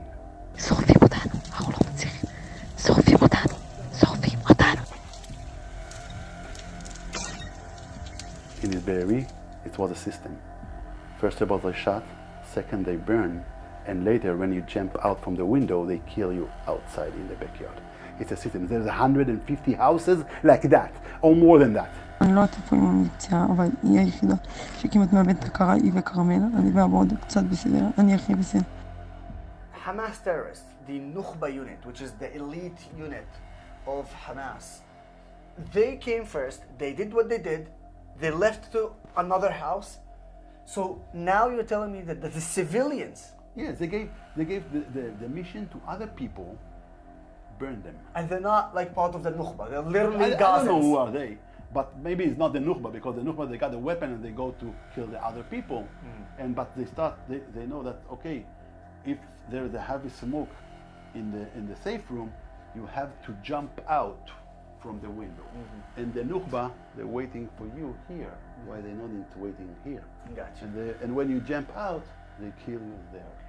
So that massacre on the 7th of October, not only official Hamas members, terrorists, took part of it, but also civilians took part in the massacre. And there's countless evidence to that, by the way, which you can see all over the social media of civilians, Gazans, who came to the settlements here in southern of Israel and literally took part of the massacre. They start burning, smoke is coming in. Smoke coming in, a lot of smoke, a heavy smoke. Everything is closed. We open just the glass window. That's it. We open that one, and you can't breathe. And when you can't breathe anymore, I told them, okay, you have to take the pots of Belka with the pee and the towel, and with the blood, it's become like a glue. Yeah. And we put it on the face. You can breathe through it. It's easier, but it's not good for a long time. So wait, you because breathe pee and blood? Of course. You want to survive, you have to. What happened after that? The terrorists, they decide to open the window because they saw that we didn't jump out. They decide to open the window. They put a big bomb on the window. If you go for the other side, you can see it. And they explode this fucking window. זרקו עלינו רימון, ברגל יש לי חור, אני מנסה להחזיק את זה, יש לי ברגל 5 חורים. זרקו עלינו רימונים, ירו בנו. When they explode this one, the right one stuck in a frame is not moved. But the second one moved like 10 centimeters to the side. So there was like a gap? Yeah, absolutely. There is a gap. So for us, it was good. Because Smoke is getting out. Absolutely.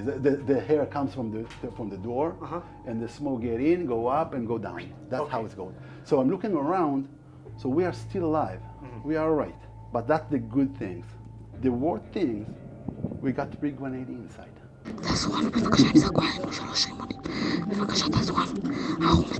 And when they throw the grenade hit the wall here and fell into the drawer. That's the first explosion here, you can see it. That's the second explosion. And what about the third grenade? It didn't explode. So you had with you a grenade, live grenade, that did not explode. Yeah. You feel like your ears in the plastic bags. That's how you feel. I'm looking around, so we are still alive. So all the shrapnels, you can see all over, all the shrapnels go up, most of them. And the terrorists, they took like a metal stick, like a magnet stick. They put on the grenade, and they wrapped the grenade with metal balls, screws, and needles. By the way, this is another act of a war crime, yeah? זרקו עלינו כבר 3 רימונים, כולנו עשן. And Ada, she told me, at the same time, that's not a real grenade. I tell you, why you say that? Because she's 13. And she told me because I got a lot of screws in my legs. And now we are bleeding, we are 3 bleeding in the safe room. Dana, until now, she's all right. And I'm, bleeding from my legs and from in Carmel. But it's all right. But we were on the floor. We hear 2 shots. And Dana told me, I can't breathe. Adar, she tried to clean her a little bit. She told Adar, it's done. And she told us, I don't have nothing for nobody in this world. And she died. Avida, you knew that your wife died. Yes. And you are without legs, with a bullet also in your arm, with a kid who is injured in his arm. They're trying to keep him alive. And you have a daughter that was also hit from shrapnels.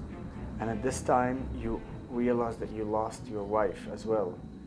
Yet you still have the power to tell your daughter, Mom, she's all right.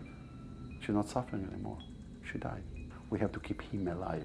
Around 4:30, Carmel, he knew that, go out for the safe room. He knew that. Around 5 o'clock afternoon, Carmel, he got his short breath and he died. כרמל, תישאר איתנו. אל תעצום עיניים. אמא, לא תישאר איתנו. Before he died, he told me, Dad, don't forget, so burying me with the surfboard. And Adar, she saw me, and she told me, Dad, don't leave me alone. Because she saw me, I'm almost gonna die here. And she called 911 again. My dad almost gonna die, what I supposed to do. And the 911, they record everything.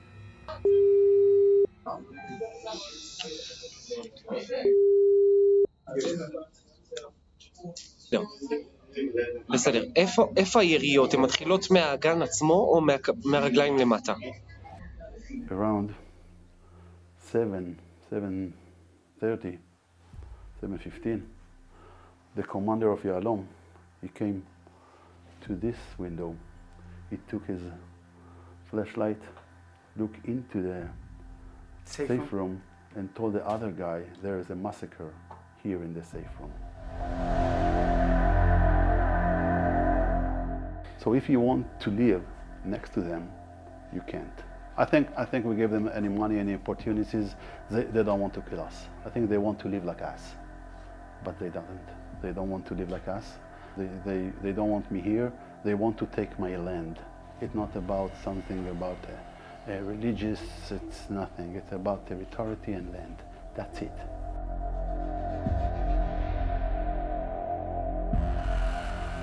You were in hell. There's no other definition to what you went through on the 7th of October.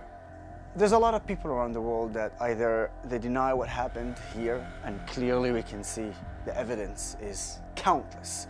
Yeah? And of course your story as a first eyewitness that went through hell. What do you have to say to the world for those who are right now supporting the terrorist organization Hamas, literally advocating and echoing the narrative of Hamas? We have to know that the Islamic here next to us, it's really want to kill us because our land. We can see the Palestinian here, and if you move to Europe, I'm sure it's going to be there also. And we have to keep on ourselves.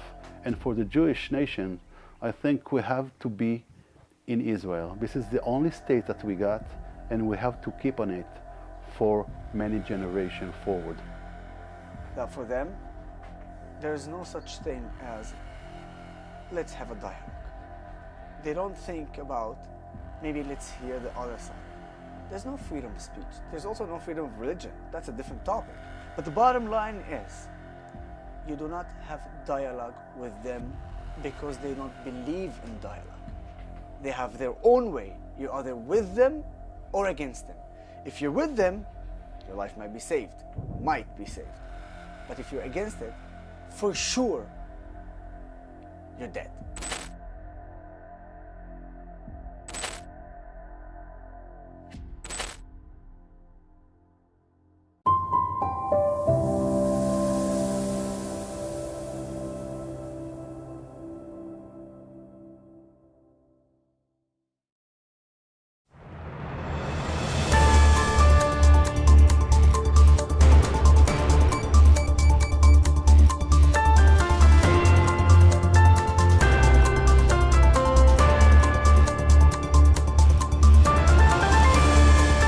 Welcome to ILTV on the Hour. We are live from Israel, bringing you the biggest headlines of the hour. I'm Caleb Ben David, and here are the latest updates coming out of the region.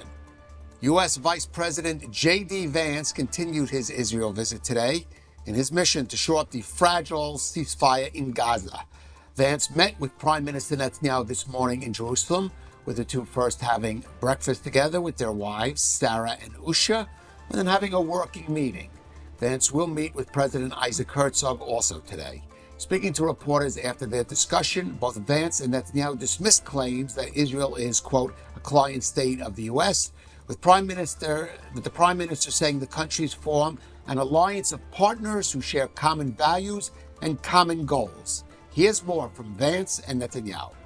This thing takes monitoring, and it's going to take a lot of work. I was in the CMCC, which we opened up yesterday.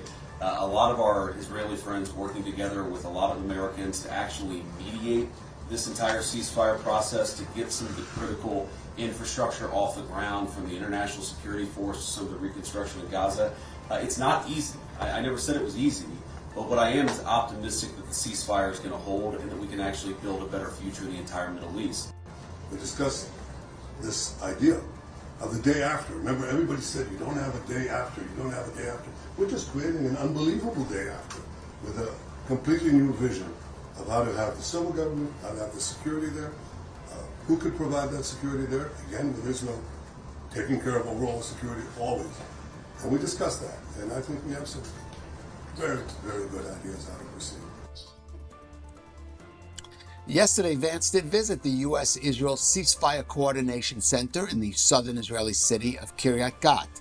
There, Vance declared that peace is going to last and that Hamas disarmament is non-negotiable.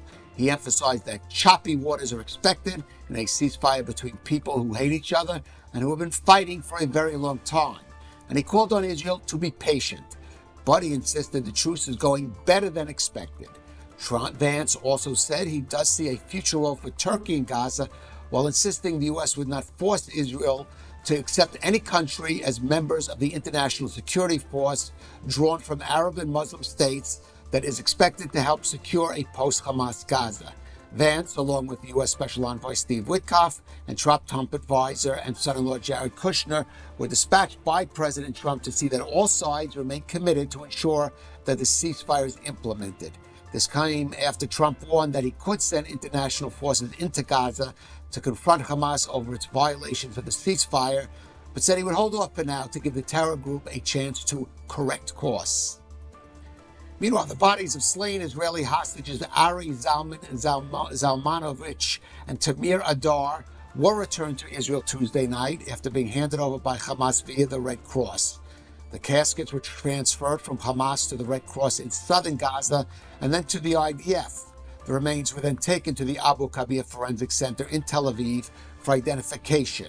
The return of Adar and Zalmanovich lowers the number of deceased hostages still held in Gaza from 15 to 13. Since the start of the ceasefire, Hamas has returned the remains of 15 hostages and released all 20 living captives. Zalmanovich, one of the founders of Kibbutz Nir Oz, was kidnapped during the October 7th attack and murdered in captivity weeks later. He was 85 years old and survived by 2 sons and 5 grandchildren. He's described by his community as a farmer by blood who knew how to value the land and the weather. Adar, 38, served as Deputy Secretary Coordinator of Kibbutz Nir Oz. He was killed while fighting to defend his community during the October 7th invasion. His body was abducted to Gaza by members of the Popular Front for the Liberation of Palestine. He is survived by his wife Hadass, their 2 children, his parents, and their siblings. Adar was posthumously promoted to the rank of Master Sergeant in the reserves. And that ends this update on the hour, but of course you can stay tuned with ILTV for the latest news. Or you can go to our app. You just have to download the app via that QR code that is there on your screen. I'm Khaled Ben David. Thank you for joining us here on ILTV.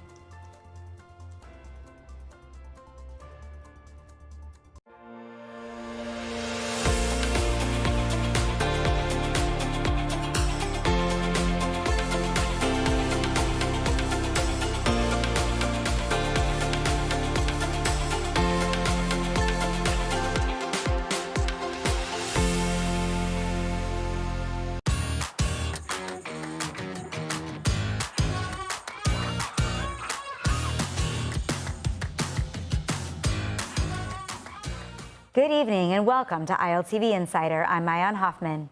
As U.S. Vice President J.D. Vance lands in Israel, joining Jared Kushner and Steve Witkoff, the question isn't just whether the Gaza ceasefire can hold, but whether it should. Tonight we'll ask what's really driving America's push and if Trump's 20-point plan for Gaza has any real future. I have with me today Dan Perry, the former chief editor of the Associated Press, Middle East and other regions, and Malka Fleischer, who started a security organization in Yehuda Shomron called B'Yadayim Shelanu. Thank you for being here. So let's go ahead and get started. As we said, Vance is here in Israel. We're having a number of high-level visits. He's meeting with Netanyahu tonight, and of course, Jared Kushner and Steve Witkoff have already started their meetings here in Israel. All of the American team members have been very, very vocal that we need to keep this long-term Gaza plan going. What message do you think this visit is really sending to Israel and to Hamas and certainly to the region? Dan, why don't you start? To me, it's clear the visits at such a high level send a message that the U.S. continues to be committed to the 20-point plan. I understand that you could be more skeptical and think that what they're trying to do is to get Israel to look the other way as Hamas violates the agreement, seeks to stay in power, and makes a mockery of the 20-point plan, simply because they don't want Israel to resume the war.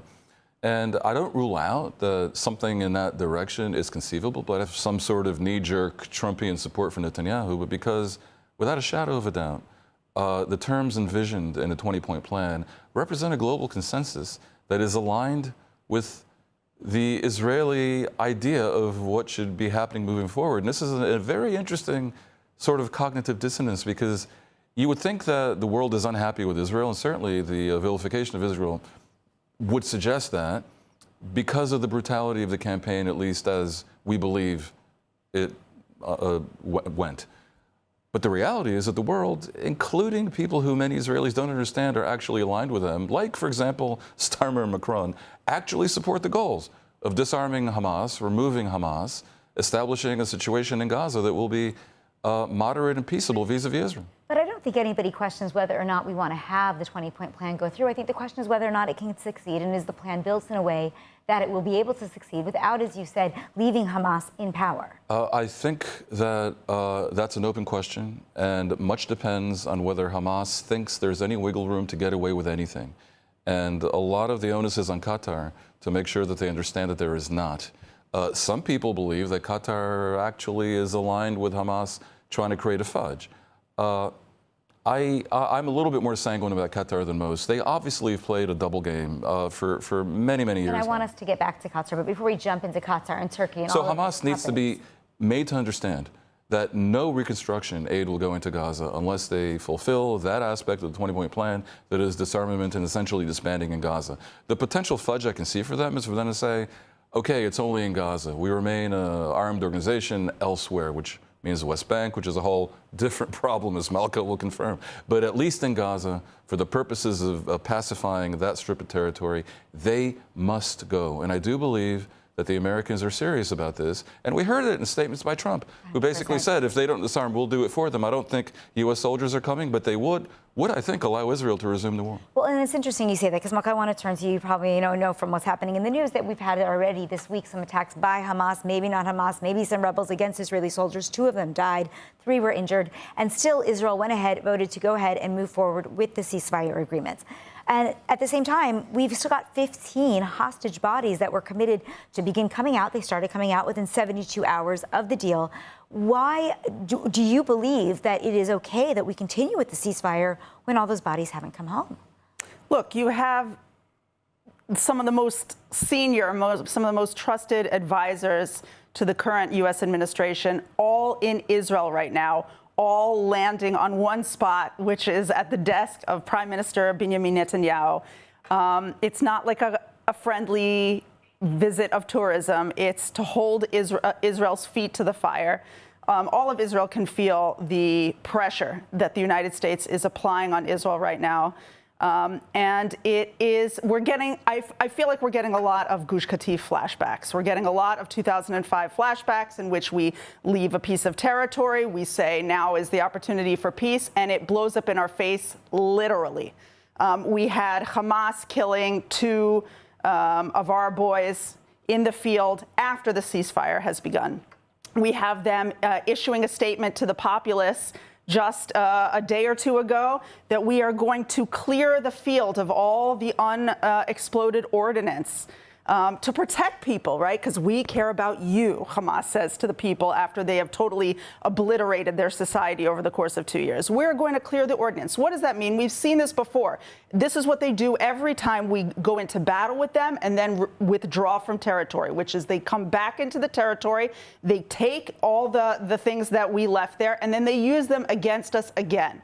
So do you think that if there is another serious violation that the ceasefire might actually collapse? Maybe the government won't even let it move forward. Malka, do you think that Netanyahu will eventually say to Trump or Vance, whoever it is, no, like they keep killing our men?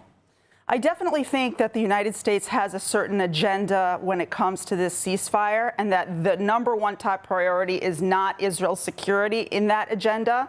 But I also think that the Netanyahu administration knows that it can only push the Israeli people so far. Right now, the people of Israel are very happy that the hostages have been returned, and they're happy that also deceased hostages are being returned.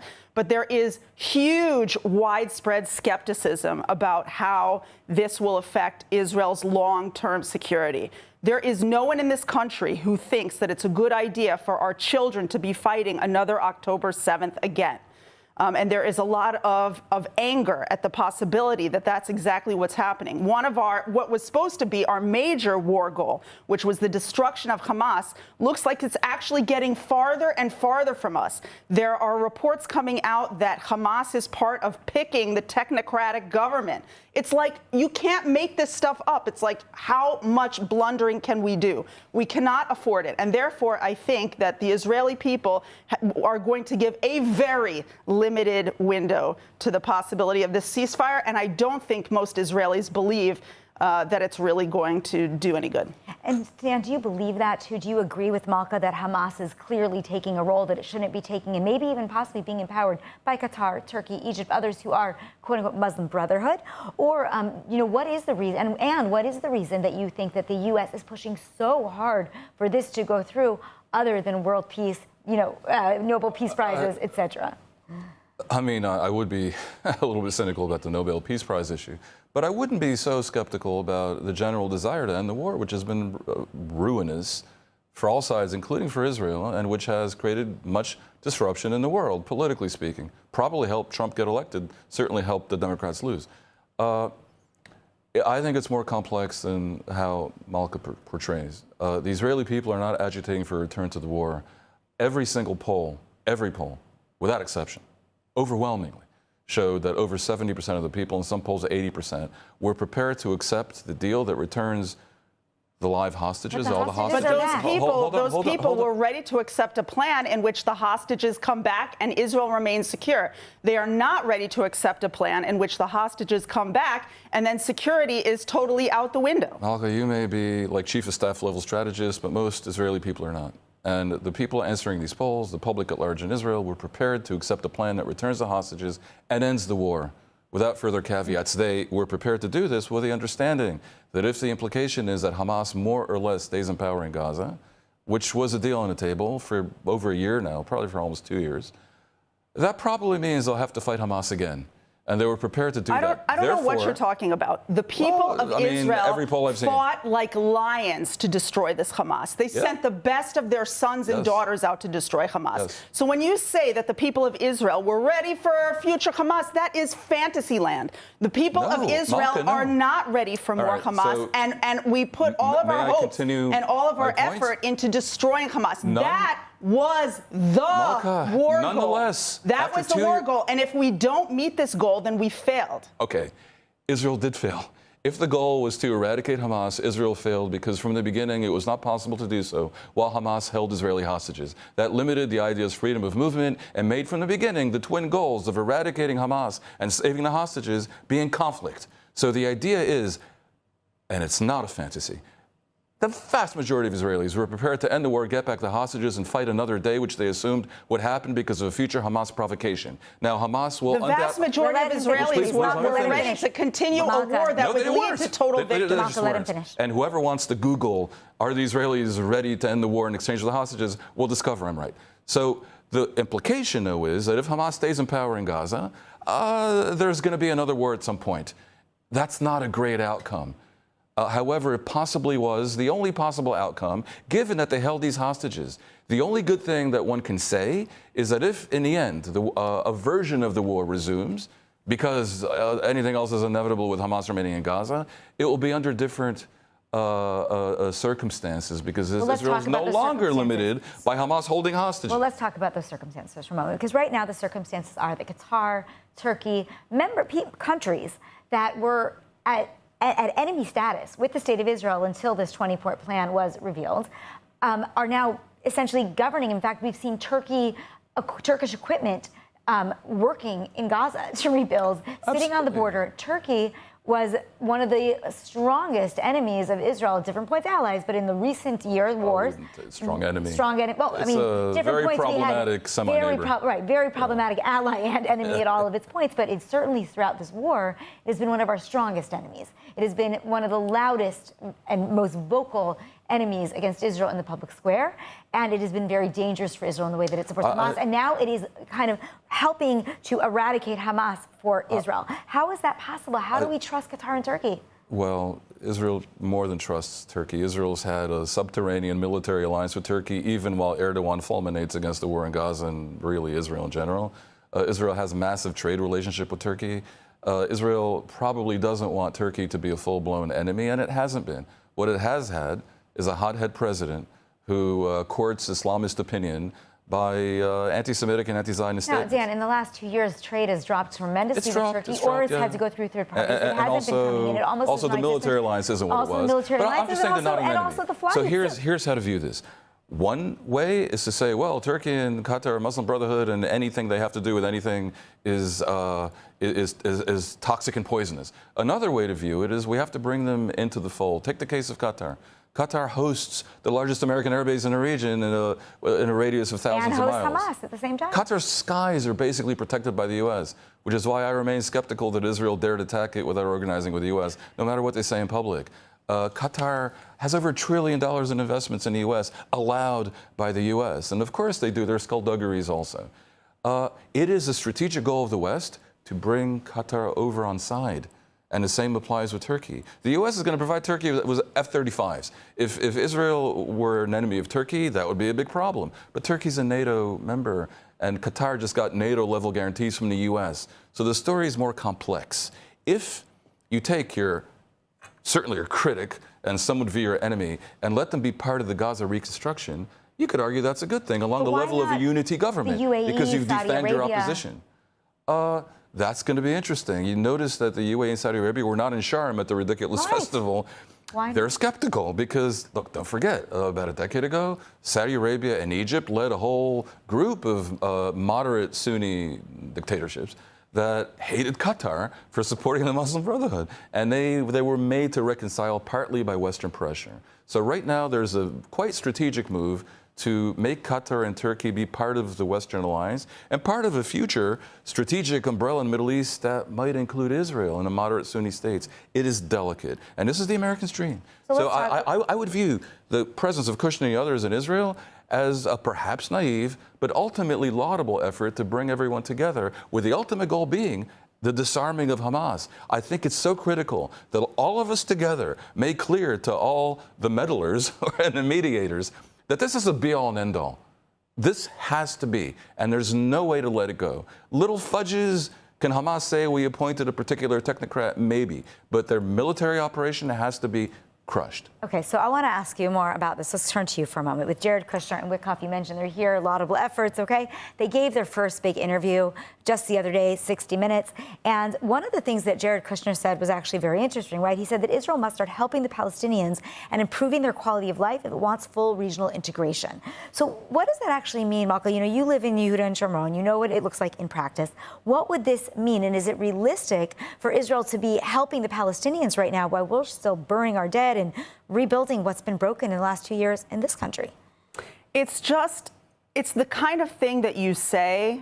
Jared Kushner said the kind of thing that you say when you utterly are untouched by what has happened over the last 2 years. Like, you have to be so far removed from the feelings and the pain and the desires of the people of Israel that you could say something like that Israel has to prioritize exactly the population that exactly attacked us, exactly raped and pillaged our towns, took our hostages, fought us and killed our children for 2 years. And now what we ought to do, you know, I have to say, like, I'm not sure that priority number one is getting the approbations of the countries like Qatar, which funds to the billions of dollars anti-Semitic education in the United States, in Europe, or Turkey, where Erdogan 7 months ago, something like that, said Allah should destroy the Zionist entity, or El-Sisi, you know,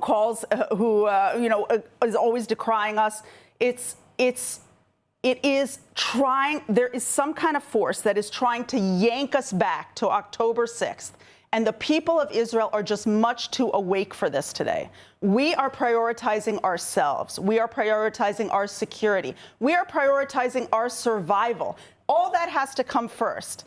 I think it was Golda Meir who said something like, I would rather be unliked and alive than liked and dead, something like that. It's like Israel is no longer so enamored of the international community, which has come against us so hard and excoriated us so unfairly over the last 2 years and bought into every salacious slander against the state of Israel. We no longer care so much about being accepted into that community. So go ahead, respond. Yeah. Where to begin? It has to be short. Obviously, there's a big anti-Semitic problem in the world and so forth. But as I said before, most of the world's governments support Israel's goals.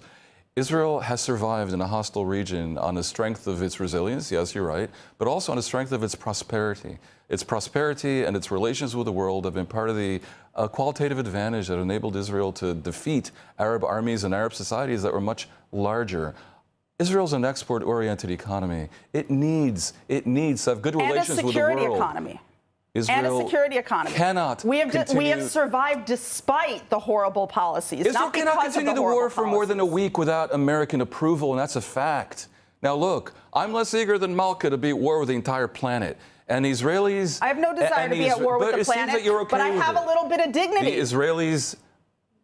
Dignity will not look so good when you're defeated. And Israel's success depends on good relations with the world. And by the way, the Israelis and the Palestinians... Our success depends on our strength. I have something... That's why the Abraham Accords came to be, because we look like a strong player in this region. Not because we look like someone who's great at listening to the United States. Doesn't come from banging your head against the wall and being at war with everyone, including your allies. Strength comes from victory and from vanquishing your enemies. So, as to Jared Kushner, yeah, he may be a little bit naive, and I don't know. He also maybe has some conflicts of interest. And he has, of course, a lot of business interests in the Gulf.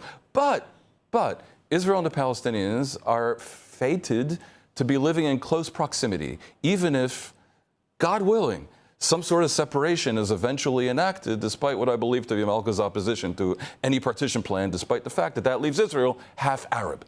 So I'm hoping for a partition. But even a partition would leave the Palestinians as close neighbors. And it is probably a better idea. It leaves them as close neighbors because no one helped them as refugees during the last 2 years of this war. And they kept them here on purpose to use as bargaining chips against us. Yes, it is probably a better idea to have them be somewhat prosperous and reasonably content in a rational, pragmatic way. I'm not saying that will make them love Jews, but it's a better thing than to have them be impoverished. But hold on, but Dan, let me ask you a question. Is that Israel's job? Because 100%, we want everybody to live in peace and prosperity in Israel, the region of the world. But is that Israel's job? So right now, when Israel basically occupies the West Bank, I'm afraid it is Israel's job. In a future, hoped-for future, when Israel gets together the wit to separate itself from parts of the West Bank that are heavily populated with Palestinians, it's still wise, just as it's wise for the prosperous West to help out the developing South. It's wise. So basically, up until now, Israel has not seemed to feel a lot of urgency about making sure the Palestinians, practically speaking, have a decent life. It is a good idea for Israel to start considering that as part of its overall strategic equation out of, if nothing else, self-interest. Now, we only have about 2 minutes left, and I want each of you to be able to give one final thought about this 20-point plan. We've got Witkoff here, we've got Kushner here, we have Vance here. Today, the Egyptian intelligence minister met with Prime Minister Netanyahu. We have him here in the country. Everybody is working to move this plan forward. 30 seconds, Dan, and really 30 seconds. Should the plan move forward, and do you believe it can?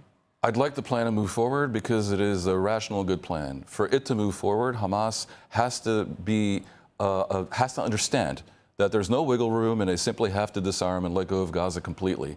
This comes down to the region making it clear to Hamas that this is a sine qua non, and basically all reconstruction aid should be conditioned on this. That needs to be the main thing. Malka, 30 seconds, same question. Will the 20-point plan go through, and should it? If Israel stops before it destroys terror, it is kicking the can down the road to its children. It is not only failing its own children, my children, your children, but it is failing the children of the world who are all looking to Israel to see how is it that you're supposed to deal with terrorism. Do you ask them to be pragmatic and make sure they have no wiggle room, or do you destroy terrorism? Do you create a safe society by saying that some ideologies and some practices are unacceptable? Zero tolerance, not 5% tolerance, not tolerance if it makes the United States happy, but zero tolerance. We are a nation that is built on security, the only Jewish state in the entire world, and we are here to protect our people and to create a safe future for the Jewish people as the whole world watches. I have to say the Jewish people have been rather successful throughout history by a combination, certainly in the Zionist era, of brains and brawn. I suggest we don't go for brawn only. I don't think there's anything stupid about making sure that your children can sleep safe at night. I think the 20-point plan, if it's carried out as designed by the Americans and the Israelis, would bring about a good outcome that the people of Israel want. And I think all people of good faith in the world want, and that probably includes most Palestinians. I think that what you're saying is something... I'm sorry, I'm going to have to ask you not to respond because we are out of time tonight, unfortunately. I'll have to let our viewers decide whether or not the 20-point plan is as Malka described or Dan. So thank you so much for all of our viewers for watching Insider. You can catch extended conversations and the behind-the-scenes analyses on the ILTV podcast, available wherever you get your podcasts. I'm Mayan Hoffman. Thanks for watching, and good night from Israel.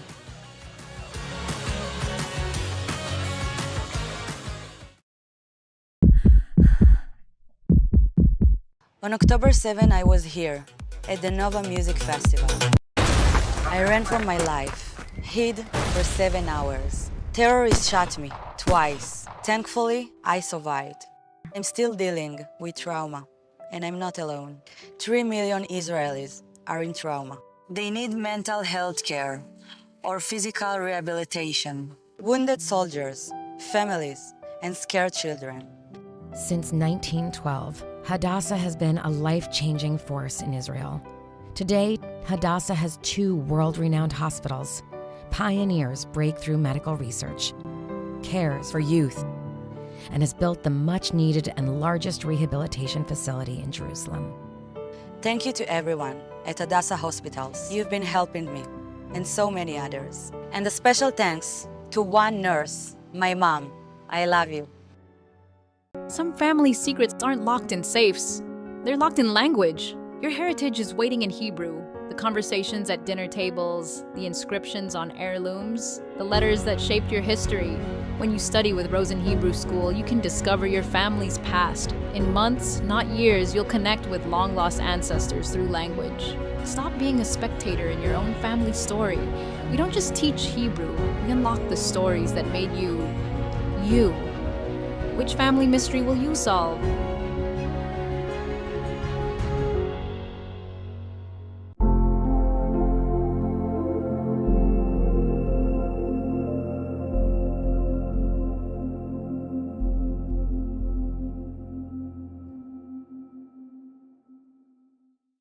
Now, before we continue, a quick word about how you can support independent journalism at ILTV. We're committed to bringing you original reporting and stories from Israel that often do not make it into the global spotlight. If you value diverse perspectives and reliable coverage, you can now subscribe through our app to help ILTV News grow. Just scan the QR code on your screen to help us expand our reporting, continue delivering the kind of journalism that informs, challenges, and connects. Your subscription helps us do more than report the news. It helps us ensure that stories from the region are told with depth, integrity, and clarity. With your support, we can continue building a space for journalism that informs, connects, and inspires.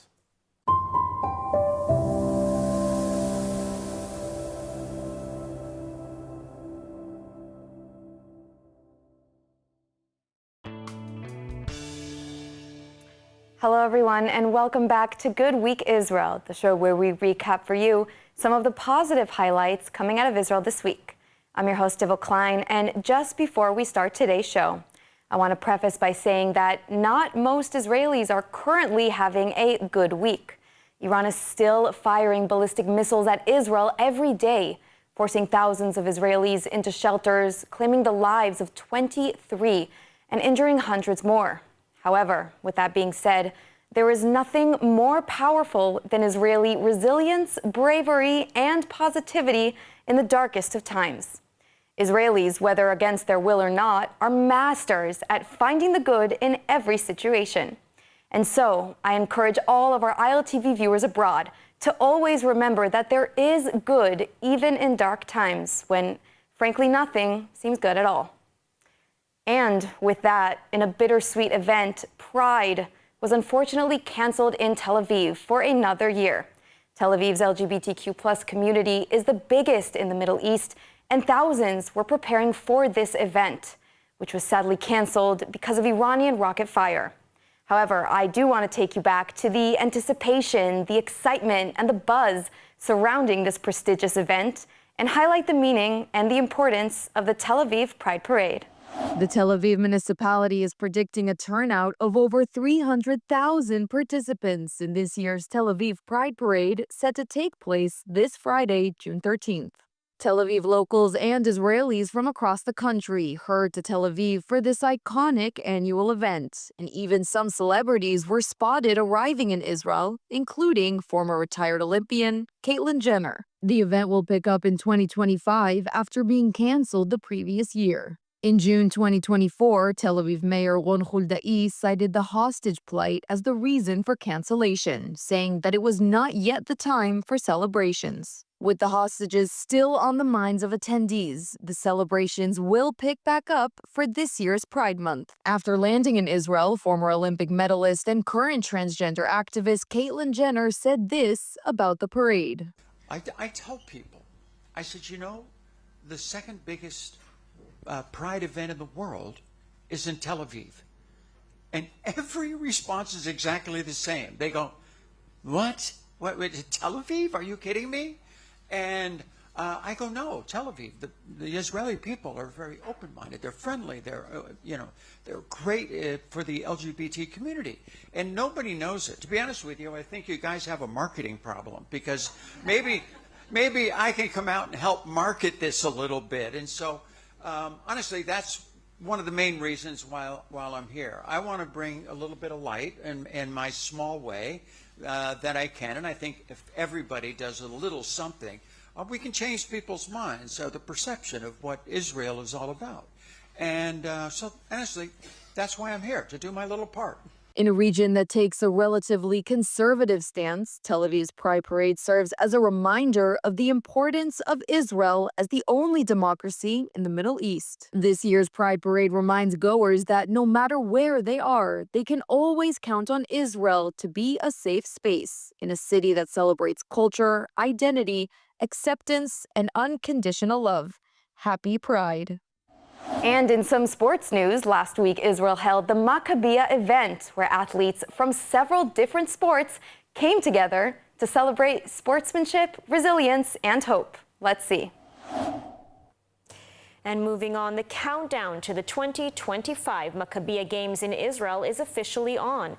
And ILTV is the official and only English broadcaster that will deliver it to you in real time. ILTV's Shosh Bedrosian was at the kickoff event with some of Israel's stars, who say this year's game has incredible significance. Mark your calendars for July 10th as the 2025 Maccabiah Games will officially be starting, also known as the Jewish Olympics, with 8,000 Jewish athletes from 55 different countries flying in to compete in the legendary games. The official kickoff event took place at Kfar Maccabiah, attended by more than 100 people, including ambassadors for this year's games. Peter Palchik, an Israeli Olympic medalist and ambassador for the 2025 Maccabiah Games, told ILTV why the Games hold so much significance this year. These days, when it's so important, our representation out there in the world, we bring a lot of people here to Israel, the whole Jewish world, and this is very meaningful for me because I want that the whole world will know that we are strong and united together. Especially through sports, right? Exactly. This is my world. Yeah. This is my world. The world of sports, the world that that brings nations together. Doesn't matter, where you come from. Despite the ongoing war in Gaza, it's the first time the Games are being held in a time like this in Israel's history. Ambassadors say the Games are more important than ever, as young Jews from around the world have been combating anti-Semitism for more than 20 months now.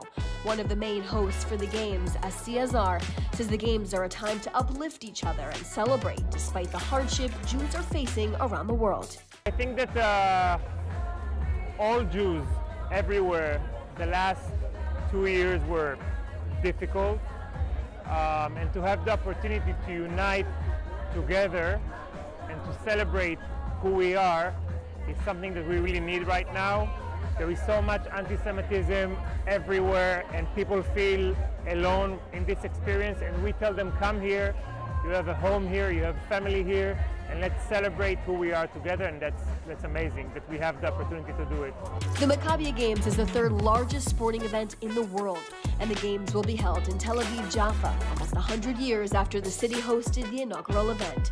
Maccabiah ambassadors, Paralympic athlete Asaf Yassur and judoka Raz Hershko lit and held the symbolic torch. The uniqueness of this Maccabiah comparing to others is the opportunity to, I think, send a message to the world that we are united. The Games officially begin on July 8th and will conclude on July 22nd.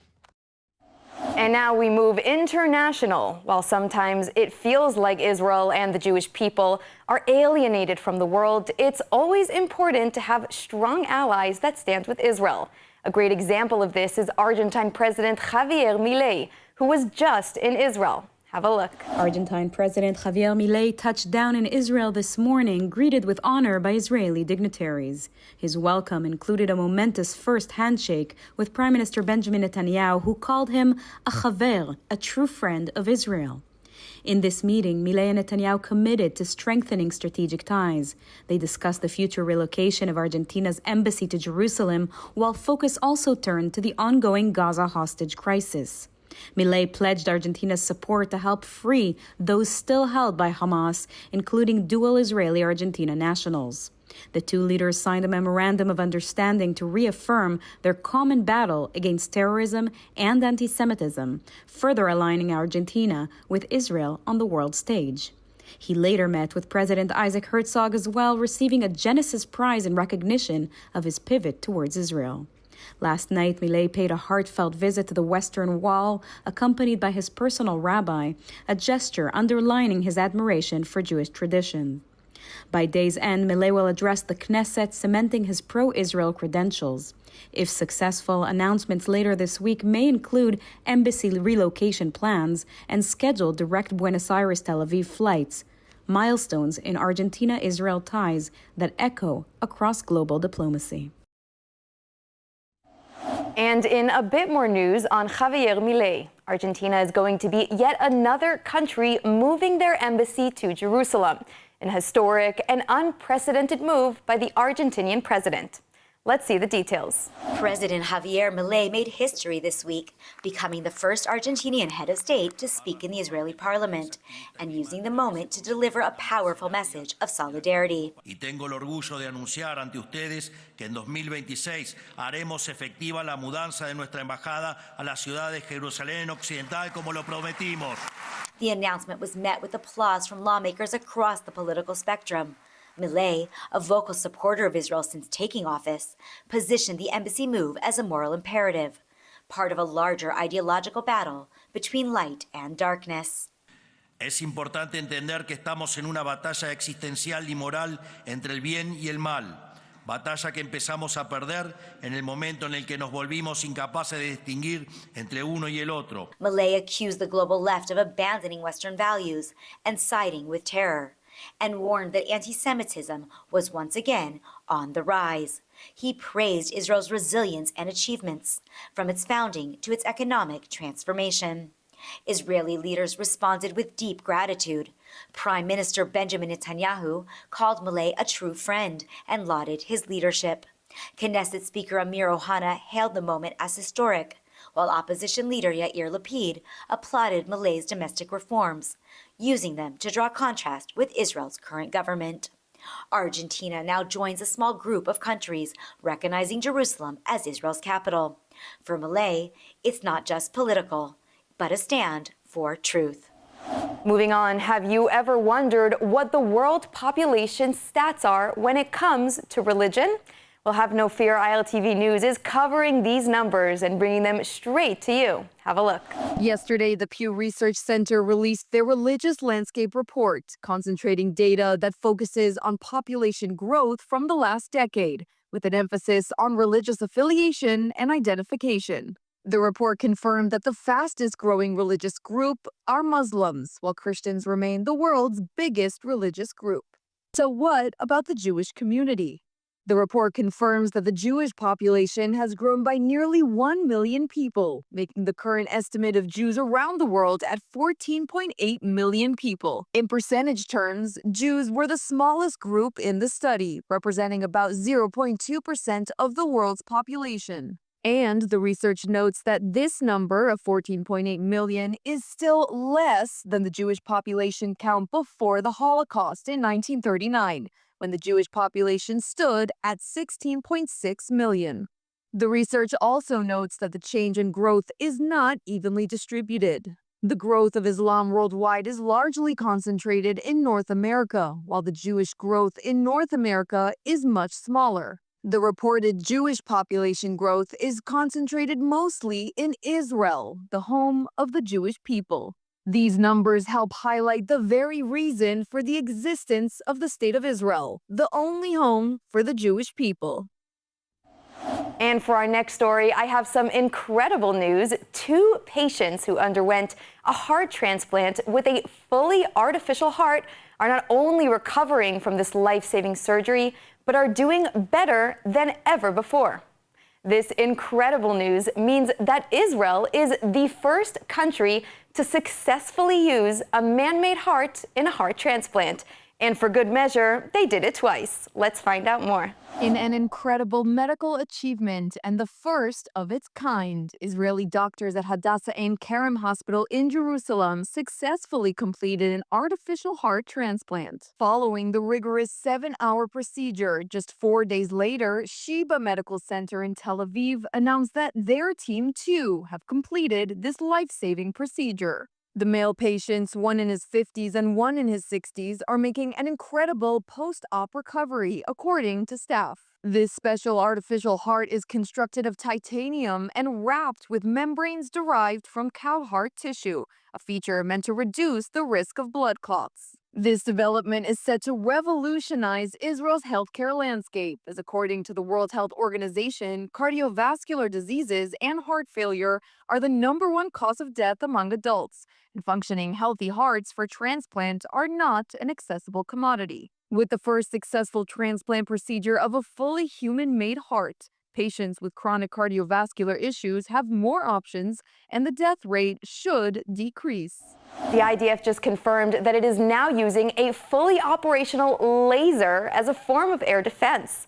This unique form of defense tech is almost straight out of a Star Wars movie. Have a look. The Israeli Air Force and Israeli defense tech company Rafael revealed on Wednesday that during the Swords of Iron War, a fully operational laser-based system had been used to intercept aerial threats.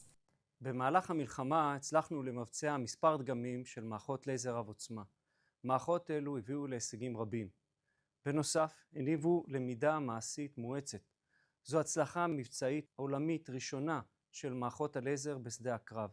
בתקופה זו צברנו ניסיון משמעותי בהפעלת מערכות לייזר, ובכוונתנו ליישם את הניסיון במערכות המבצעיות שאנחנו מפתחים בימים אלה, לצד הרחבת היקפי ההצטיידות במגוון מערכות לייזר להגנה על אזרחי מדינת ישראל וכוחות צה"ל המתמרנים. According to the Defense Ministry, the Iron Beam and a related family of laser defense systems are the most advanced operational lasers in the world, likely because of the ability to adapt to changing factors. The advanced laser system can adapt to any weather or climate, can adapt to any range needed, and has the ability to identify and eliminate any aerial threat.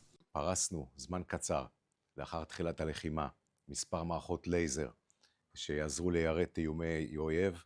ביצענו למעלה מ-40 יירוטים מבצעיים אמיתיים במהלך הלחימה. כל זה כמובן בוצע על סמך השקעה של שנים ארוכות שאנחנו משקיעים במפת.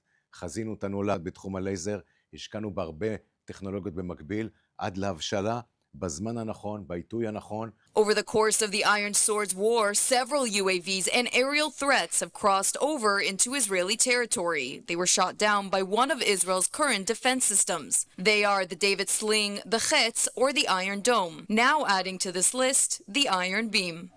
And speaking of Israeli excellence in all things security, you have to hear these insane details about a successful Mossad operation in Iran that eventually allowed the Israeli Air Force to conduct strikes in Iranian territory.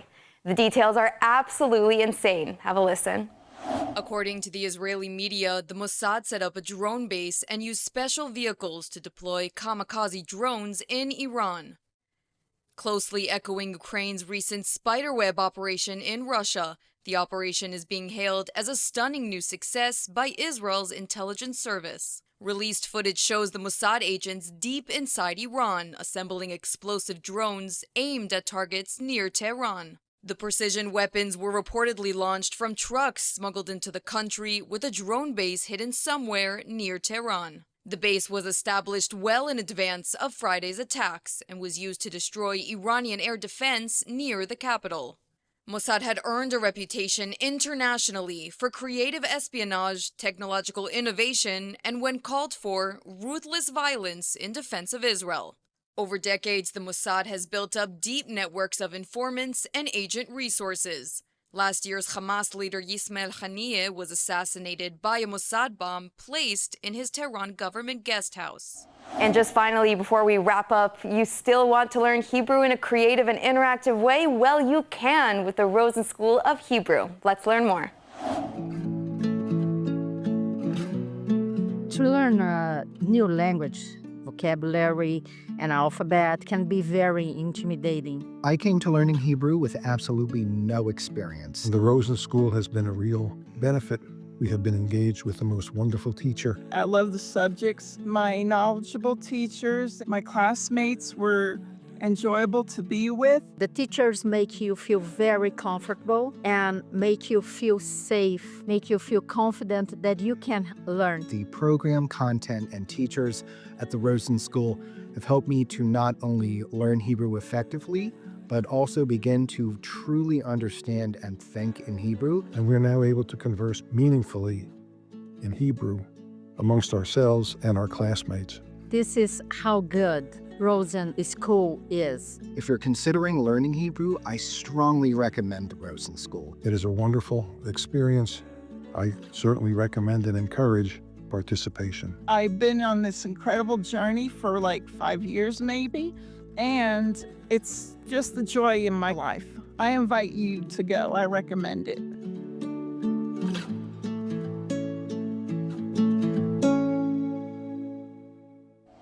Well, unfortunately, that's all the time that we have for today's Good Week Israel. The situation in Israel is still unfolding, and we hope to give you all of the updates. So in the meantime, stay safe, take care of yourself, and thank you so much for watching.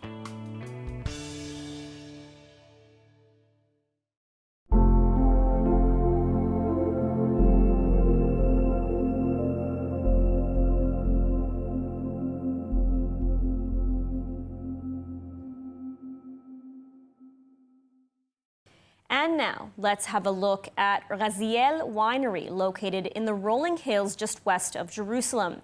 Their unique method allows for the production of exquisite, one-of-a-kind Israeli wine. Let's take a look. In '88, I planted this vineyard behind me. In '92, I made the first wine as a hobby. 2 barrels, 600 bottles, bottled in '95. With great success. From that success, we decided to become professional winemakers, and we set up Castel. Since 2015, this winery has become Raziel. The particularity of our winemaking is the use of very large barrels. These barrels are used also to ferment the Chardonnay and the Pinot for the sparkling wine, and also we ferment the Rosé. We like to use large barrels because the wood is thicker and less evaporation, less topping, and less wooden taste into the wine. We make 3,000 bottles of each type, a white, a rosé, both non-vintage and a vintage. We're stacking the bottles here. These bottles, vintage 21, will come into the market about 2027.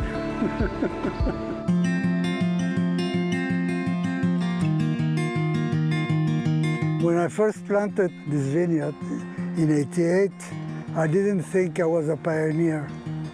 In fact, this vineyard represents the first vineyard in modern times in the Judean Hills.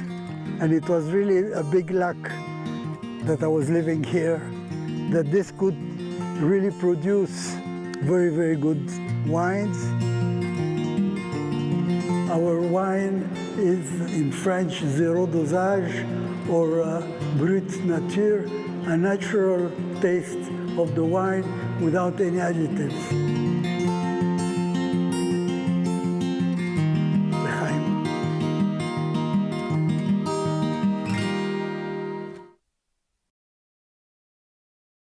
And moving on now to another story. As Rosh Hashanah ends, we reflect on new beginnings and fresh starts. And for thousands of women in Israel facing unplanned pregnancies, one organization, Efrat, provides hope, support, and real choices, helping them bring new life into the world with dignity. Joining us now is Neil Salomon, Executive Director of Efrat, to share how the organization is changing lives and how viewers can make a difference. Thank you so much for joining us. Thank you for having me. So, Neil, for viewers who may not know, what is Efrat's mission and why is it so important? Efrat's mission is singular. It's to help pregnant women who are being pressured to terminate their pregnancy, usually for financial reasons. We're there to give them pause, to allow them to make a decision void of any external pressures. If it is finances that are hindering their choice, we're there to stand by their side. If they feel having another child is just too burdensome financially, we're there to help them. Incredible. And so can you tell us a little bit about the people and effort involved in sort of collecting, providing, and delivering support ultimately to these women? So Efrat's been around for about 47 years. We have volunteers in every single neighborhood of Israel, and that's really where we meet our women. We don't actually bring them in. Our headquarters are in Yerushalayim. We don't actually bring them into Yerushalayim, but from our headquarters go out over 3,500 packages of assistance every single month.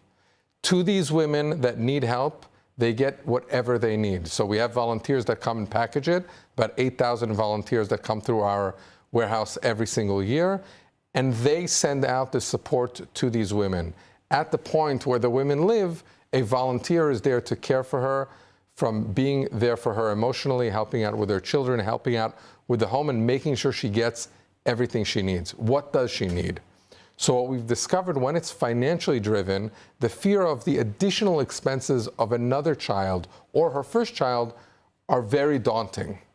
So we tell the woman, listen, if you're afraid that you can't afford a crib, a carriage, basic supplies for the baby, we'll take care of that. What do you want? You're already pregnant. It's your choice. Don't let those finances hinder you. So we provide a crib, a carriage, a baby bath when the baby's born, and for 24 months after which she gets to her door every single month diapers, baby formula, clothing for the baby as the baby grows up, so that shouldn't be what's holding her under pressure. Being a mother is not so easy. There's other pressures, but that's where we come in. Amazing. And could you sort of share the scale of Efrat's impact? I mean, how many women and children have you supported over the years? So to date, we can say that we've supported close to 90,000 women have their children in 47 years. So there are probably hundreds of thousands of Israelis walking around that are a direct impact of Efrat. But for us, every woman is the entire world. Every child that is born there is an entire world. And every woman, it's very important to note, because the political landscape in America around the abortion issue is so complicated. This is about giving women the actual choice. And every woman who needs the assistance of Efrat actually keeps her child. These children are not being put in foster homes. They're not being adopted. These are women who are choosing to have their baby. If they need support, we're there for them.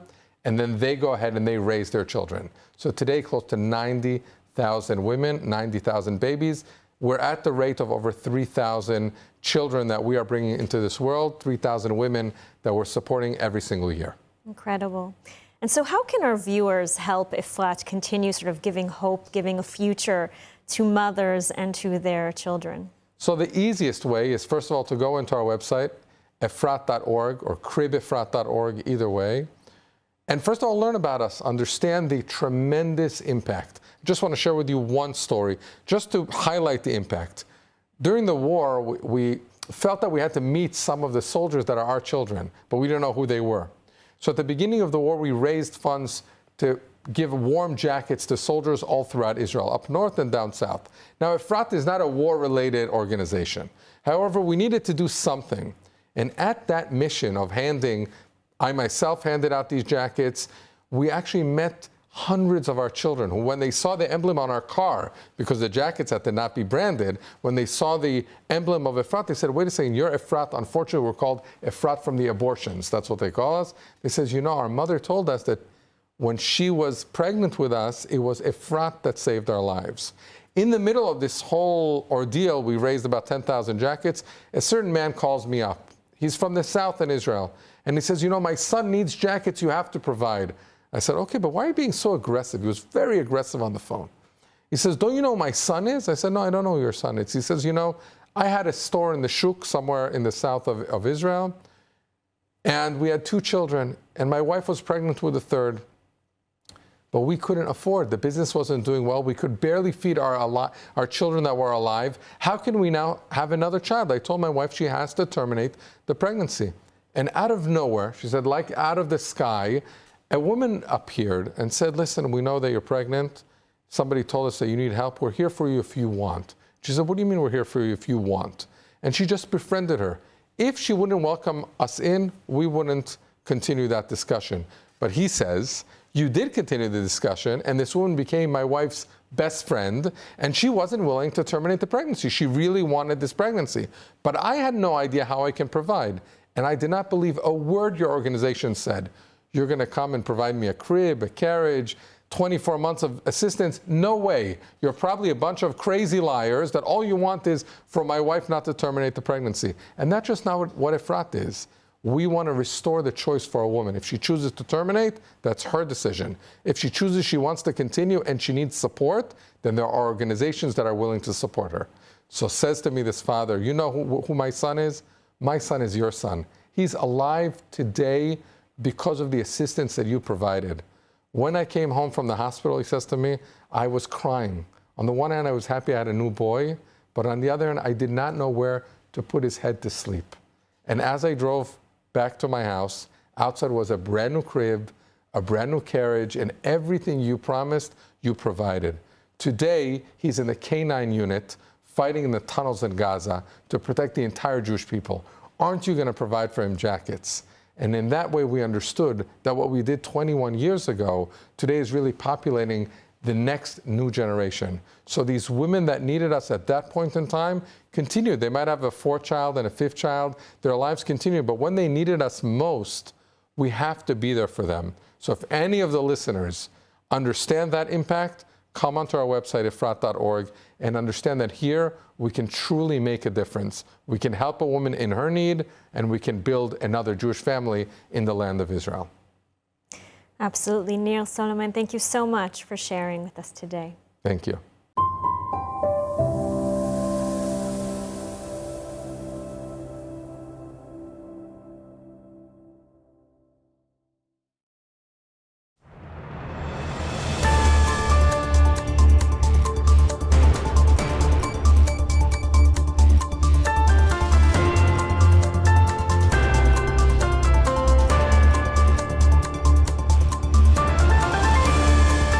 Welcome to ILTV on the Hour. We are live from Israel, bringing you the biggest headlines of the hour.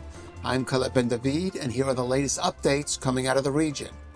U.S. Vice President J.D. Vance continued his Israel visit today in his mission to shore up the fragile ceasefire in Gaza. Vance met with Prime Minister Netanyahu this morning in Jerusalem, with the two first having breakfast together with their wives, Sarah and Usha, and then having a working meeting. Vance will meet with President Isaac Herzog also today. Speaking to reporters after their discussion, both Vance and Netanyahu dismissed claims that Israel is, quote, a client state of the U.S., with the Prime Minister saying the countries form an alliance of partners who share common values and common goals. Here's more from Vance and Netanyahu. This thing takes monitoring, and it's going to take a lot of work. I was in the CMCC, which we opened up yesterday.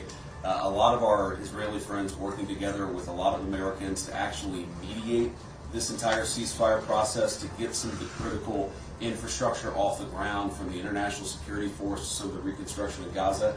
It's not easy. I never said it was easy, but what I am is optimistic that the ceasefire is going to hold and that we can actually build a better future in the entire Middle East.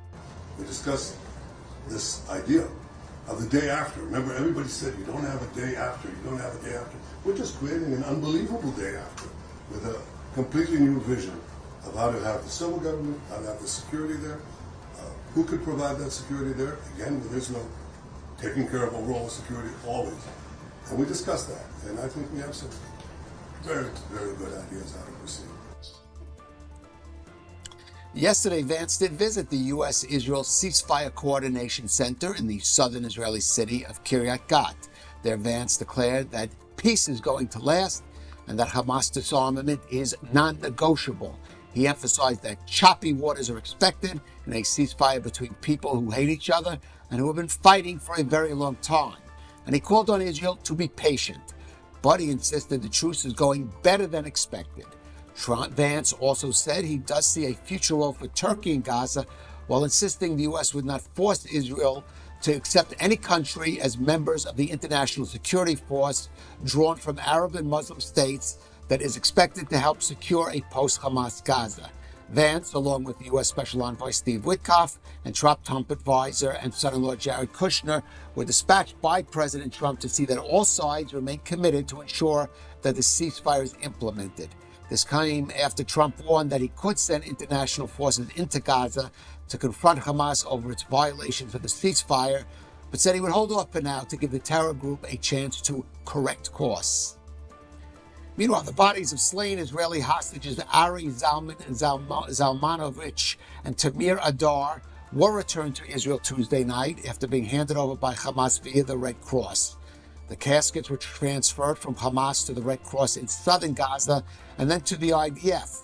The remains were then taken to the Abu Kabir Forensic Center in Tel Aviv for identification.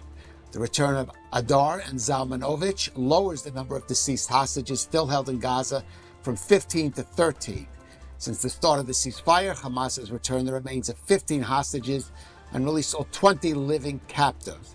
Zalmanovich, one of the founders of Kibbutz Nir Oz, was kidnapped during the October 7th attack and murdered in captivity weeks later.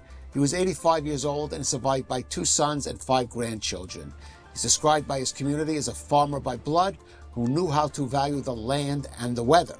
Adar, 38, served as Deputy Secretary Coordinator of Kibbutz Nir Oz. He was killed while fighting to defend his community during the October 7th invasion. His body was abducted to Gaza by members of the Popular Front for the Liberation of Palestine. He is survived by his wife Hadass, their 2 children, his parents, and their siblings. Adar was posthumously promoted to the rank of Master Sergeant in the reserves. And that ends this update on the hour, but of course you can stay tuned with ILTV for the latest news. Or you can go to our app. You just have to download the app via that QR code that is there on your screen. I'm Khaled Ben David. Thank you for joining us here on ILTV.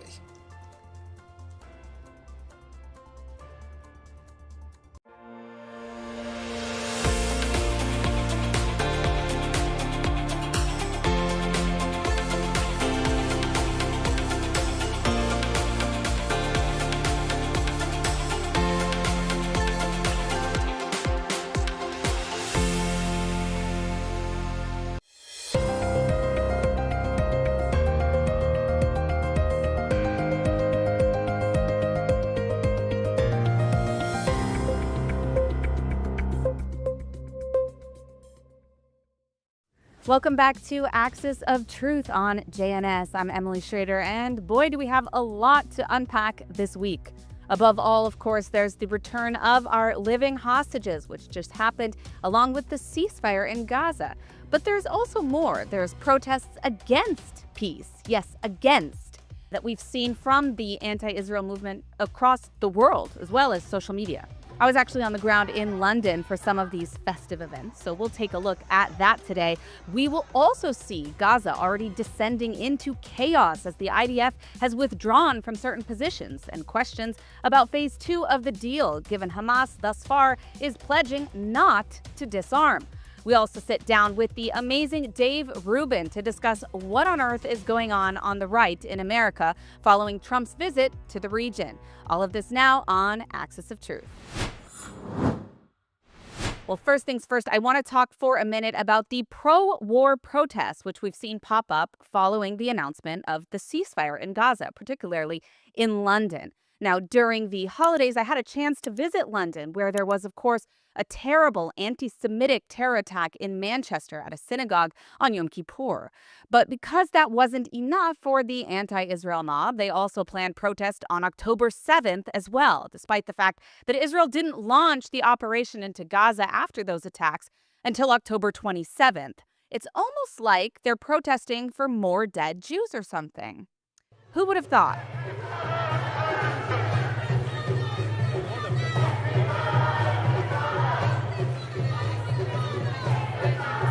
Anyway, I was proud to stand at these protests with an Israeli flag and call out some of this shameful hypocrisy. But even after I left the UK, this is what they organized. Post-ceasefire, once again proving beyond any doubt that this movement is not about Palestinians in Gaza or calling for a ceasefire. It's about destroying the Jewish state. Kind of an odd move if you think there's a genocide and ethnic cleansing being committed against Palestinians, no? So at the recent London protest, they chanted, of course, from the river to the sea, Palestine will be free, a statement which necessitates the destruction of the state of Israel. They also chanted death to the IDF and explicitly called for intifada.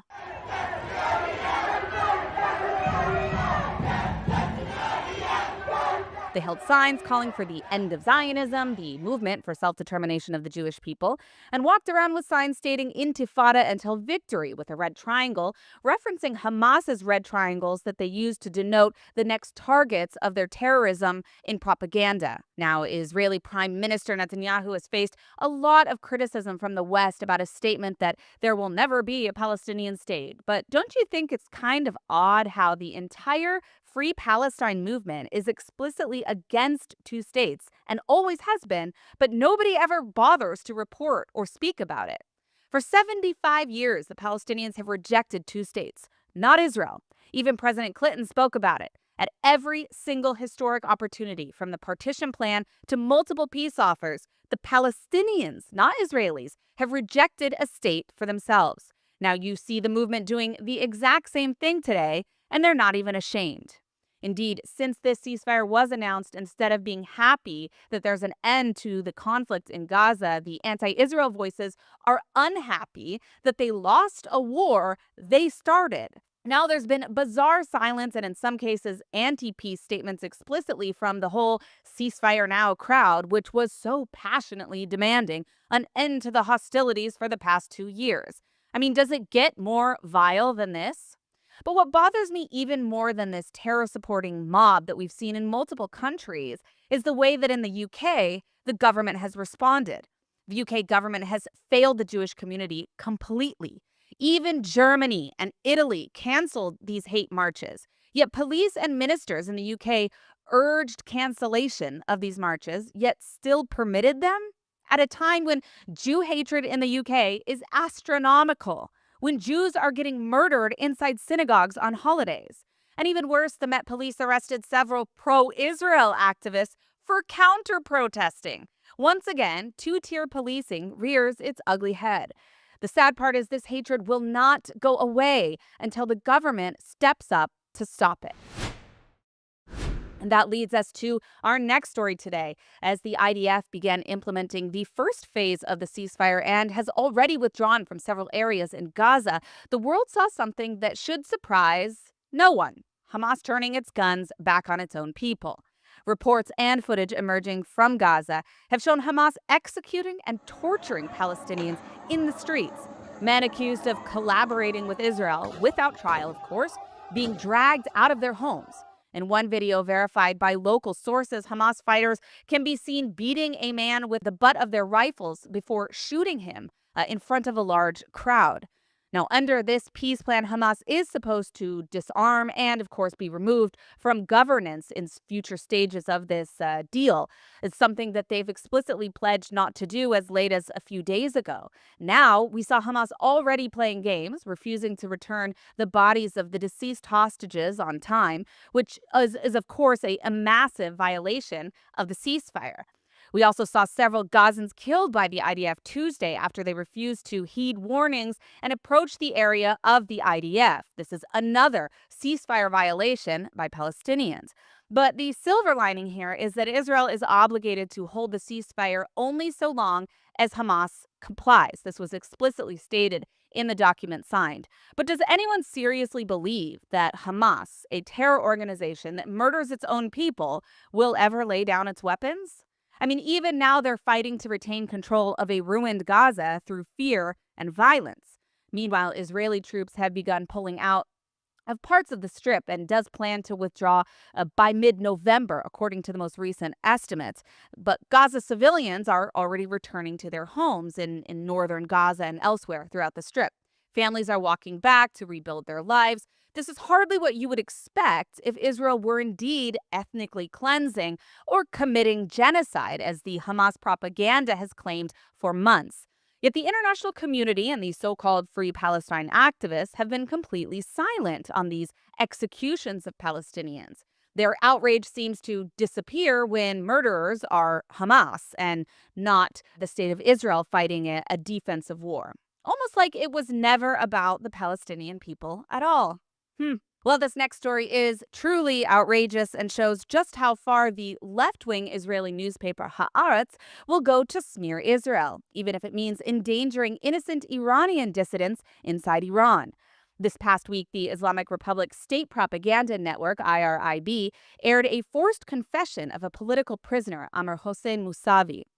Now, he was shown on camera admitting to working with Israel to restore monarchy in Iran and, of course, promote Israel. This is a complete fabrication.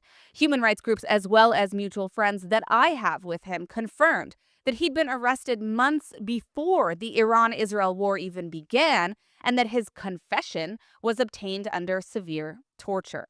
This is classic Islamic Republic psyops. They torture dissidents, then parade them on TV to spread fear with false confessions that in this case couldn't possibly be true. However, the most disgusting part here is that it was Haaretz which actually gave the Islamic Republic credibility for this lie. Because in a recent article they published, they claimed that there was an Israeli campaign to restore the monarchy in Iran, linking it to Crown Prince Reza Pahlavi and to some so-called pro-regime change social media accounts.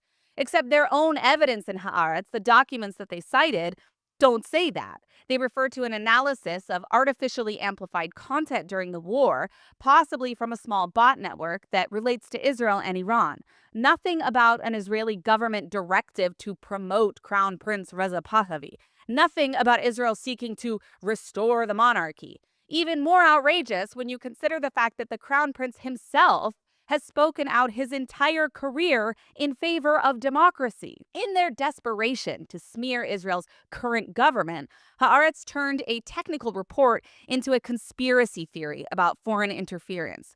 And that distortion was then picked up by Iranian state media, the same IRIB that tortured Mousavi and used to justify his so-called confession. Now he could face execution.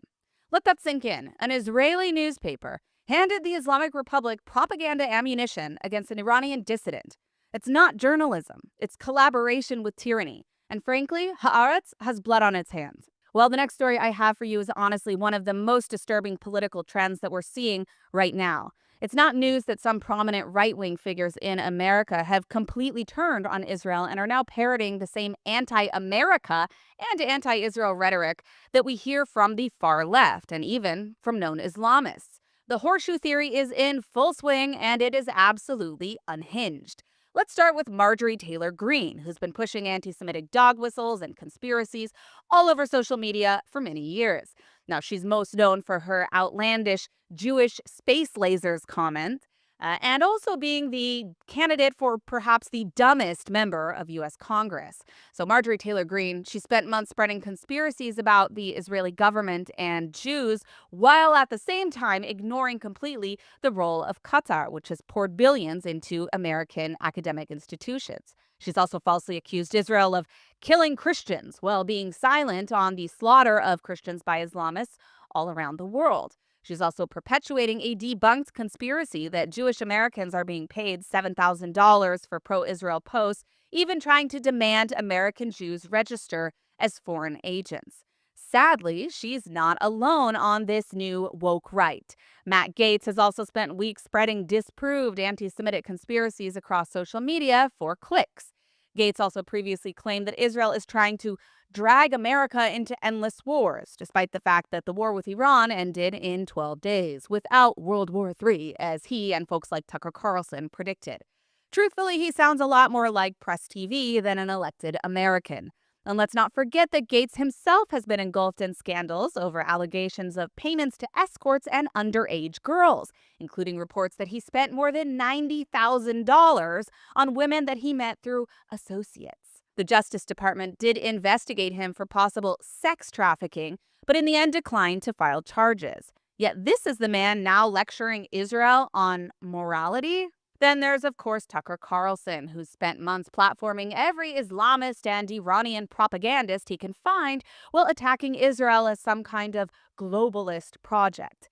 The craziest part of all of this, however, is that the far-left trolls like Cenk Uygur or Anna Kasparian are mirroring the rhetoric of lunatics like Candace Owen, and even Islamists like Mehdi Hassan are cheering them on.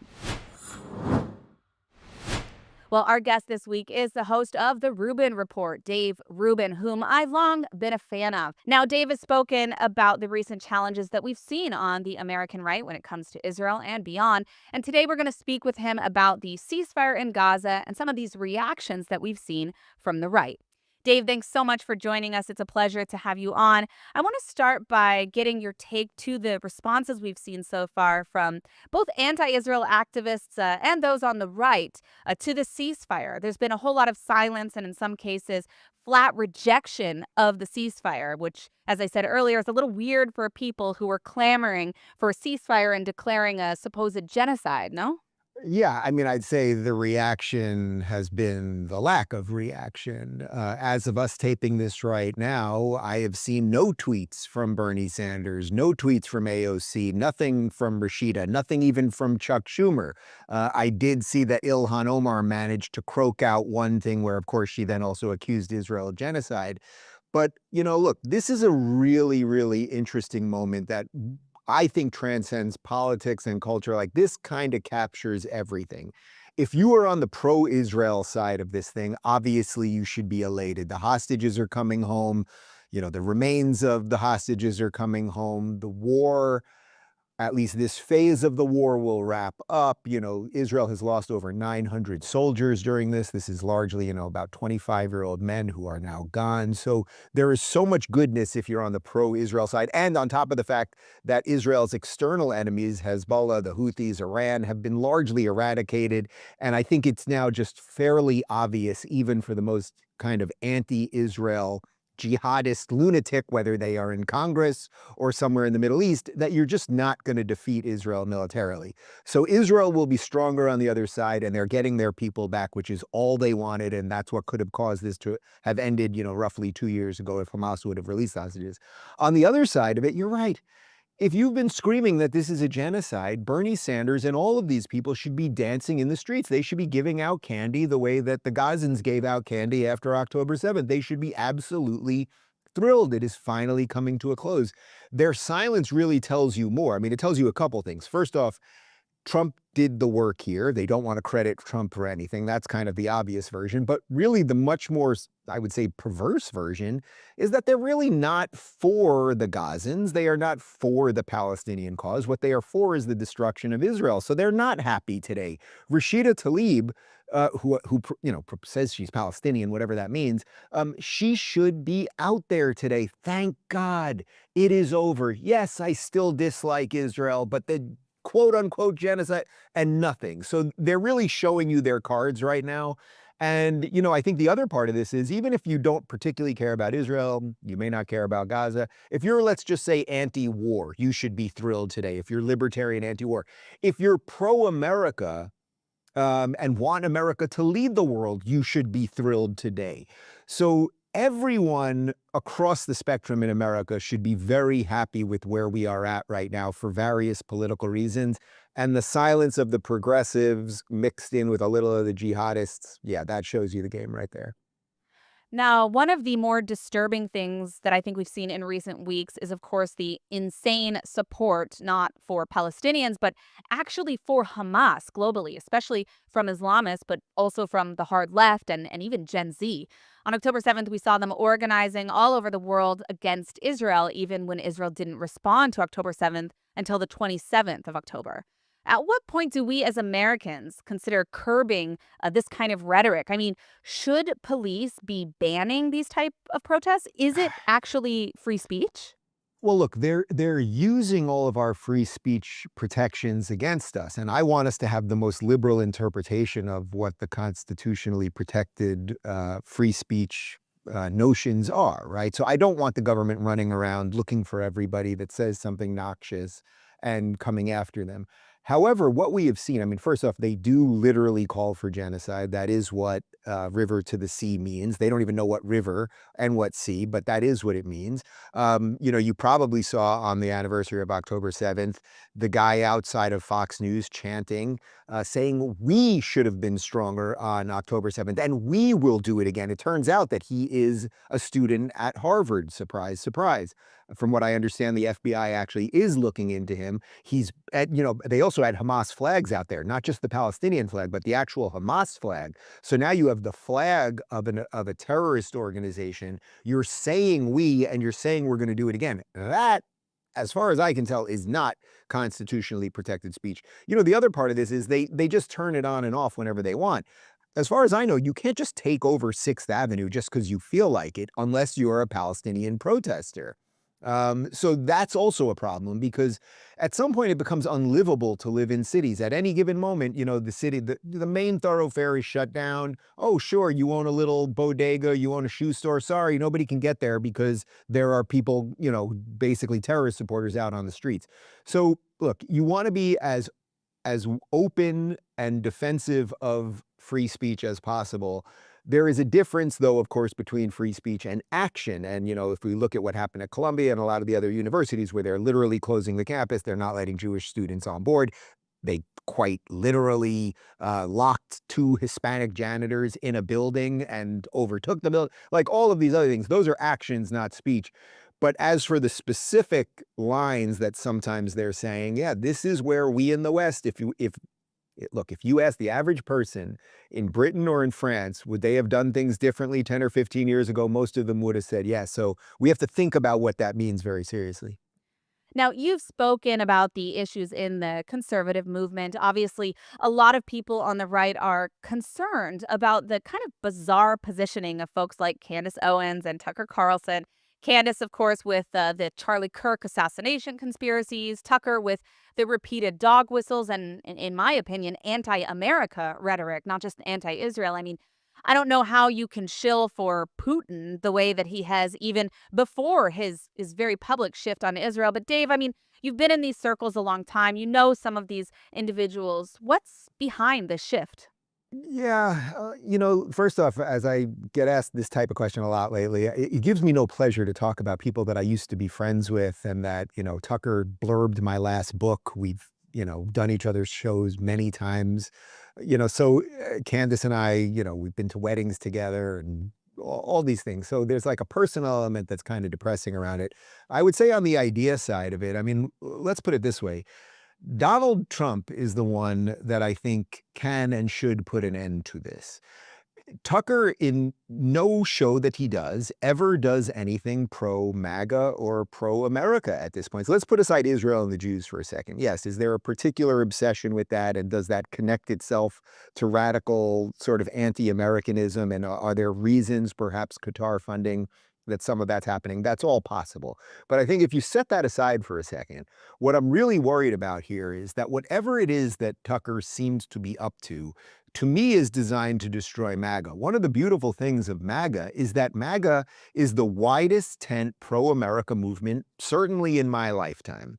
In that, Donald Trump, is he a hardcore conservative? Obviously not. He's kind of a disaffected liberal from New York who understands conservatism, has done great conservative things, let's say with the Supreme Court, reversing Roe v. Wade, that kind of thing. But then at the same point, he is actually a liberal at heart, which is why he's the first-time president to be for gay marriage. Not even Barack Obama was. He then he widened the tent so that a guy who was running as a Democrat 2 years ago, Bobby Kennedy, can now be in his cabinet. Tulsi Gabbard, who was a Democrat only a year and a half ago, is now in his cabinet. Joe Rogan, who's obviously not a conservative, voted for Donald Trump. Elon Musk, not a conservative. Me, I mean, the list goes on and on and on. What I'm trying to do is hold that thing together. And that's why watching what Tucker's done has been so disappointing, because he seems to be trying to drive a wedge in that and trying to destroy the wide tent thing, trying to make sure that only a very certain sliver of the conservative movement, or whatever you want to call it, will fit within a future Republican Party. And I hope that Trump sees that. That's what I would say. I hope that Trump sees that. I don't know exactly what's driving these people. Are they drunk on clicks? Are they drunk on money? Like, there's all of those things. I don't have any specific evidence of that. I mean, you can look at the numbers and ascertain things about money. So there's probably some level of that, but I think that's usually kind of low resolution thinking. I just think, if America is going to survive, if we are going to make sure that we don't become Western Europe, even for all of the good things happening right now that Donald Trump has done with the border and with trade and now with peace in the Middle East and a series of other things, we still have major problems on the horizon. We still will have to deal with a homegrown jihadist threat and a bunch more. So we need a wide tent MAGA movement. And I hope that maybe over the next couple days and weeks, Tucker will realize, boy, I really was just kind of on the wrong side of this thing. Why don't I just put it down for now? Israel is still here.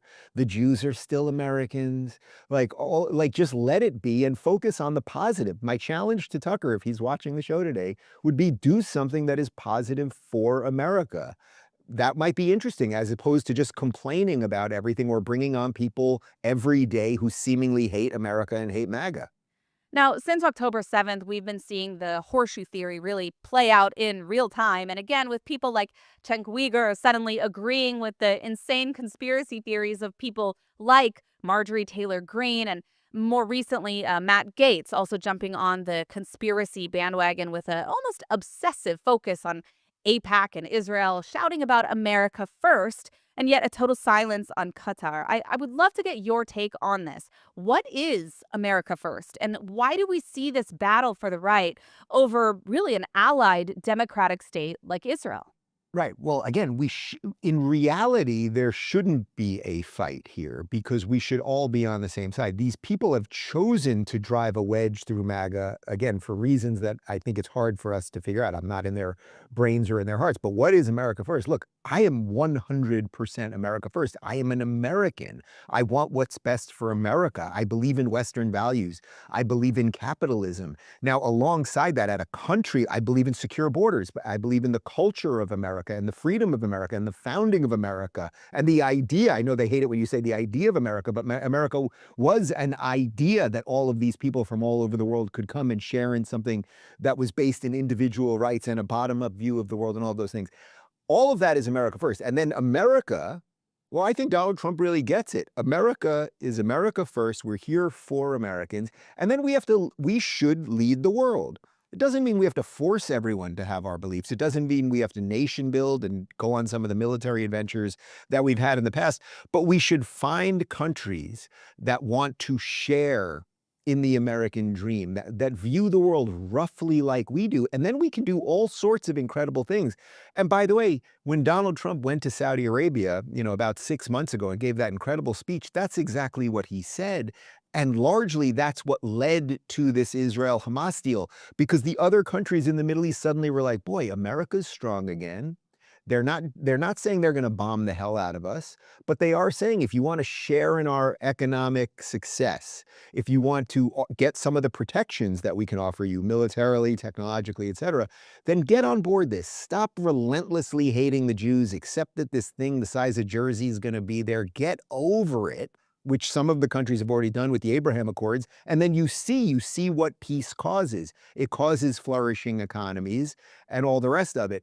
So there should be no conflict on the right now. Like, there can be ideological conflicts. Okay, I want this tax rate, you want this is what I want for a little foreign aid, this, that. Like, we can do a little bit of that, but this thing where we're all aimed to destroy each other is really, really bad. And again, I really hope that this opportunity right now, that Trump has done something so good, so positive, I hope Tucker and the rest of these guys will be like, you know what? Trump made all this happen. We didn't go to thermonuclear World War III with Iran, which is exactly what Alex Jones and Tucker were saying. It was wrapped up in 12 days, and America basically had to drop 2 bombs. Most of the terror syndicates have been destroyed, like Hezbollah. Like, there's an opportunity now. So maybe let's also take the opportunity and heal some of the divide on the right. Well, now speaking of the horseshoe theory, let's talk about New York. Yeah. How on earth can someone like Mamdani be a serious contender for mayor? I mean, this guy is an Islamist whose delusional economic policies would basically see the collapse of the city if fully implemented. He wants to defund the police, cut counterterrorism funding. What is it going to take for New Yorkers to wake up? Look, I was born in Brooklyn. I grew up in Long Island. Most of my formative years were in Manhattan. My great-grandparents and grandparents lived in Manhattan, so I was always going there as a kid. And I remember when I was about 11, 12 when Dinkins took over, and he was a Democratic Socialist at the time. And we stopped going into New York City as much because it was violent and it was not safe. And then my grandparents would come out to the suburbs instead, even though we used to just go to them. And then a guy by the name of Giuliani took over and he cleaned it up. And then they had a great run with him and Bloomberg. And then, of course, they handed it over to de Blasio, who was a socialist, and it turned to crap. And then they handed it to Eric Adams, who pretended to be a moderate, but actually was a socialist, and it continued to go that way. And now they have an affirmed socialist, right? So I'm using socialist like small s. Now they have a guy who's a full-on socialist. Doesn't matter if you call him a socialist or a communist, or yes, is he part Islamist? For sure. Look, you have to give credit where credit is due. These people have taken over the institutions. They've broken young people's brains. They have convinced people that all of the things that all of our forefathers and ancestors fled, whether it was from Eastern Europe or it was from South America or it was from Asia or wherever, they are now trying to basically reincorporate all of the things that our ancestors fled here on the shores of America. So it's very, very sad. I think New York City is going to get bad very quickly. I do think they can fake it for a while. You can make government-run grocery stores kind of work for a little bit, and you can fake the budgets. And also, the Democrats know how to turn on and off the violence, even these protests, so they can shut down the violence for a little while and make it look utopian. And then the question is, does that start scaling across the country, because people will be like, oh my God, it's kind of working. So I am worried about that. But look, this is where we are at in America. It's a sad function of where we are at in 2025, that there are huge swaths of people that think capitalism is bad and communism, socialism is good. And they're going to pay it's the New Yorkers who will pay the price. And by the way, all the New Yorkers who can afford it, who have the means, they're going to get the hell out. They're going to come to Florida and make it even stronger than it is. Well, the last question before I let you go, Renee. Now, as I'm sure you know, the Qatari state media, Al Jazeera, has played a terrible role in this conflict we've seen in Gaza. I mean, you've been on the ground here in Israel since October 7th, and you've seen what's happening and how Al Jazeera has really massively misrepresented the situation. But now we're starting to see some reports of Al Jazeera and Qatar changing their tune a little bit. I know a lot of the known anti-Israel execs were actually fired. What do you think is behind this? And do you think that we'll see a major change in the approach of states like Turkey or Qatar towards Israel and towards the West in general? Yeah, I think you credit Trump and you credit Bibi. It was not easy for them to do that strike in Qatar. And even though they didn't get as many of the top leadership as Hamas they wanted, they put Qatar on notice. Like, guys, we've known you've had these billionaire leaders here. And although we didn't get them, we can get anyone at any point. And I think that sent chills throughout Qatar. Qatar is, as everyone calls it, it's sort of like a glorified gas station. There's not that many native Qataris. They have a huge amount of slave labor there. I mean, there's a really nasty underbelly to a very rich country there. And they have been funding so much of not only Hamas specifically, but they do, through Al Jazeera, pump insane propaganda across the West. Let's not forget, by the way, that Al Gore, former VP Al Gore, sold his failed TV network, Current TV, to Al Jazeera for $500 million. He refused to sell it to Glenn Beck, which at that time Glenn wanted The Blaze to be on network television. He refused to sell it to Glenn Beck for political purposes. He had no problem selling it to Al Jazeera, which I think Qatar is the #2 exporter of oil in the world. You'd think Al Gore would be against that. But all of that aside, I think they're feeling the pressure now. And I think, again, this is just how great Trump is. He has basically made it clear to these people, you are not going to wipe Israel off the map. It's just not going to happen, you idiots. Like, we're 2 years after this thing. What has happened and the hostages and the catastrophe that happened 2 years ago might have broke half the countries in the world in half. But if anything, Israel's actually stronger now for the reasons that I laid out. Its enemies are way weaker. And I think after going through this for 2 years, like the spirit there's going to be a new generation of leadership there. Bibi's not going to be in charge forever. Like, I think the horizon is so bright. And I think Qatar probably realized, playing both sides of this all the time is just not going to work anymore. Trump sees through it. So I fully credit Trump for all of that. All right, well, I want to thank you, Dave Rubin, for joining us today and for shedding some light on this situation happening in the United States as well as around the world here in the Middle East. Next year in Jerusalem. Well, last but not least, we have our good, bad, and ugly stories of this week. Our good story of the week is the Nobel Peace Prize. No, not for President Trump this time around, but maybe in 2026. The 2025 Nobel Peace Prize went to Maria Corina Machado, the courageous Venezuelan opposition leader who has truly risked her life standing up to Maduro's brutal socialist regime. Now, she's been jailed, barred from office, and actually forced into hiding, where she remains now. Yet she continues to fight for democracy and freedom in a country crippled by corruption and poverty.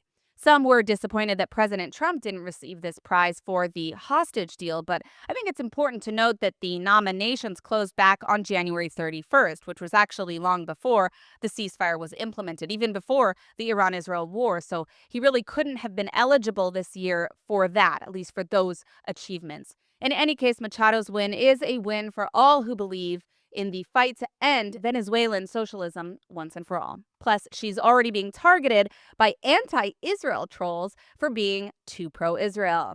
You see, if CARE is against her, I think she's actually doing something right. And now our bad story of the week, the NHS in the UK. The NHS doctor who should be saving lives is instead glorifying terror and denying rape on social media. Dr. Rahme Al-Adwan, this is someone I've spoken about before. She's a Palestinian trainee doctor in the UK. She's posted that October 7th was the day Israel was humiliated and justified Hamas's massacre of Israeli civilians. She's repeatedly denied that Hamas raped women and murdered children, calling those reports propaganda. And when called out, she's blamed Jewish supremacy, sounding like a straight-up Nazi. She's continued this for many weeks as she continues to receive criticism over her comments. She's blatantly pro-terror, anti-Semitic, and unbelievably still licensed to practice medicine in the United Kingdom. She was referred to a tribunal once before, which found no risk to patients, literally their words, and was then allowed to keep treating people, something that even the UK's health secretary condemned. Now she's been referred again after more hateful posts surfaced. Frankly, the fact that this is even a debate is insane, because any doctor who celebrates the murder and rape of civilians is a danger to the public. The NHS and the GMC, the body reviewing her license, should have permanently stripped her of her license the first time. No patient, Jewish, Israeli, or otherwise, should have to wonder whether their doctor secretly believes that they're subhuman, as Rahme so clearly does. A truly disgusting failure of Britain's medical system. And finally, for the ugly story of the week, this week on Piers Morgan, I debated Nasser Mashni, the president of the Australia-Palestine Advocacy Network. Let's take a look. With respect, why should anyone condemn Israel for their response, given that you refused to condemn what Hamas did on October the 7th? I condemn the killing of innocent civilians. But you didn't, though. You said the whole thing was rightful resistance. I said I condemn. No, you began to equivocate when I took you on. No, I'm not equivocating. But then you repeated, clear. to me, it's a rightful act of resistance. People are allowed to resist their occupiers. It's international law. Then you're endorsing what happened. An occupier? Respectfully, was Hind Rajab a terrorist? 355 Hind Rajab was never a target. 355 bullets. There's a difference between a legitimately declared war, which is justified, and civilian casualties in war, and walking into someone's house on a Jewish holiday and kidnapping and murdering children. There is a difference. Now, in the debate, Nasser also openly declared October 7th was resistance. He called Kfir Bibas, an infant murdered by Hamas, an occupier, as you heard, and even stated that the hostages were bargaining chips. His words. He also rejected the peace agreement, of course, and this is who represents the Free Palestine movement in Australia. A man who also, by the way, has a criminal record for kidnapping and violence, whose own father was praised by Hamas leader Ismail Haniyeh. His disgusting comments are not slip-ups, they're confessions. He's a propagandist who promotes terror under the guise of human rights. When someone can praise Hamas's massacre as resistance on international TV and still be treated as a legitimate advocate of the movement, that really should tell you everything that you need to know about the Free Palestine movement. Well, that's a wrap for this week on Axis of Truth. I know we had a lot to cover this week, but we'll be back soon with more interviews and more stories from the Middle East. I'm Emily Schrader. Be sure to follow me on social media, Emily K. Schrader or Emily in Tel Aviv. And thanks for watching, and see you next week on Axis of Truth, only on JNS.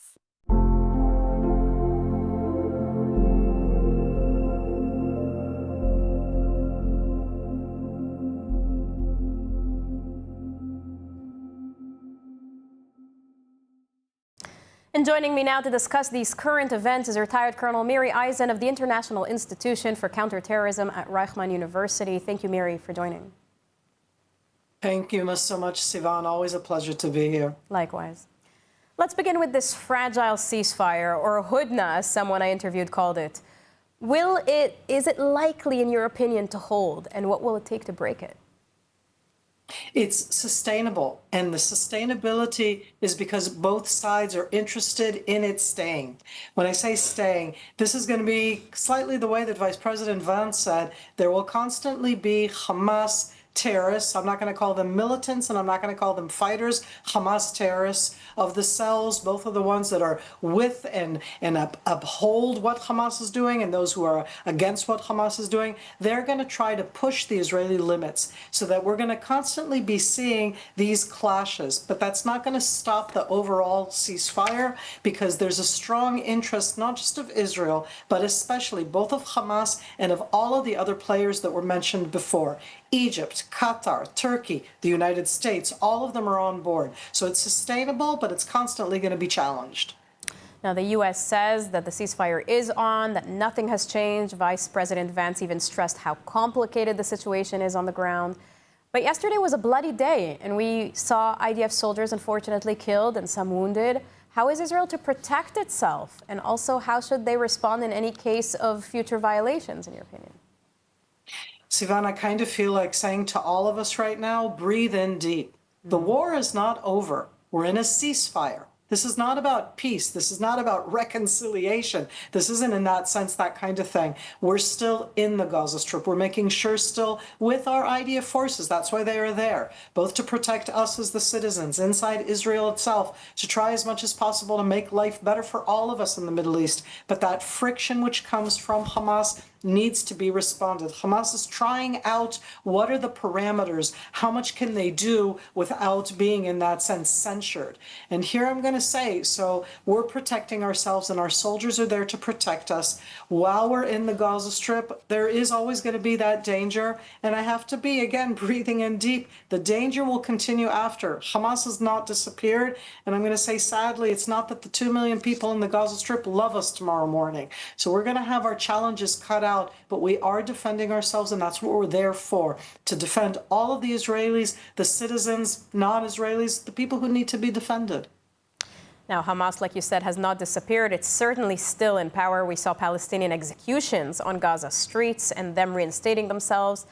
And the U.S. made a pact here with Qatar and with other Arab states to ensure the continuation of their plan. Do you think it's possible, or might be a possibility, that Hamas will inevitably be allowed to stay in power? I don't think they'll be allowed to stay in power, but I absolutely am going to state that they are going to be in the Gaza Strip.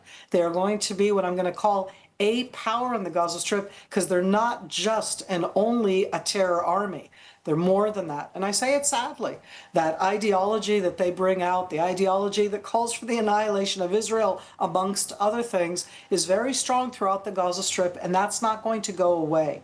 The question is who is going to rule, and I'll phrase it in a different way. To me, the big question is, will Hamas continue to openly bear arms? I am sure that they will try to continue to bear arms clandestinely, hiding it. But I do want to hope that there's going to be somebody else who's going to be the official authority, and that Hamas will not bear open arms and not have open arms and not be able to do so openly, that somebody else will be in charge. Now, how do you think Hamas can be removed? Does Qatar have an incentive to remove them? Could it be that it's within their best interest to keep them there? Qatar are not in the Gaza Strip. Qatar would send what we can call money into the Gaza Strip, but they're not physically there.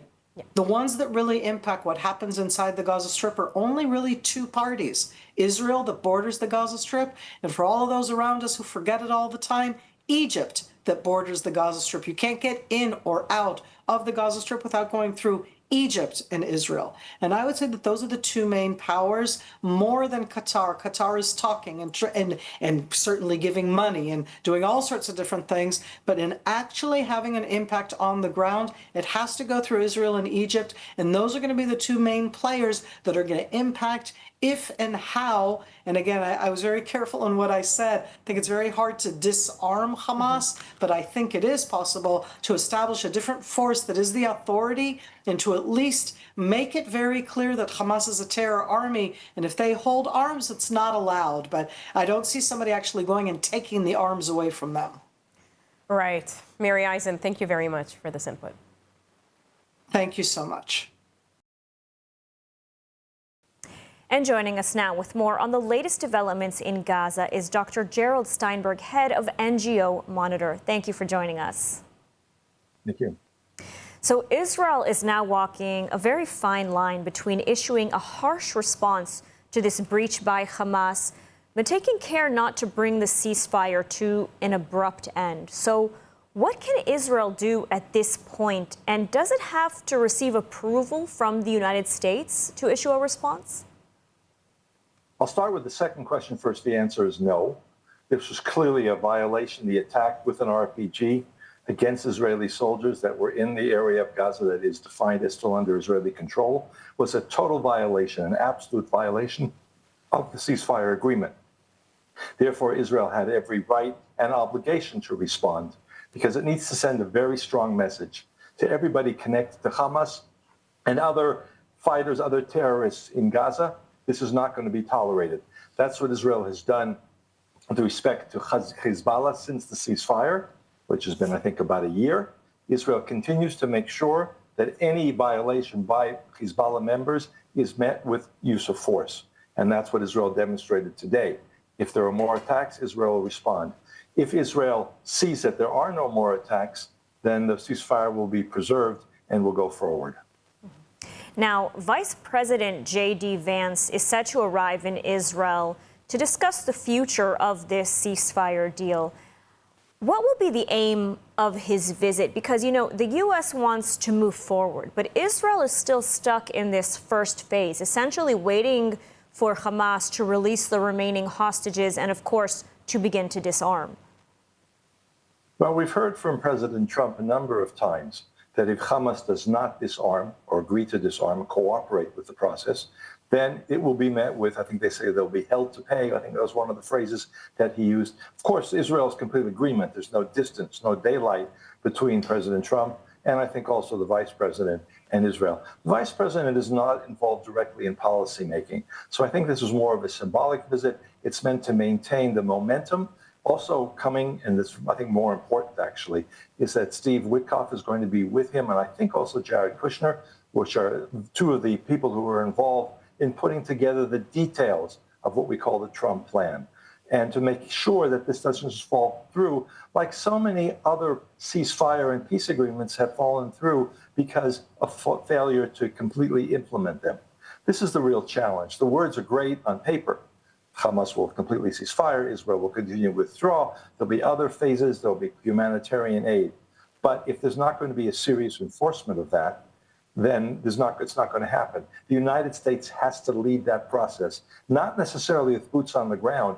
There are a couple of hundred American troops now that landed, I think, before the weekend, on Friday, or perhaps Thursday, in Israel, that are going to be putting together this framework for phase 2 for disarming Hamas. Who's going to actually do it? We heard today the United Arab Emirates has pledged some troops. It has to be under American leadership if it's going to work, and that's, I think, the importance of this visit. Now, U.S. President Trump has also implied or hinted that Saudi Arabia could be joining the Abraham Accords imminently, but we're still far from the real end to this war, just as we saw today. Do you see the Abraham Accords advancing so long as Hamas is not disarmed, so long that the hostages are still being held? I think it's good to be optimistic. It's good to hear those kinds of statements from American leaders. They're also talking about other countries perhaps joining. It's going to be a process. And it's not just a matter of starting the disarmament of Hamas, but we have to see stability in the area. We have to see that it's not Hamas, as it now is constituted, is not going to be able to rebuild. The process of providing aid, billions of aid provided by the United Nations frameworks, by European governments, by NGOs, was visibly stolen. They knew what was going on. They knew exactly what was being done with the aid. They knew about all the tunnels that were underground. They didn't want to deal with it. That cannot be allowed to be repeated.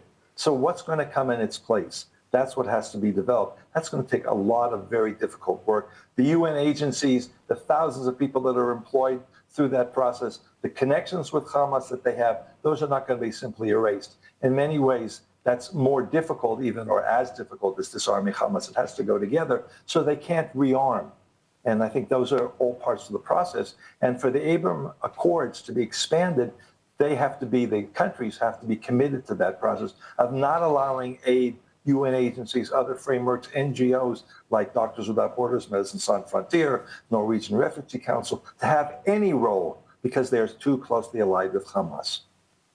Absolutely. So still a lot of work ahead. Dr. Gerald Steinberg, thank you so much for joining us today.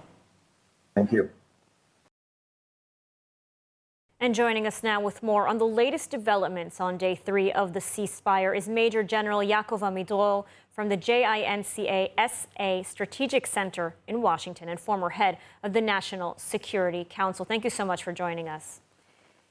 So thank you for having me.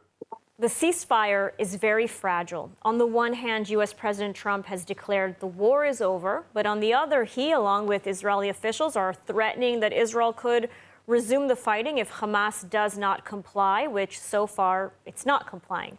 So what's your analysis of this situation? That it is very natural that it will be vague and fragile. It is time of transformation from one situation to another, in which the Americans with the countries in the Middle East try to change the whole situation in the Gaza Strip, to move from dictatorship of Hamas to something different that no one has a clear idea how it will be look like, and unbelievable in a way the West and other countries are helping Hamas to keep civilians by letting Hamas to continue to survive in Gaza and not put the pressure from day one that it will be disarmed. So the atrocities that they are using against their own people, after a good PR that succeeded to convince the world, the free world, that Israel is very bad for the Palestinians. They are now openly, loudly, clearly publishing how they are killing civilians in Gaza. It's a crazy world in which what Hamas is doing, it has the approval of the world, and what Israel did to save Israel and the people of Gaza was condemned by the same countries and the same leader, which now we don't hear them saying anything, and you can see the pictures in which they are killing civilians. And so, I really don't understand. I really don't understand the double standard of the world. And I mean, we're seeing these shocking images: Hamas murdering, executing Palestinians in broad daylight. What are Hamas's capabilities today, after 2 years of war? Hamas is not a threat to Israel. No one asked the question, okay, what will be the reaction of Hamas when we eliminated the Sinwar? Because they have very few missiles to launch. They cannot produce weapon systems. They don't have any connection with Egypt as they had in the past. They lost the organization as a military organization. They don't have commanders in bases and command and control system which works and allow them to connect the intelligence and to organize themselves and to prepare attacks on Israel. But they are still the strongest force inside Gaza Strip, if you don't take into account the IDF. And if their enemy are the civilians, the Palestinian civilians in Gaza, they can kill them whenever they want. And this is the threat that Hamas is today in the Gaza Strip. It is a threat to the local Palestinians that Hamas decided whom to kill and whom will survive and to whom to give the food and to whom not to give the food. This is the situation on the ground, and shockingly, the world is giving Hamas these capabilities and allowing it to continue. And so if Israel were to resume the fighting, would it be the same as before? I mean, what might a resumption of fighting look like now that the living hostages are back home? The war, for the Israeli point of view, is much easier, less limitations on our forces. We will have to evacuate the civilians from the areas that we want to resume the war in, because we don't want civilians within the battlefield. Unlike Hamas, we don't want to kill civilians. It's good for the PR of the Hamas. It's bad for us. And that phase one will be probably to evacuate the civilians from the area in which we will plan to resume the war, and then to begin the war with more aggressively, because when the hostages are not there, Israel is much free in its actions within those areas.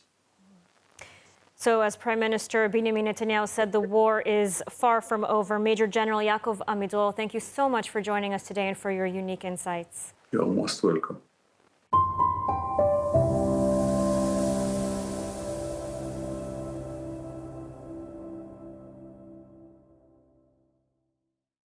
Now, before we continue, a quick word about how you can support independent journalism at ILTV. We're committed to bringing you original reporting and stories from Israel that often do not make it into the global spotlight.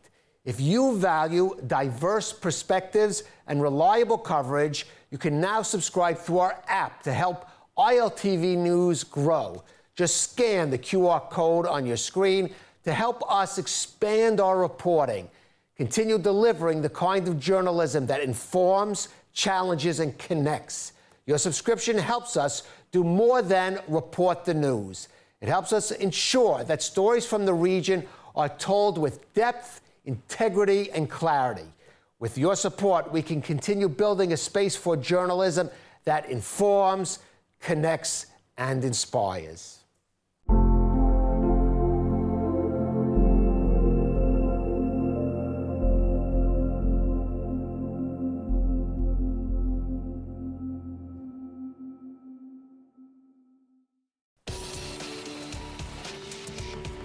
Welcome to ILTV's Israel Daily. I'm Emily Schrader, and coming up in today's newscast, Hamas returns the bodies of 2 additional deceased hostages, leaving 13 more in Gaza.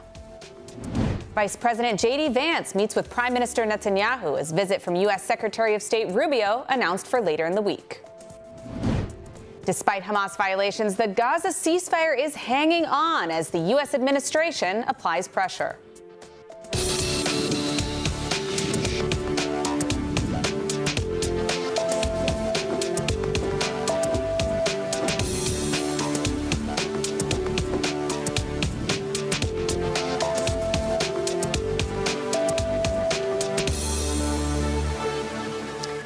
Vice President J.D. Vance continues his Israel visit today with his mission to shore the fragile ceasefire in Gaza and advance the Trump peace plan. Vance said that the ceasefire is going better than expected. Speaking alongside Prime Minister Netanyahu at the Prime Minister's office, Vance had this to say. As the Prime Minister said, these are days of destiny, and we're very excited to sit down and work together on the Gaza peace plan. We have a very, very tough task ahead of us, which is to disarm Hamas but rebuild Gaza to make life better for the people in Gaza, but also to ensure that Hamas is no longer a threat to our friends in Israel. That's not easy. I think the Prime Minister knows that as well as anybody, but it's something that we're committed to in the Trump administration. And I think that we've, even in the past 24 hours, had a lot of good conversations with our friends in the Israeli government, but also, frankly, with our friends in the Arab world who are stepping up and volunteering to play a very positive role in this. But we actually see this as an opportunity to build on the Abraham Accords. I think this Gaza deal is a critical piece of unlocking the Abraham Accords, but what it could allow is an alliance structure in the Middle East that perseveres, that endures, and that allows the good people in this region of the world to step up and take ownership of their own backyard. That's in the United States' best interest. I happen to think that it's in Israel's best interest too.